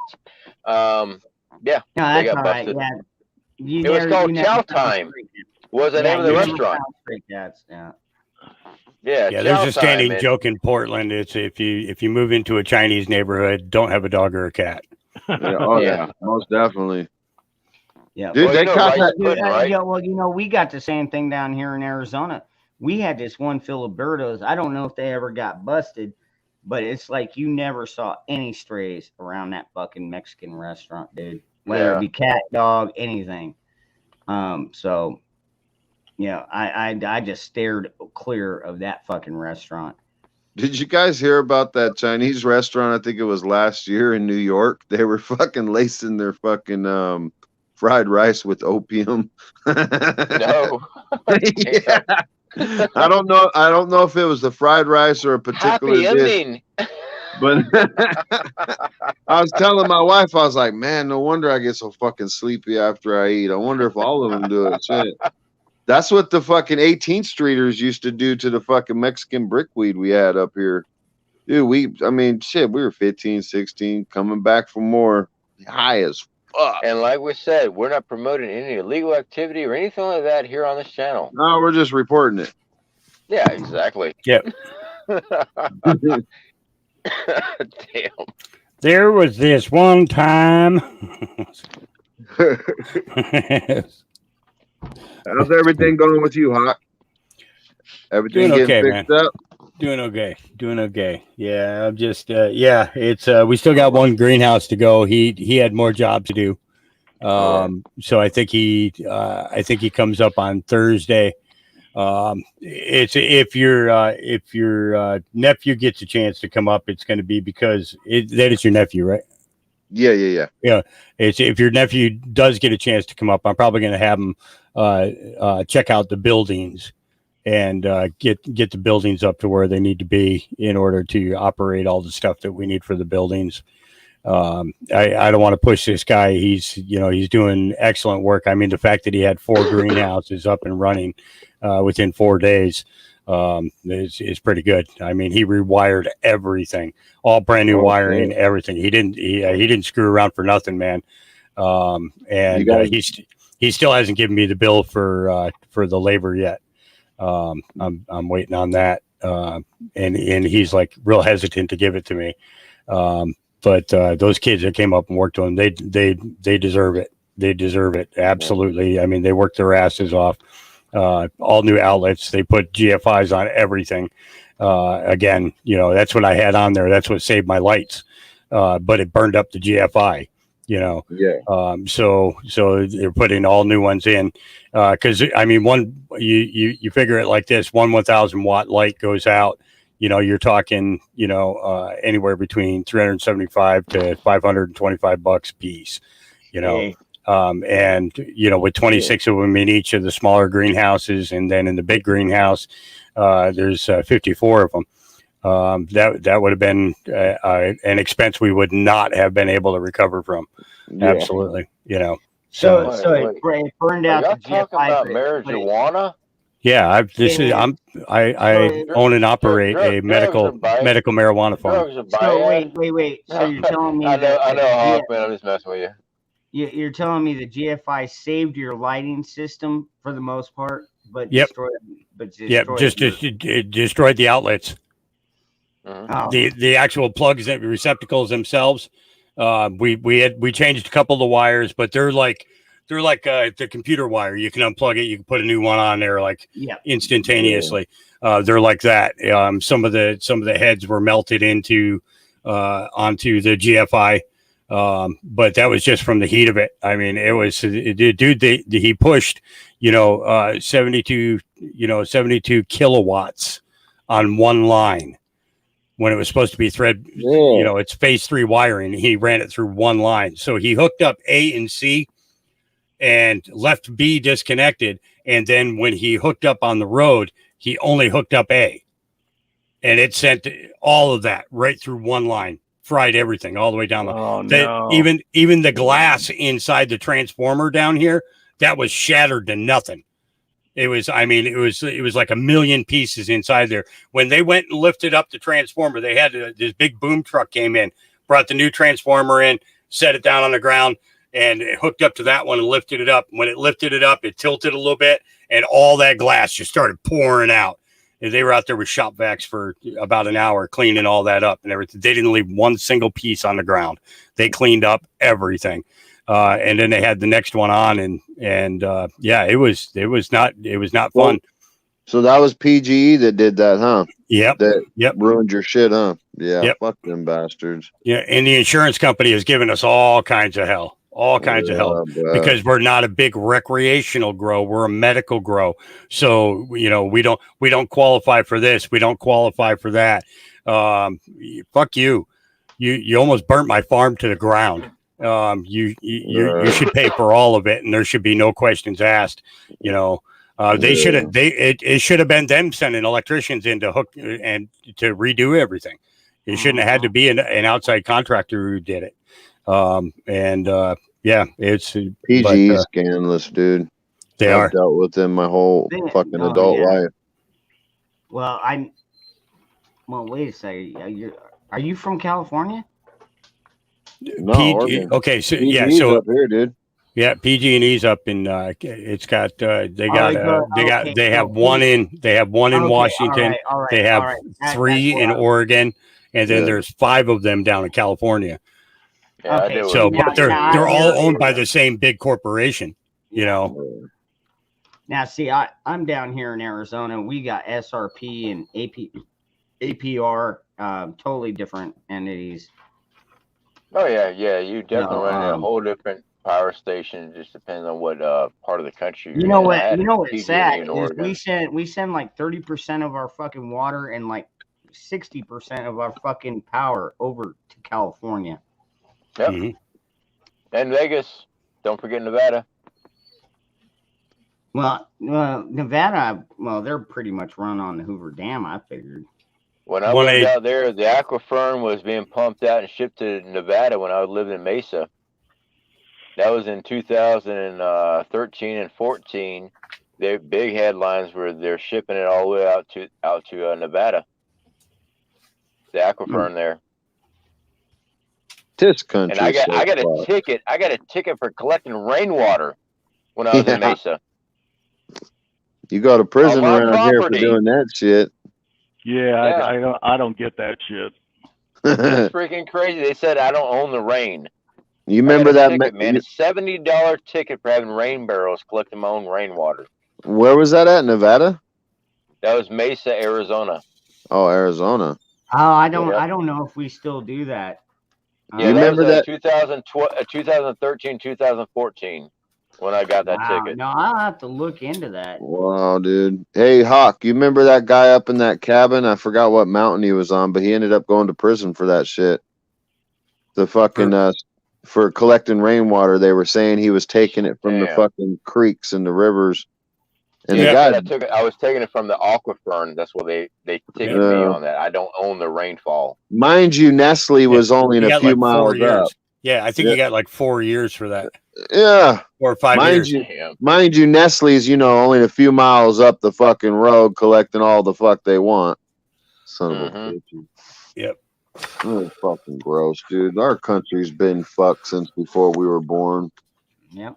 What? Are you crazy? Shit. Yep. The sad part is he's absolutely right, man. They got a long game, and they've been playing it for a long time. I would say at least our government has been. Yeah, our government has been playing a long game for a long time, and unfortunately, I really believe we got somebody else influencing our government and controlling. It's not. Oh, I know that. My belief, for a fact. It's my belief, and other people can disagree with me. That's fine. I respect their disagreement on that. Our presidency doesn't run shit. Our Congress and all that stuff, no. There's somebody else pulling strings. They like to throw a lot of things, make us go, oh, how dare they, while they're doing something else. Yeah, when they they're want pulling to do the something, same. they do it. And you know what? It's going to come down to what we have to do later. It's going to have to come down to that. We talk about talking to governors, Congress and stuff, send the letters, we'll vote you out and all that stuff. And they might come in. Yeah, we're going to make a difference. And as soon as they get in, they're like, oh, yeah, we can't do shit. Oh. I love our country. I do. I stand behind our country. Our government, that's some shady shit going on. Oh, dude, It yeah, is. no, that's exactly where I land on the road too, man. I love the country and I love my fellow countrymen. But as far as our government, yeah, no. Yeah. All right. Well, listen, I'm going to jump out of here. I'm going to get some sleep. A long day tomorrow. Yeah, I got to do the same, Hawk. I definitely appreciate running into you, man. Yeah, absolutely. You guys have a great night. And just take care of business, man. Take care of business. I will. Take care now. All right, brother. Catch you later. Hawkeye, good to see you, brother. Ron, Nice definitely seeing you. Appreciate it. Hey, Ron, I'm gonna hit it too. I don't know what to say about you, brother. I mean, all the white privilege and stuff, man. I just shit. So I got your keychains ready. Just shoot me an I'm waiting email. to collect on that shit. Just shoot me an email and I'll get in touch with you, get your address, and we'll go from there. How's that All sound? right. Yeah, I got your PayPal account, so just send me what you need and stuff, and we'll hook that up. All right, brother. All right, man. All right, guys. So to chat, I do apologize for not answering chat. I just cannot see chat on my phone. Glad you guys are here. Make sure you support, give that thumbs up to Dangerous Freedom. Make sure you share his programs and stuff too, guys, because with the algorithm, That's what counts. You got watch hours, and you got to share it. You got to have that connection and stuff like that with these channels. So please make sure you share on your social media platforms. If you don't use Facebook, or you don't like Facebook, screw Facebook, but still post there. All right, guys. Talk to y'all later. All right, brother. Ron, I'm hitting it too. I sent you a little PayPal for your cats. So. Oh, I appreciate that, man. Thank You bet, man. See ya. Have a good night, Hawkeye. Yeah. Very awesome. I'm officially in the club now. You see it? How did you make it so perfect? Hey, If brother, it was put her 1 in the middle. centimeter tighter, it wouldn't have fit. Hello, Miss Cola. Hey, did you hear me, Dangerous? Yeah, you said something about how did I make it fit just perfectly? If it was literally like if it was any smaller, I wouldn't have been able to get it on. And I never gave you a measurement, so it was kind of like, damn, how'd he do that? Well, it's because, well, like I said, yeah, I try and be a perfectionist. Yeah, it did take me a while. It took me a lot of practice. You know what I mean? Let me see it. Yeah, look at that. You see, mine It's kind like- of mine kind of glows along with my background. So I mean, it was almost too small, I swear. I was like, damn. I said, oh, because we got rid of 2 old dudes and got a chick. Shit, what man wouldn't say, oh? Oh, well, then here's Ricky. I wanted to ask Hawk something too. I was too late.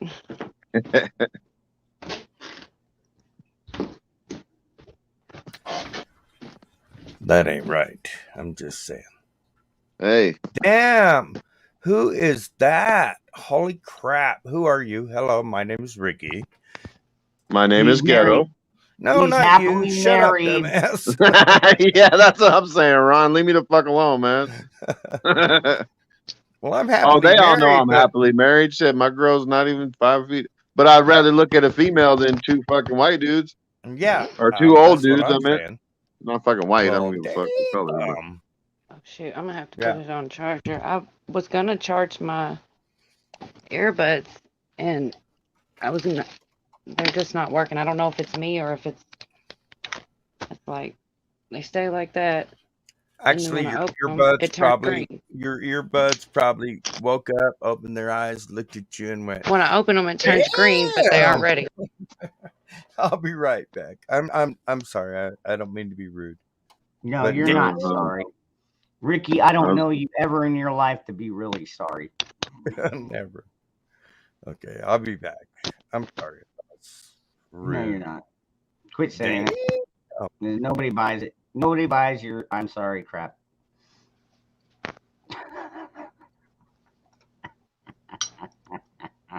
So whenever I ask that question in chat, I somehow rewound my video. People think I'm playing when I say technology hates me. And so when I came back, the chat said, or somebody said peanut butter satanic. And I didn't hear what you said because it was already past it. If you thought that Travis Scott was just unfortunate or if it was actually. Yeah, like I said, I mean, I heard a little bit about it. From what I heard, yeah, it sounded like it was kind of a satanic thing. But I never went and I never did any kind of research at all on it. I'm right now, I'm too involved in the Kyle Rittenhouse thing. You know, people think, well, Kyle Rittenhouse is just a distraction. It's like, dude, Kyle Rittenhouse could actually, this case could have a future for self-defense in America if he doesn't win. You know what I mean? You know, if he does win, dude, that's going to be even better for us. It's like, man, this kid was out there trying to do what's right. Luckily, he was armed. Had to kill a couple people. Dude, I couldn't imagine at 17 having to kill a couple of fucking people because they were a mob. It was a goddamn angry mob, dude. They wanted to lynch this kid. Fucking pricks. God, I hate them. If I was there, I would have been right next to him shooting these motherfuckers myself. Except I would have been more intentional about it. I hope Virginia's back I in here. wouldn't The have real waited. reason, I wouldn't have waited until they were running up on me with skateboards. I would have been shooting them from fucking 20 yards away. Fucking pricks, get out of here.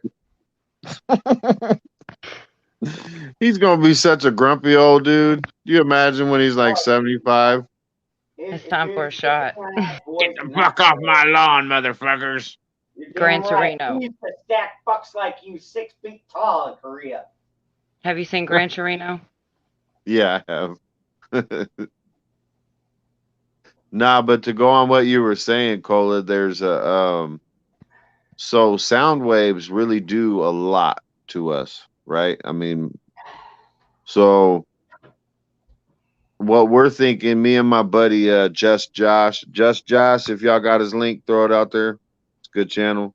But what we're thinking is basically the sound waves through the auto tune is what gets all these fucking people just going nuts to Rush's stage and shit like that. I heard something about 5G, but I'm always hearing about 5G, and I'm never sure if it means anything. But I did hear something about them. Well, the 5G, yeah, but I'm talking more the sound waves that come out of the speakers and his microphone and shit when he's doing his actual concert. Because Kind of like those frequencies that calm you down or something, certain megahertz. exactly. I mean, the military shit, they got sound waves that can induce panic. I mean, they got sound guns. They got the Havana syndrome is due to the whatever. What was me and Arkansas prepping was talking about the other night, but basically like 17 hertz shot at you can fuck you up, give you nausea, but. So that being said, it could also make you do crazy shit too. You know what I mean? Because we all live on a frequency. And no, I believe it was some kind of satanic whatever. Fucking him and his little fucking devil princess was there. What got me was the portal, see you on the other side and stuff. Like, how did you know there was going to be people going to the other side? Like, just some crazy stuff. Yeah, dude. yeah. Ron, have you seen some of the video, dude? They got like holographic fucking. It's like their souls were leaving their body, dude. It was fucking nuts. Just the shit that was going on while these kids was dying, dude. They were crowd surfing dead kids. I mean, it was fucking nuts. Yeah, then they put a TikTok out where he stopped the crowd because he lost a shoe, and he's like, fuck him up. Excuse my language. But he's like, mess him up. Says it like 5 times, telling the crowd to beat him up over a shoe.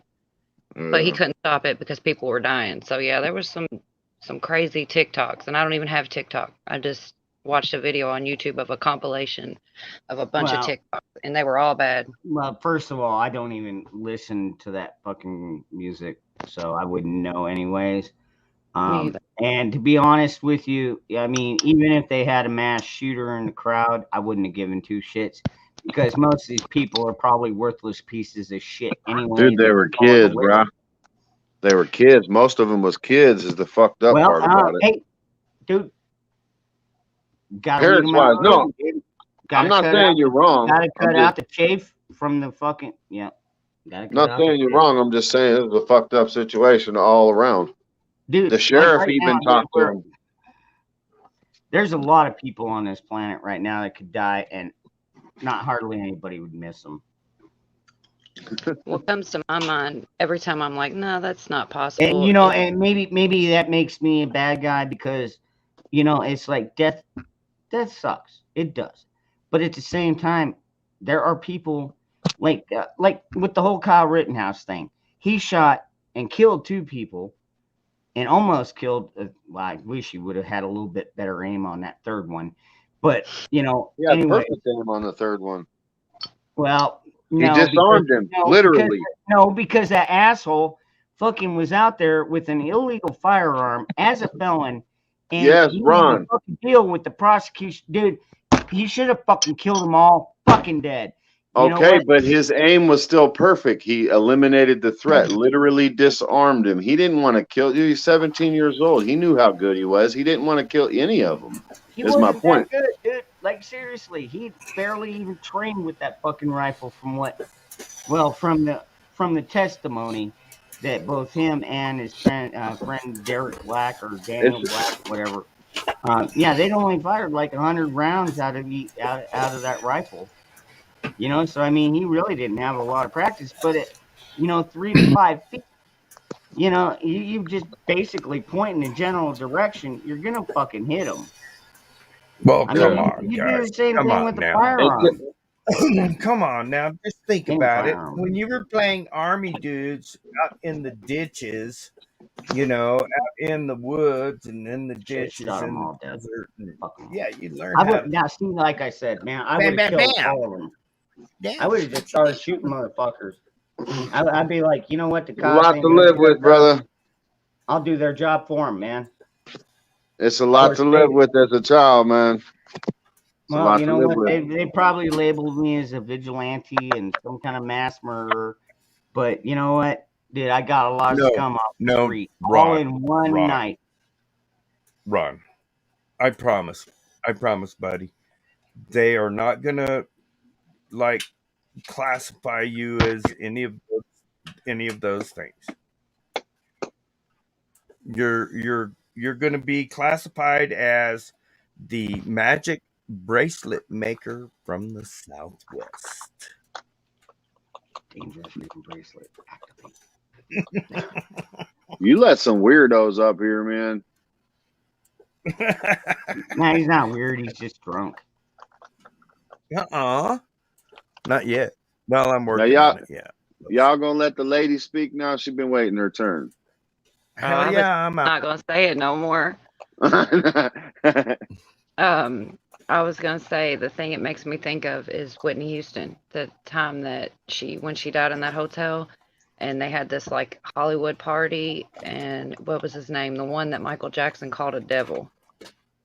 Michael Brown. I can't think of his name. The one that was over top of Whitney. He was there, but they didn't remove her dead body from the same hotel while the party. And as soon as the party was over, they got rid of her body. And that's like 100% true. I don't know why their excuse was, but it's creepy. And ever since I ever heard that, I'm like, man, this stuff's real. You don't know which ones are. Like it sounds like that could have happened. What did they do? Anywhere. Stuff her in a fucking duffel bag? No, she died in that bathtub in her hotel room. And she died a few hours or something before this like Grammy party or something. And they were like, don't move her body. The cops didn't move her body till after. The party wasn't in the same room, but it was in the same building. And they just left her body there. And on another floor had like this party with all the, famous celebrities and everything. And it just sounds to me like they wanted it. It was almost like they wanted it to be that way. Like ever since then, I believe all kinds of stuff because there's no reason. What did they thought if they pulled her body out, like people wouldn't come to the party or it would ruin things or whatever. It sounds to me like something real messed up. Well, I mean, it might throw me off if I was like, hey man, where's the head at? Oh, it's right down there. I go in there to take a leak and I kind of look back and there's a dead body floating in a bathtub. That's the thing. That's the thing. Instead, they party with her being dead in a tub in the same building. That would kind of throw me off. I wouldn't want to go if we didn't remove her body. Like, why are we going to be in a building with a dead Whitney Houston? It's creepy. That would have been a reason for me not to go. I think what you're saying, it was an actual satanic sacrifice ritual thing, right? Oh man. Yeah, that's why exactly. I said I'm thinking of the Travis Scott thing the same way because of the Whitney. That's the first thought that comes to my mind was Whitney. Exactly, Eddie James. From now on, that's going to be your new nickname, Anti-Crack. Instead of Anti-Jack, I'm going to call you Anti-Jack. What's up, Anti-Crack? Yeah, don't smoke crack in the bathtub. What? And then her daughter died in a bathtub a year later. Like, sounds like it was all, I don't know what, something evil. Yeah. My wife actually keeps up on all this shit, man. Eddie James, dude, I'll tell you what, man. On mute right now, so Eddie James, I ain't gonna ask her nothing. Dude, I'll tell you what, man. If you go before I do, I'll keep an eye out for you. You keep an eye out for me, brother. Whoever goes first, man, keep an eye out for each other. Man, we gotta love our brothers and sisters. As long as they got hot wives, I'll keep an eye out for them. And long hair and big tits. I got half of that.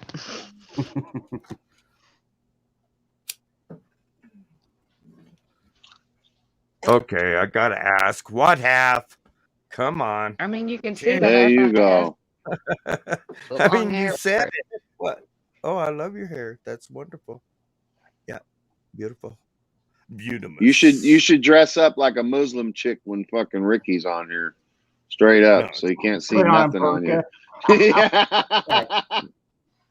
no. If she was in that game that she was playing on Xbox, and you loaded her avatar onto your as you know, you're getting ready to play the game, and you picked her as the avatar, it would be beautiful.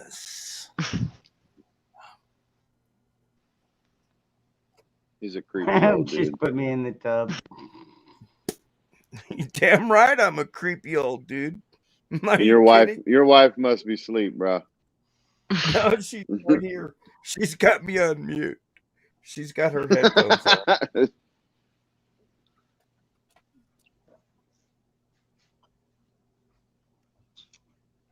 That's all right. I know how to swim, so I'll be all right.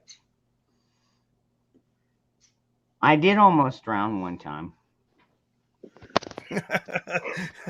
Was that the day you fell at the pool, dude? No. I never almost drowned at the pool. It was in a wild river. Bullshit. You Shit, I did that. Yeah. Out Nah, fucking Dave, hunting with got my there. uncles. I was like 9 years old, and they had us walking across the fucking river. I think it was it was somewhere up here in Oregon. But the fucking water was going so fast, and it was all the way up to my chest, and they're expecting my ass to fucking just walk across with their big ass fucking man. Yeah, I was done. Down through the rapids. Yeah, I was crying like a little bitch. Like, hell no, help me. Fuck, man. I mean, I don't know how much I weighed, but I was only like 9 years old, 8 years old. Yeah. That gets fucking old. That one What? time I almost drowned 2 days ago. Hold on. Oh, I gotta man. mute.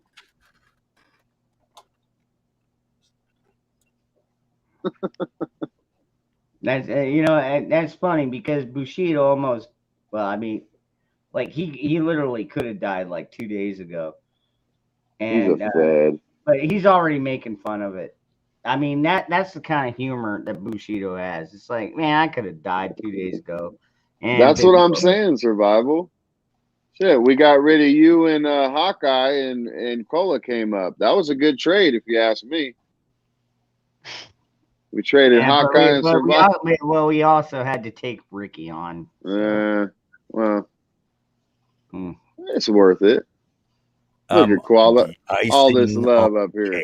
I keep calling you Koala. Is it Cola or Koala? It's Cola. Like my real Cola? name is Nicola. That's my whole name. So it's not like something I just made up. Like that's what people really call me in Nicola? real life. That's Nicola, my real life name. That's a communist name. I'm just gonna say it. I mean, I'm just playing. No, I remember I asked my grandma, like, I was named after her sister that died at 18 months. And I'd always be like, well, what'd she die of? And my grandma would always say, well, babies in those days just died, which was a strange answer. And then I'm like, okay, well, where'd she get her name from? Oh, there was an 8-year-old girl next door. So if you do all that math, it's like 100+ years old. And that's why you don't hear it. It was like a really old Really? name. And there's like no meaning. Should have been like, Grandma, were we really from Russia? I swear it does sound like that.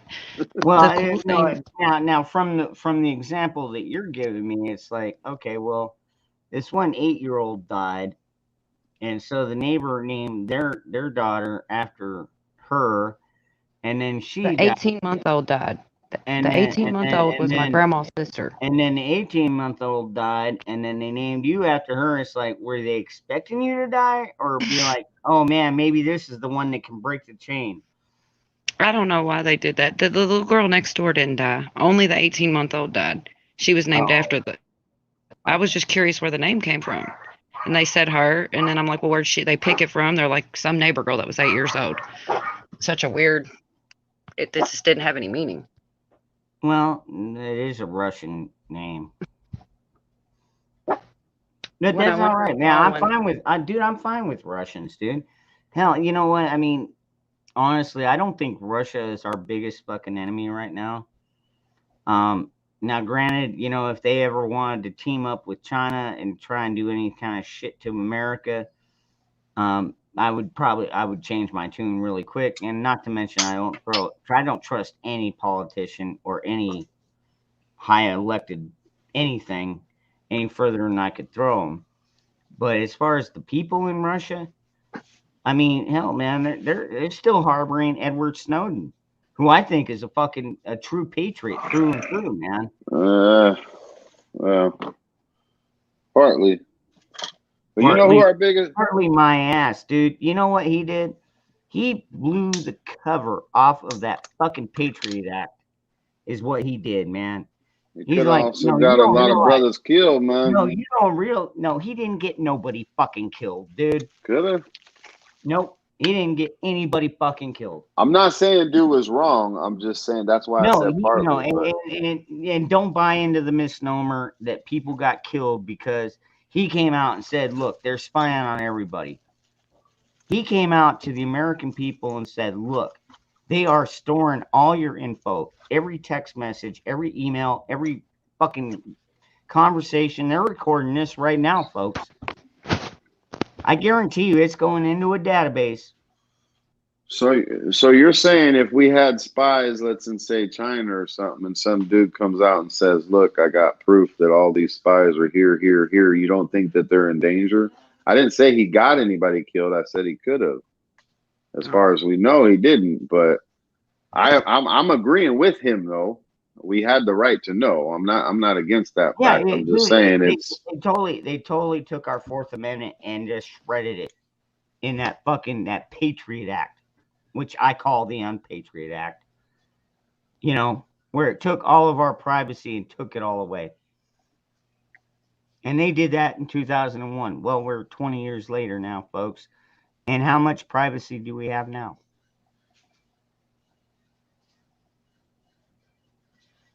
I mean, I don't even know if I can beat off without being recorded.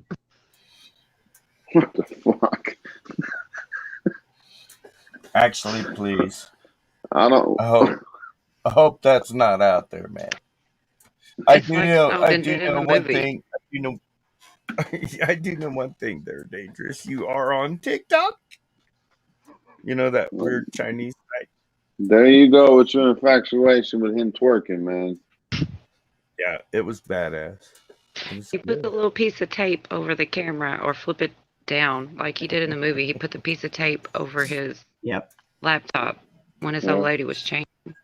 Yep. So there's your answer. Oh, yeah. And she's like, why do you always tape over the camera? It's like, I've got my reasons, son. Hell yeah. Yeah. When I see a lot of people are agreeing with me. You know, and he did. He exposed the truth to us. And the government never would have. You know, I would actually like to hear from Bushido on this subject. I don't think I ever have. Yeah, Bushido's too busy playing with his monkey. Oh, God. I don't want to hear that story. Bushido should, jump up here. Someone drop the link down there in chat. He would, but he said he's waiting for you to leave, Ricky. The link's already, no doubt. No, we're gonna make it easy on him. I'm just playing, man. Don't make me go put on my body armor. Listen, I ain't leaving. I'm a hemorrhoid. I make assholes hurt. Just saying.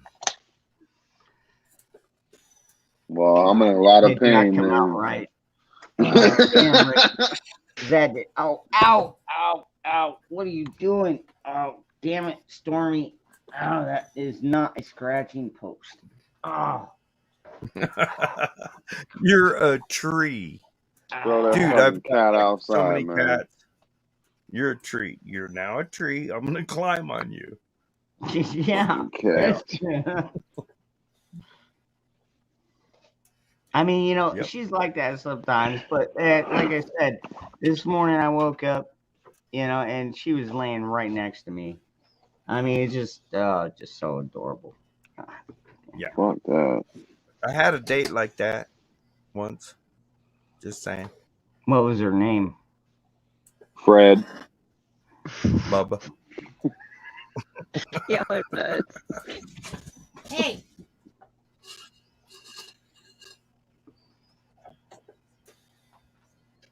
I love cats. What? Holy shit, my wife's blowing up over there. What the fuck's going on? She's using her magic wand on the cats. Okay, so let me tell you a little story.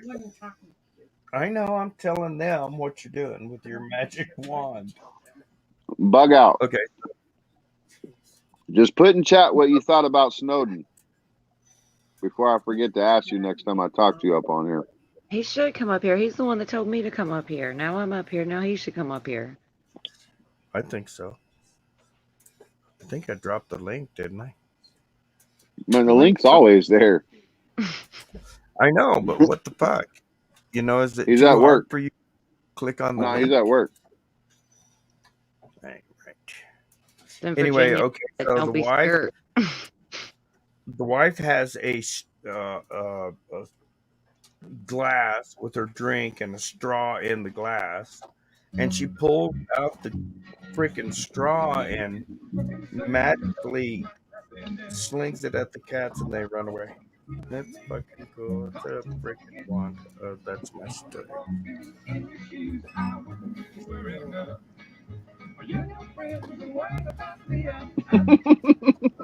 What the fuck? What is? I don't know. Ron's jamming out though, man. Playing solitaire till dawn with the deck of 51. Fucking Caucasians, man. Watching. Captain Kangaroo. I'm nothing to do. Put some Tupac on, Ricky. Come on, man. It's about time you said something happening. ghetto prepper. Got a Dude, name like you that. ain't even black, bro. Well, I gotta be black to like Tupac. So because I'm white, I gotta wear a fucking cowboy hat and fucking wife beater. No, it's because your name's Ghetto. I'm like, you got to say something ghetto every so often, or you can't keep the name. Well, yeah, a little bit. You were just in time with the Tupac. Hell yeah. I don't know one person that doesn't like Tupac though. From redneck, yeah, from redneck all the way to fucking shit. Even the Nazi motherfuckers love them. Who is Tupac? Man, who is this Tupac character you keep talking about? No, I'm serious. Who is this guy? Who the fuck is he? What? Who's a Tupac? Oh wait, no. That? If you Is spell, that- if you spell, if you Was he spell on his name Star backwards, Wars? if Oh you my spell God. his name backwards, it's Cap 2. No, was that guy on Star Wars? Like, Here you go. Here's some rap for you.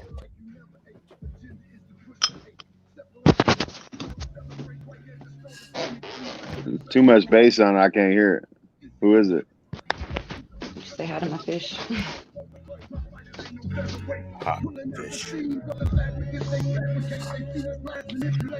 That's that country rap.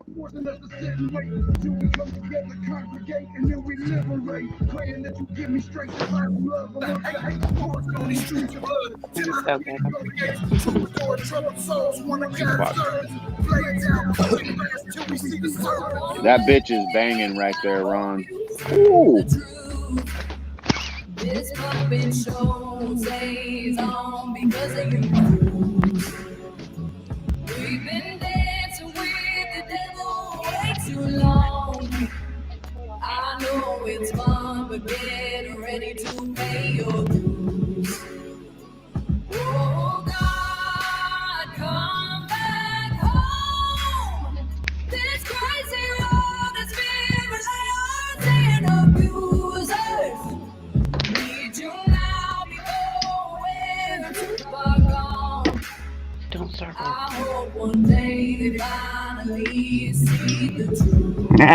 Gentlemen in training. I love that song. Boy, man. Here's my big ass coat. Ghetto. You said wear a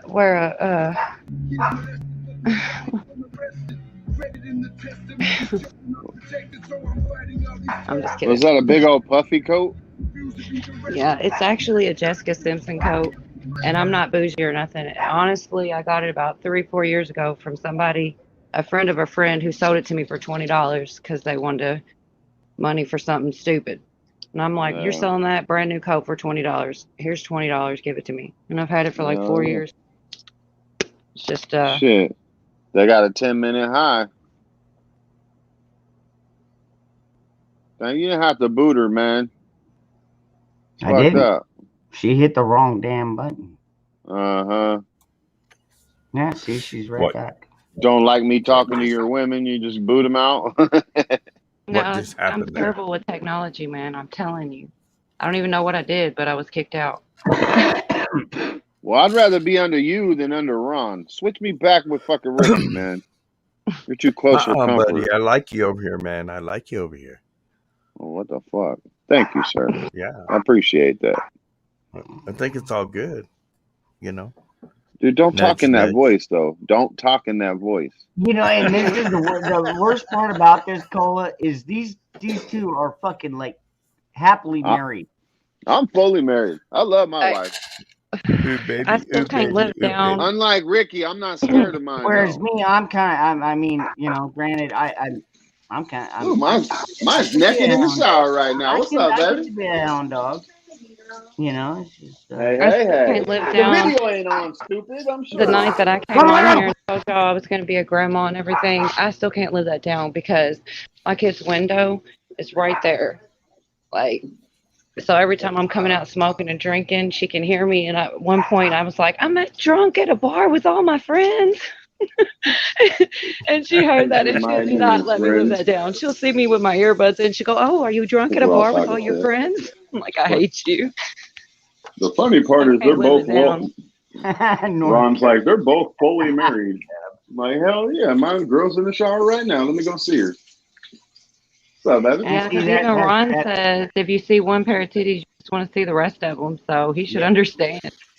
Well, actually, I have to testify that you really don't need to see all the titties, because one time I was in the supermarket and I was walking down the Pepsi aisle where all the colas are and all the freaking drinks, and I was looking for cranberry juice. Fuck, it was on the aisle next door. Anyway, I was walking down this aisle and I saw this lady and I said, show me your titties. And she pulled up her damn pants legs and Oh my showed me God, her whatever. titties. And I said, well, thank you, ma'am.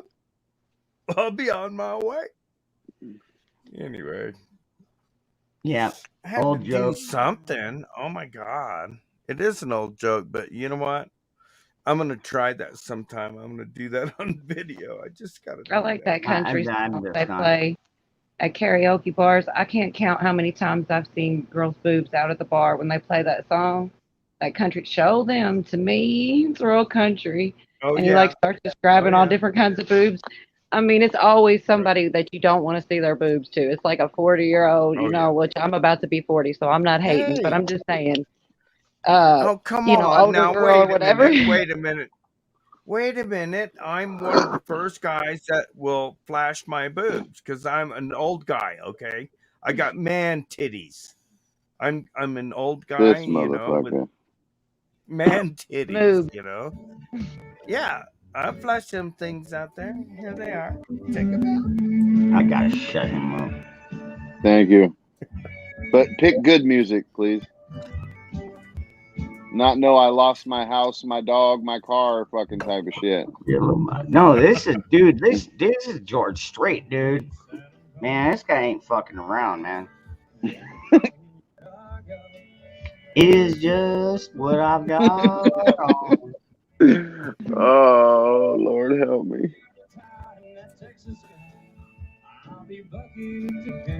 Y'all are gonna make me lose my ghetto card, man. Fucking around with y'all motherfuckers. I like all kinds of different music. I'm the one that likes everything. I like I know I'd something probably about like it. least country than anything, but I do like some country.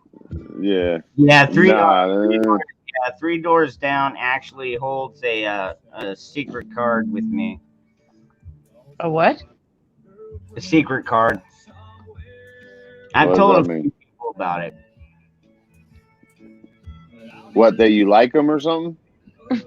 Well, I do like them. They're a good band, but there's one song in particular that they made right around the same time my son passed away, and it Oh, was just weird wow. how their lyrics went along with Oh, with the my song, child. yeah. There was a song by what was it? Goo Goo Dolls. I think it's Iris. Went through a few similar situations like that.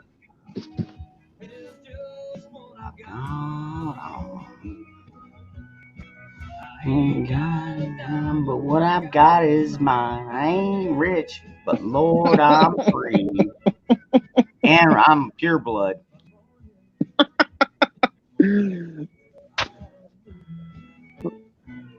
Amarillo by morning. All right. I'll go ahead. I'll play it. And I'm pure blood. Hell yeah. Damn right. My pops was right, man. I'm hanging out with Klansmen. That's a good one. All right. This is the one that always reminds me of my son. Cola, my pops is of color. That's why I do laugh. what? Oh, My pops is of color. That's why I laugh. Like, you hanging out with your Klansmen friends again today? I'm like, man. that's like me. Like I said, that's every time they see me with earbuds, they're you at a bar with all your friends? You're hanging out with your imaginary? They clown me so hard about it. It's embarrassing because I didn't even realize I said that. But I'm like, that's how I feel. Especially if I get a buzz and I'm on here, everybody's like, hey. I'm like, hey. It's like I feel like I'm at a bar but at home, you know? Yeah. But I didn't Best way realize to I do said it. it out loud. In 2020, this is safe sex. Sorry.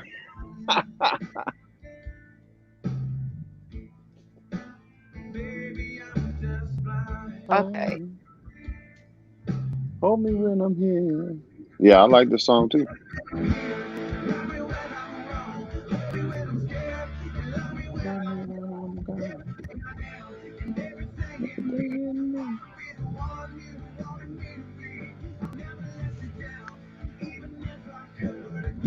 Ricky's still muted.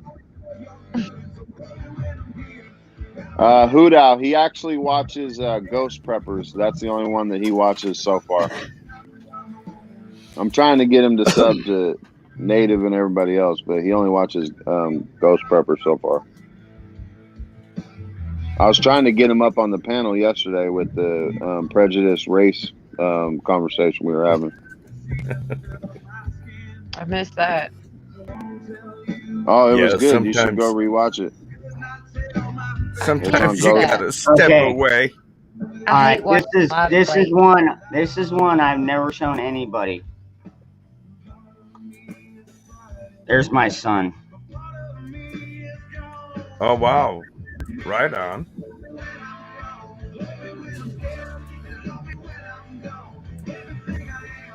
Sorry, brother. So, when people talk about loss, death sucks, but it's part of life. But getting over this one was the hardest thing I've ever had to do in my life. The Yeah. hardest thing I've ever had to do in my life.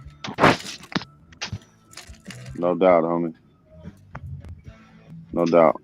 I can't even imagine.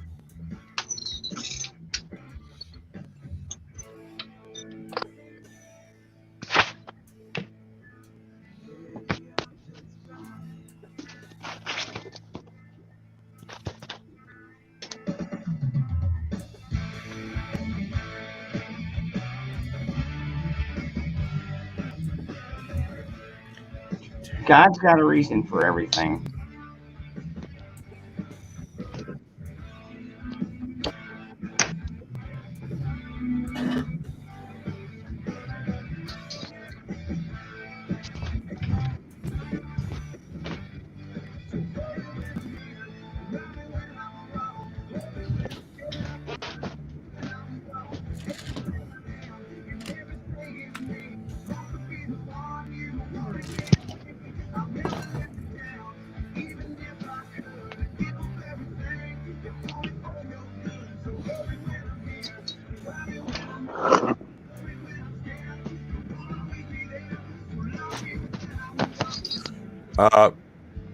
Woman, you're making me dizzy. Walking around. Oh, hey, what'd you name it? What's the name? Stormy. Nice. So what'd you decide? Is it a Russian blue or what? What'd you decide? I don't think she's a Russian blue. I think she's just a gray cat. But she's definitely domesticated. Figured that one out. Because she already knows how to use litter box. Yeah. Granted, she does kind of want to be an outdoor cat, but yeah, I had a date like that, dude. Let me tell you something. I had a date like that. She couldn't learn to use the damn litter box. I had to take her back to the bus stop, man. It just didn't go so well.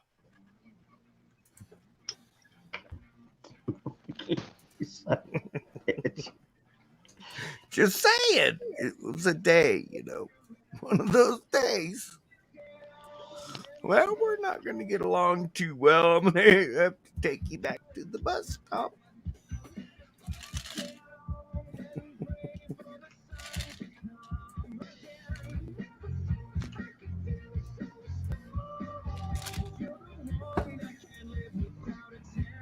Thank you, 1A. I appreciate that, brother. All the blessings. It happened back in 2002. So I've had a long time to get over it, but it's still, sometimes it still breaks you down. It's like, why? Hell yeah, it does. For life, dude. Why did you even bother giving him to me if you were just gonna take him right back? It's like, yeah. I blame God for a long time, dude. Like, seriously, I had to make up for a lot of regret because I cussed out God. I'd be driving home from work and like, son of a bitch, why'd you take my baby away from me? Oh man. So where'd that end up? I was super pissed at God for a long time. So but I finally came around and realized, hey, all right, you know what?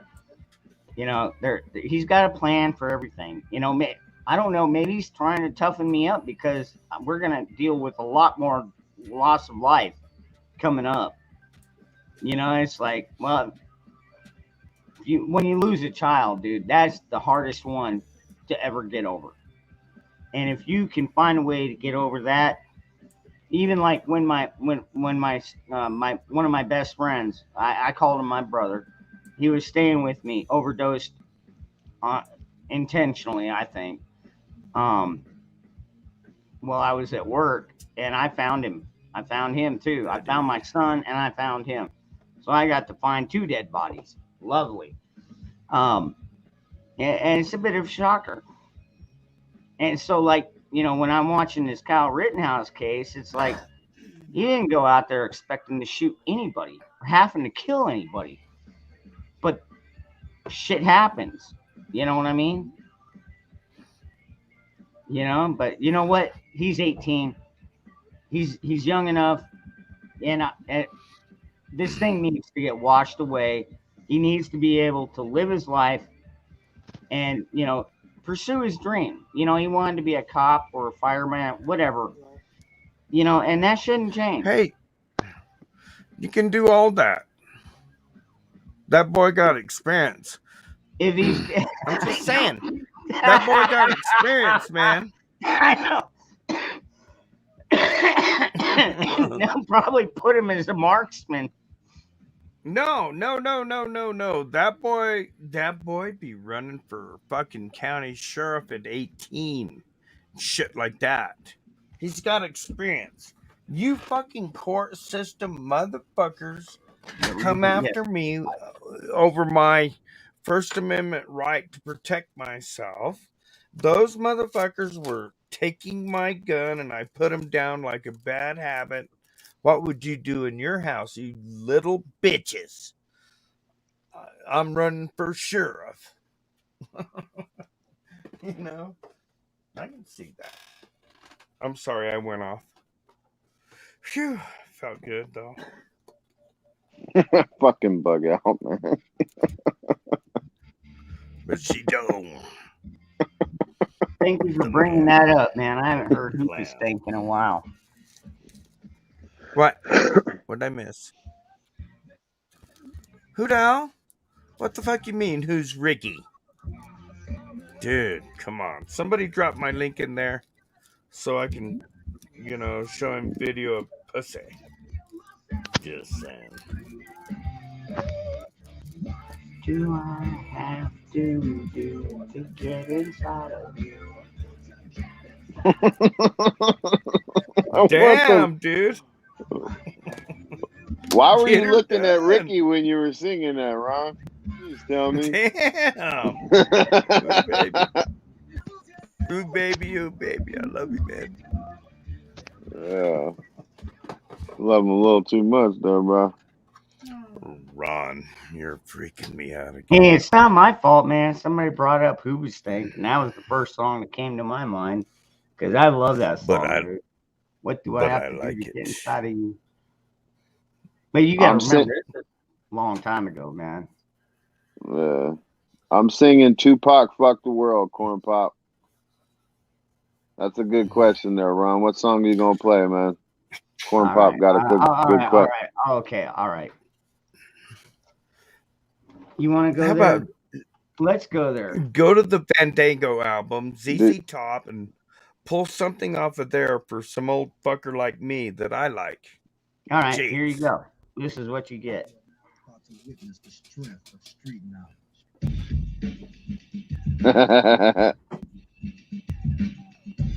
Now this is rap I can dig. I like it. I like it.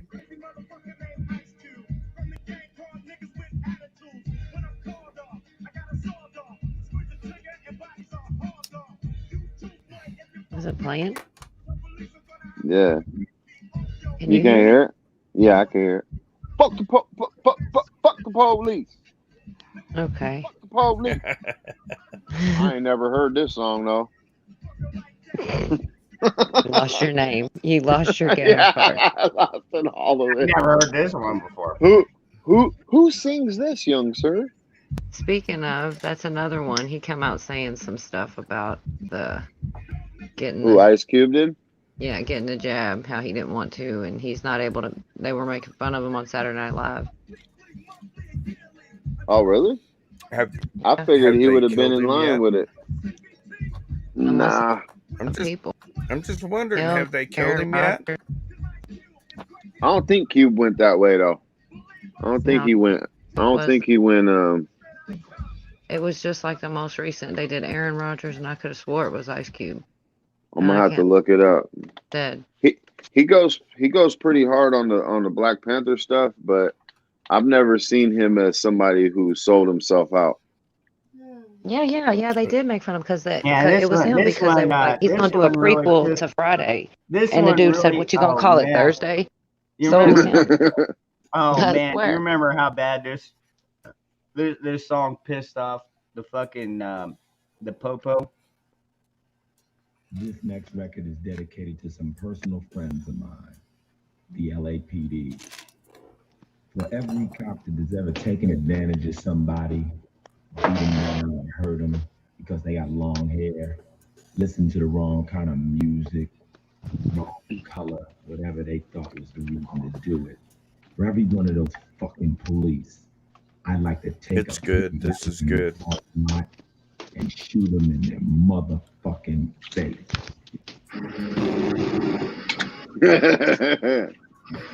I've still got I've got this CD, dude. I bought this CD before it was banned, and I've still got it now.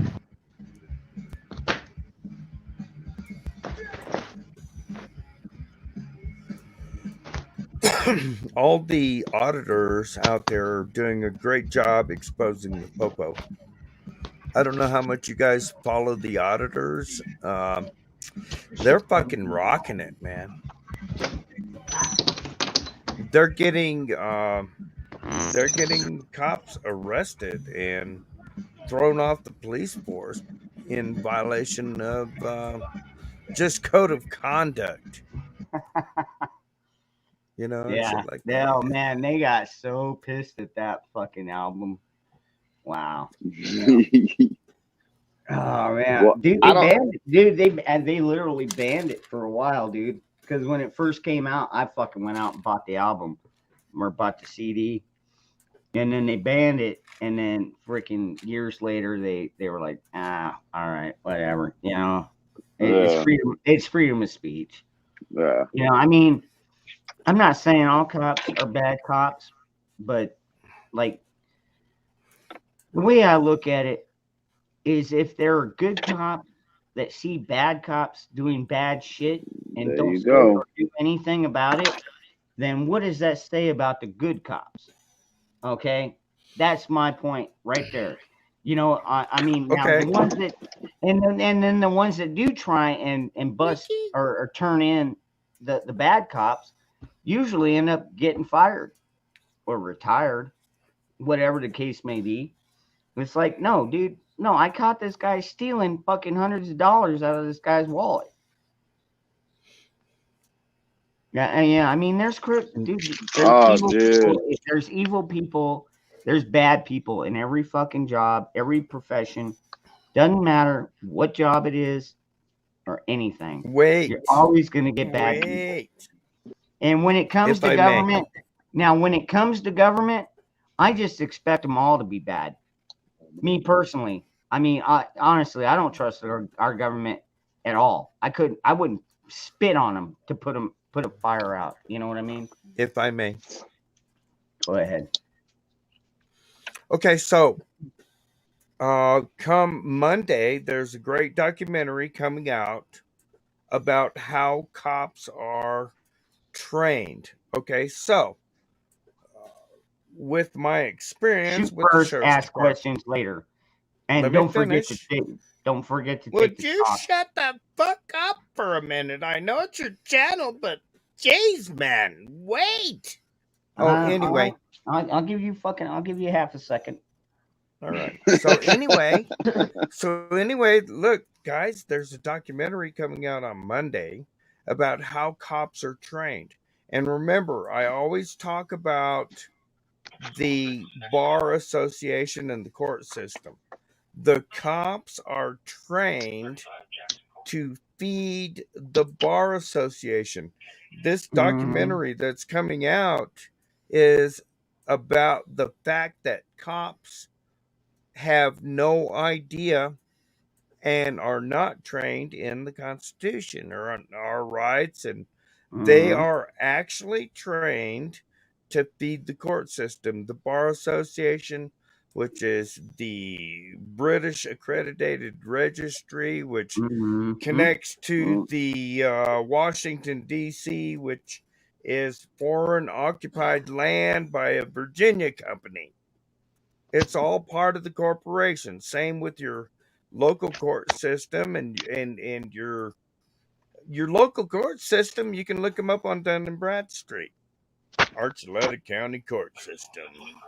I can invest I mean, that's why. What was it back during the Revolution? Some of the first people we ran out were the lawyers and the judges.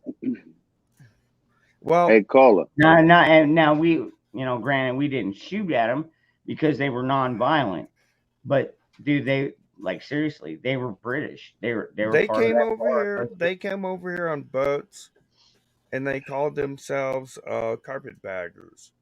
Yeah, we called them carpetbaggers. Bar Association members. Anyway, I had a rant and I felt really good, and I got to go back to drinking. Hey, Cola, I put a Tupac song in the private chat for you. I bet you've never heard. And Ron, you should play the first 30 seconds of it, dude. It's not even a song. It's what he's got to say about America. And mind you, I never heard it. What the hell is a Tupac? I can guarantee you never heard that song. What the hell is a Tupac? Is that like when you get fucking man, stop acting like you ain't never heard Tupac. That's why he got assassinated. That's why he got assassinated 2 weeks after he created his own political party. Every person in America knows who Tupac was. And that motherfucker was dangerous against the system. Because he had blacks and whites both on his side. An interview with the last cop that saw him said his last words were "fuck you." Yep. And that's funny. All right, hold on. Hold on, guys, hold on. They killed him? same mentality these gangsters do. You know what I mean? So until they stop that mentality, we won't stop. Or they won't stop. Because they watch this country to see what they do. You know, in certain situations where there is no way out. But until we find that way out, you can't say not to live this life. Nobody thought I'd make it. The world called me loser, just a high school dropout. Young drunk abuser, mama told me that we days like this. I never let this get my childhood. In my neighborhood prison. I can see from the poverty and the evil shit they did in my young nation. Participation, more hesitation can turn lethal. When ain't no love for a young nigga, he turn evil. And burn people with no hope, there's no peace. So all my niggas start regulating no road streets. Bustin' the neighborhood scats and nothing drug war. Ain't no peace on the good game with drug lords. Talk conversation, bloody wrong. Listen, he said the world is a living hell for God's children. With Trump still in the rear, doing like what's up, while I'm staring at the world from my rear view. So all my niggas start regulating on road streets. People with no hope, there's no peace. Witnessing crack killing and drug dealers, the cat flies. They took drugs since a child, strapped See, now if you break his lyrics down, he was actually teaching the ghetto nation how to raise the fuck up against the fucking system, because the system is corrupt, period. Y'all had me cheesing, man. I had a dude in a motherfucking cowboy hat in the middle desert of Arizona bumping some Tupac. I was feeling good about that one. I don't think I guess I definitely heard "Staring at the World Through My Rear View," but that's a different song. But I heard him say that though. Yeah, this is number 2. Staring at the world through my rear view too. Yeah. But the very first part of it, is the part I like. I mean, I like the whole song, but the very first part of it's got a huge message, especially to try to articulate what gang members are and what gangs are as a whole. You know what I mean? Like when somebody does something all fucked up in another country, America's like, oh, that's messed up. Let's go over there and show them who the real killers are, because that's exactly what the fuck we do. We go over there and just bomb everything. It's the same mentality all these fucking ghettos have.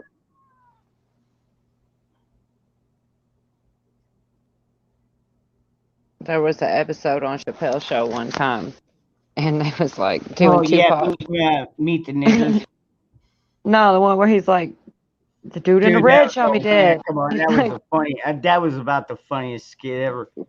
Yeah, he's like, if she keeps on bumping, it's gonna make the record skip. And then she did. That was so stupid. Dude, Dave Chappelle, dude, he's fucking classic. You know what? I'm glad he kind of fucking did his Netflix specials and got off for a while. And just go back and, watch what's going on.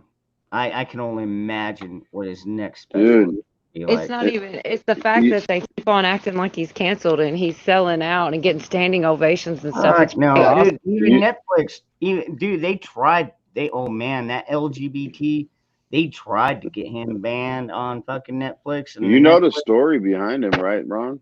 You know the story behind Chappelle, why he disappeared? Right.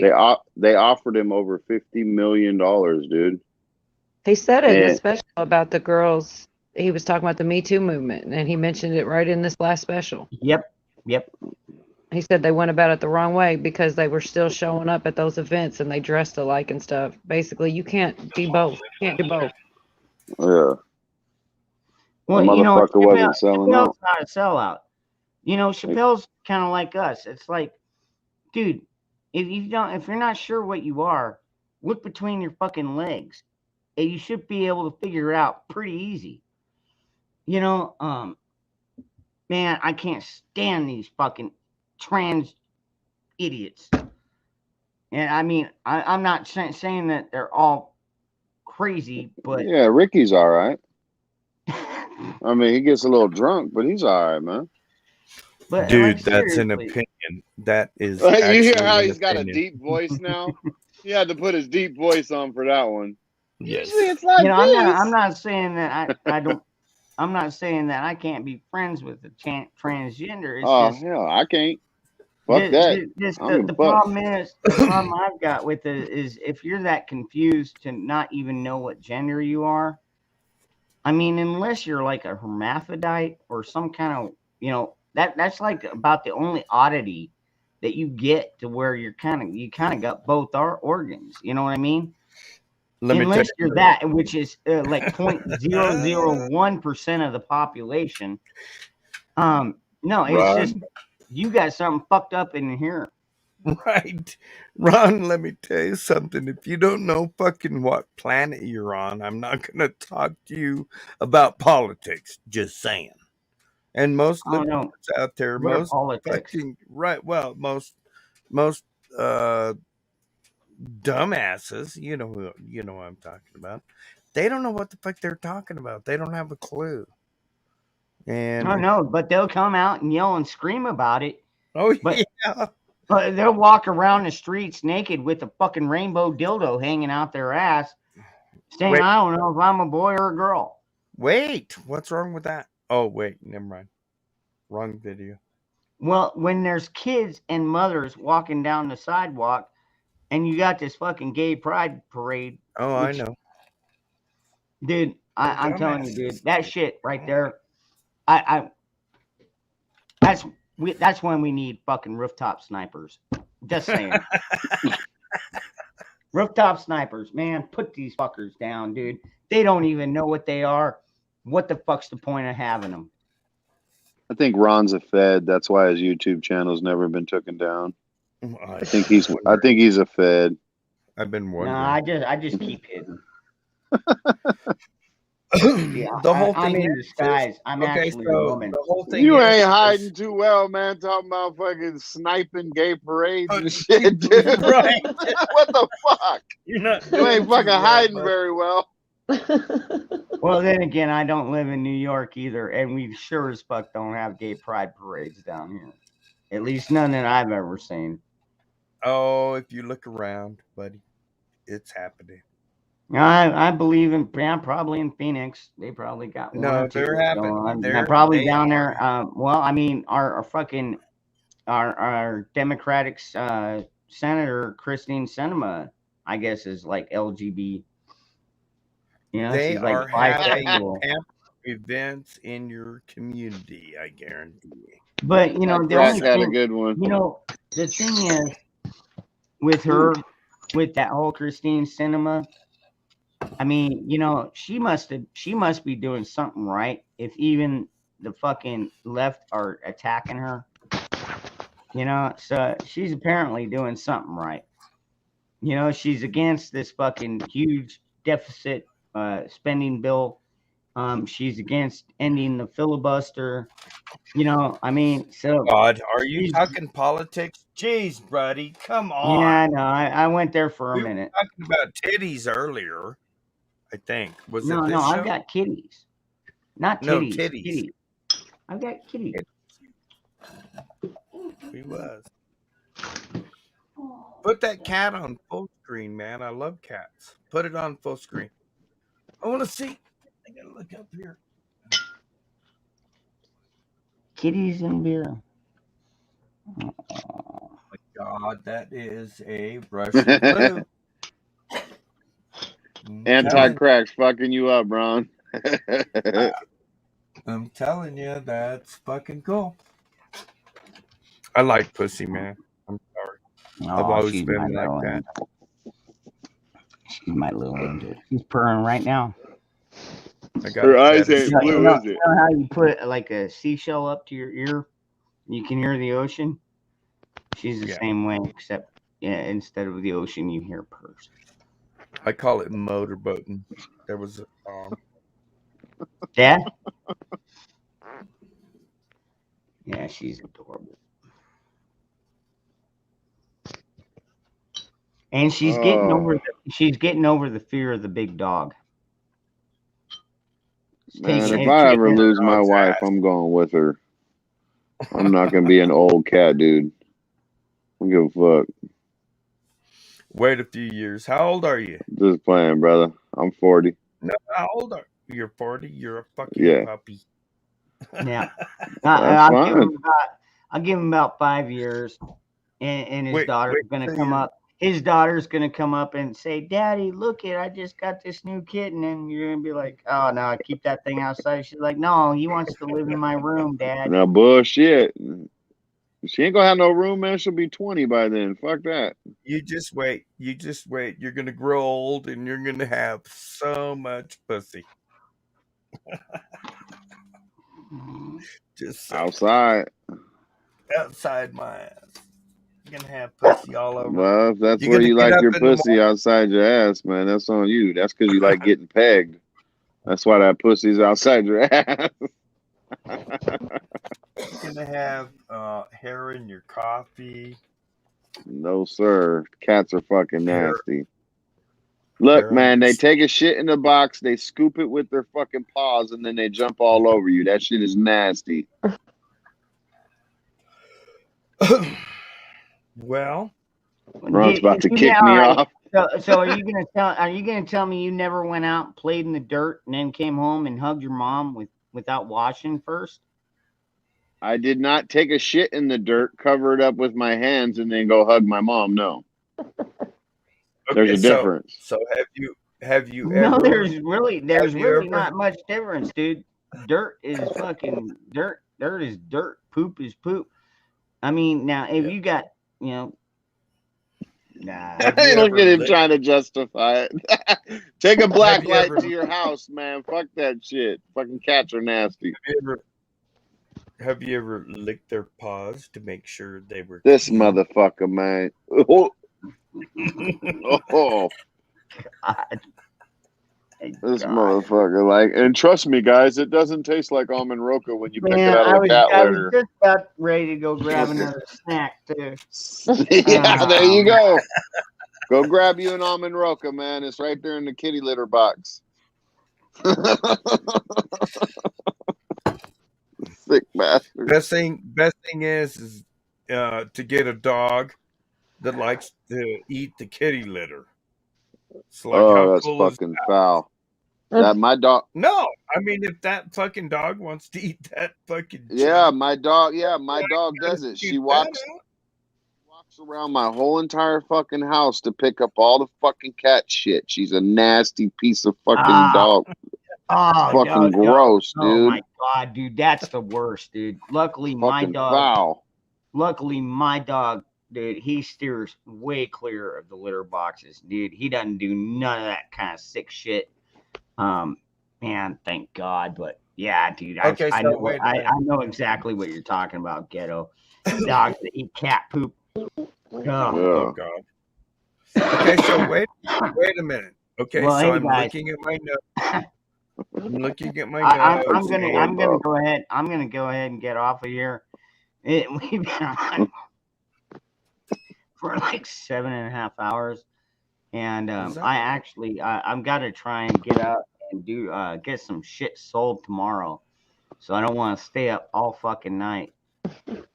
Say good night. Who's that? Is that a kitty? Oh, what is that? Is that a rat? That fucking dog about to bite the shit out of you. That's a cute. No, little- he's got sausage in his mouth.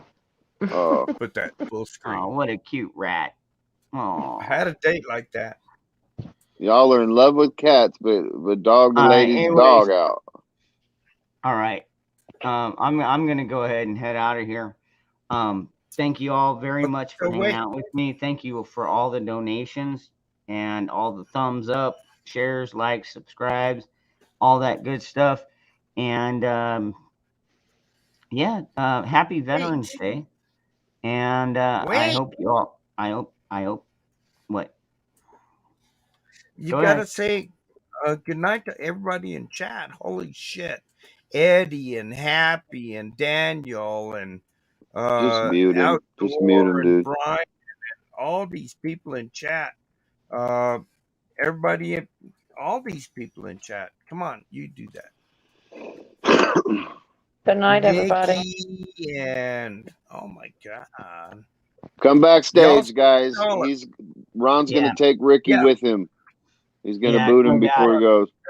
I'm telling you, When you I drop might the have link, to mute Ricky. Ron. But yeah, if you all want to pop in backstage and hang out and BS for a while, you're more than welcome to.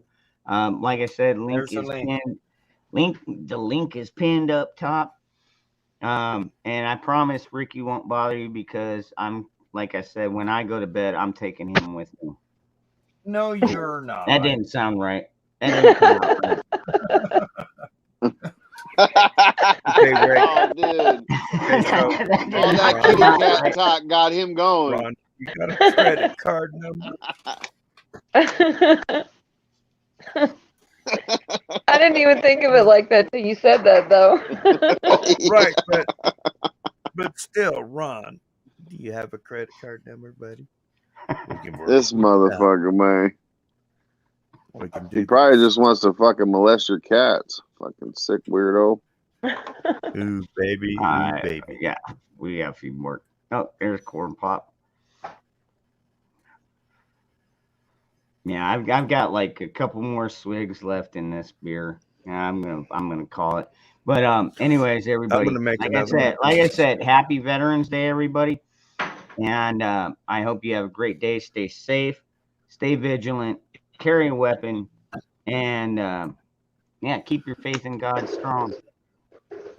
Bella and Nikki and holy shit. You know, I love you guys. Stay quiet. Everybody in chat. What?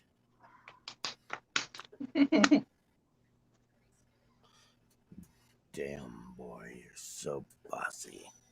I like it. Yeah, Eddie, I know. Dude, sometimes, yeah, it happens sometimes. All right, everybody. Y'all take care. And Peace. catch y'all tomorrow.